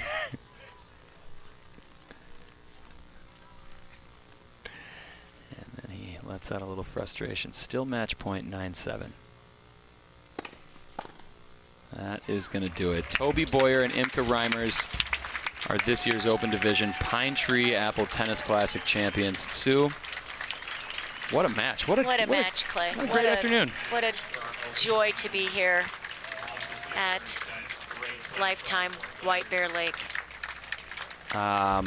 with you. Huge congratulations to Haley and Chase for a extremely well-played tournament, extremely well-played final. And a big congratulations to this year's champions, Imke Reimers and Toby Boyer. Sue, it was an absolute blast. Will you do it again next year? Absolutely. Did Great. not disappoint. Fantastic. Great tennis. I think we're going to turn it over to the public address announcer here, Tucker Combs, for some trophy presentations. It's always a blast. Thanks to all of the sponsors. Thanks to all the donors. Thanks Great for job. joining. See you next time from White Bear Lake. Bye.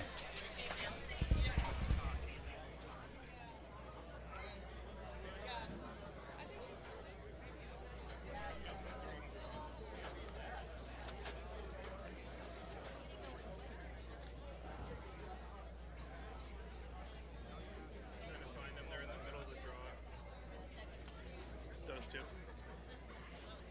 Haley and Chase.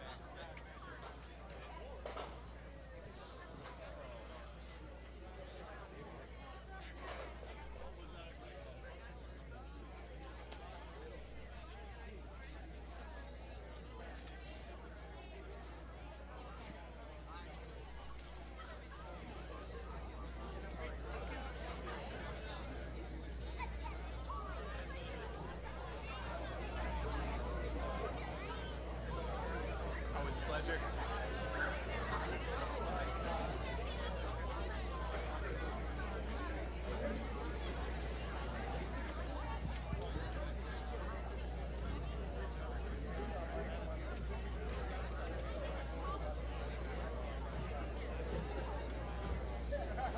Imke, come here.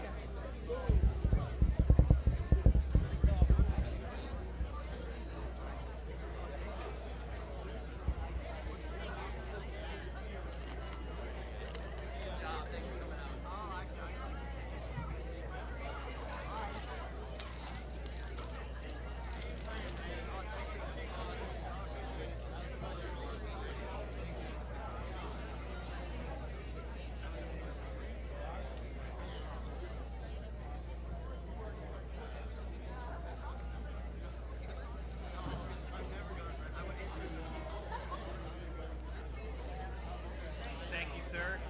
Once again, thanks for giving your time.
Open players, can you please join us over by the desk for a trophy ceremony? Thank you very much.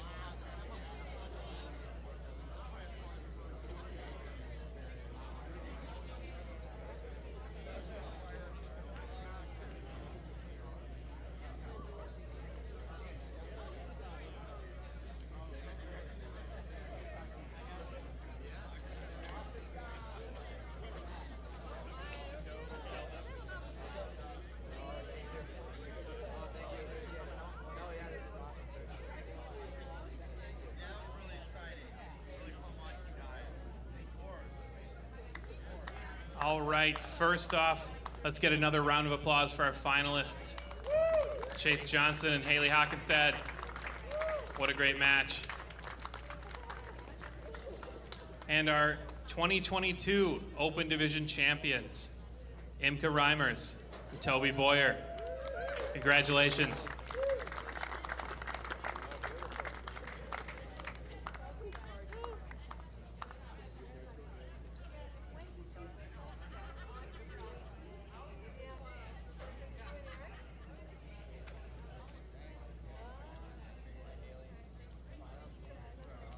With that, I think I can officially say we've closed it out. That's a great 2022 Pine Tree Apple Tennis Classic. Thanks everyone for sponsoring, for coming, and the great tennis.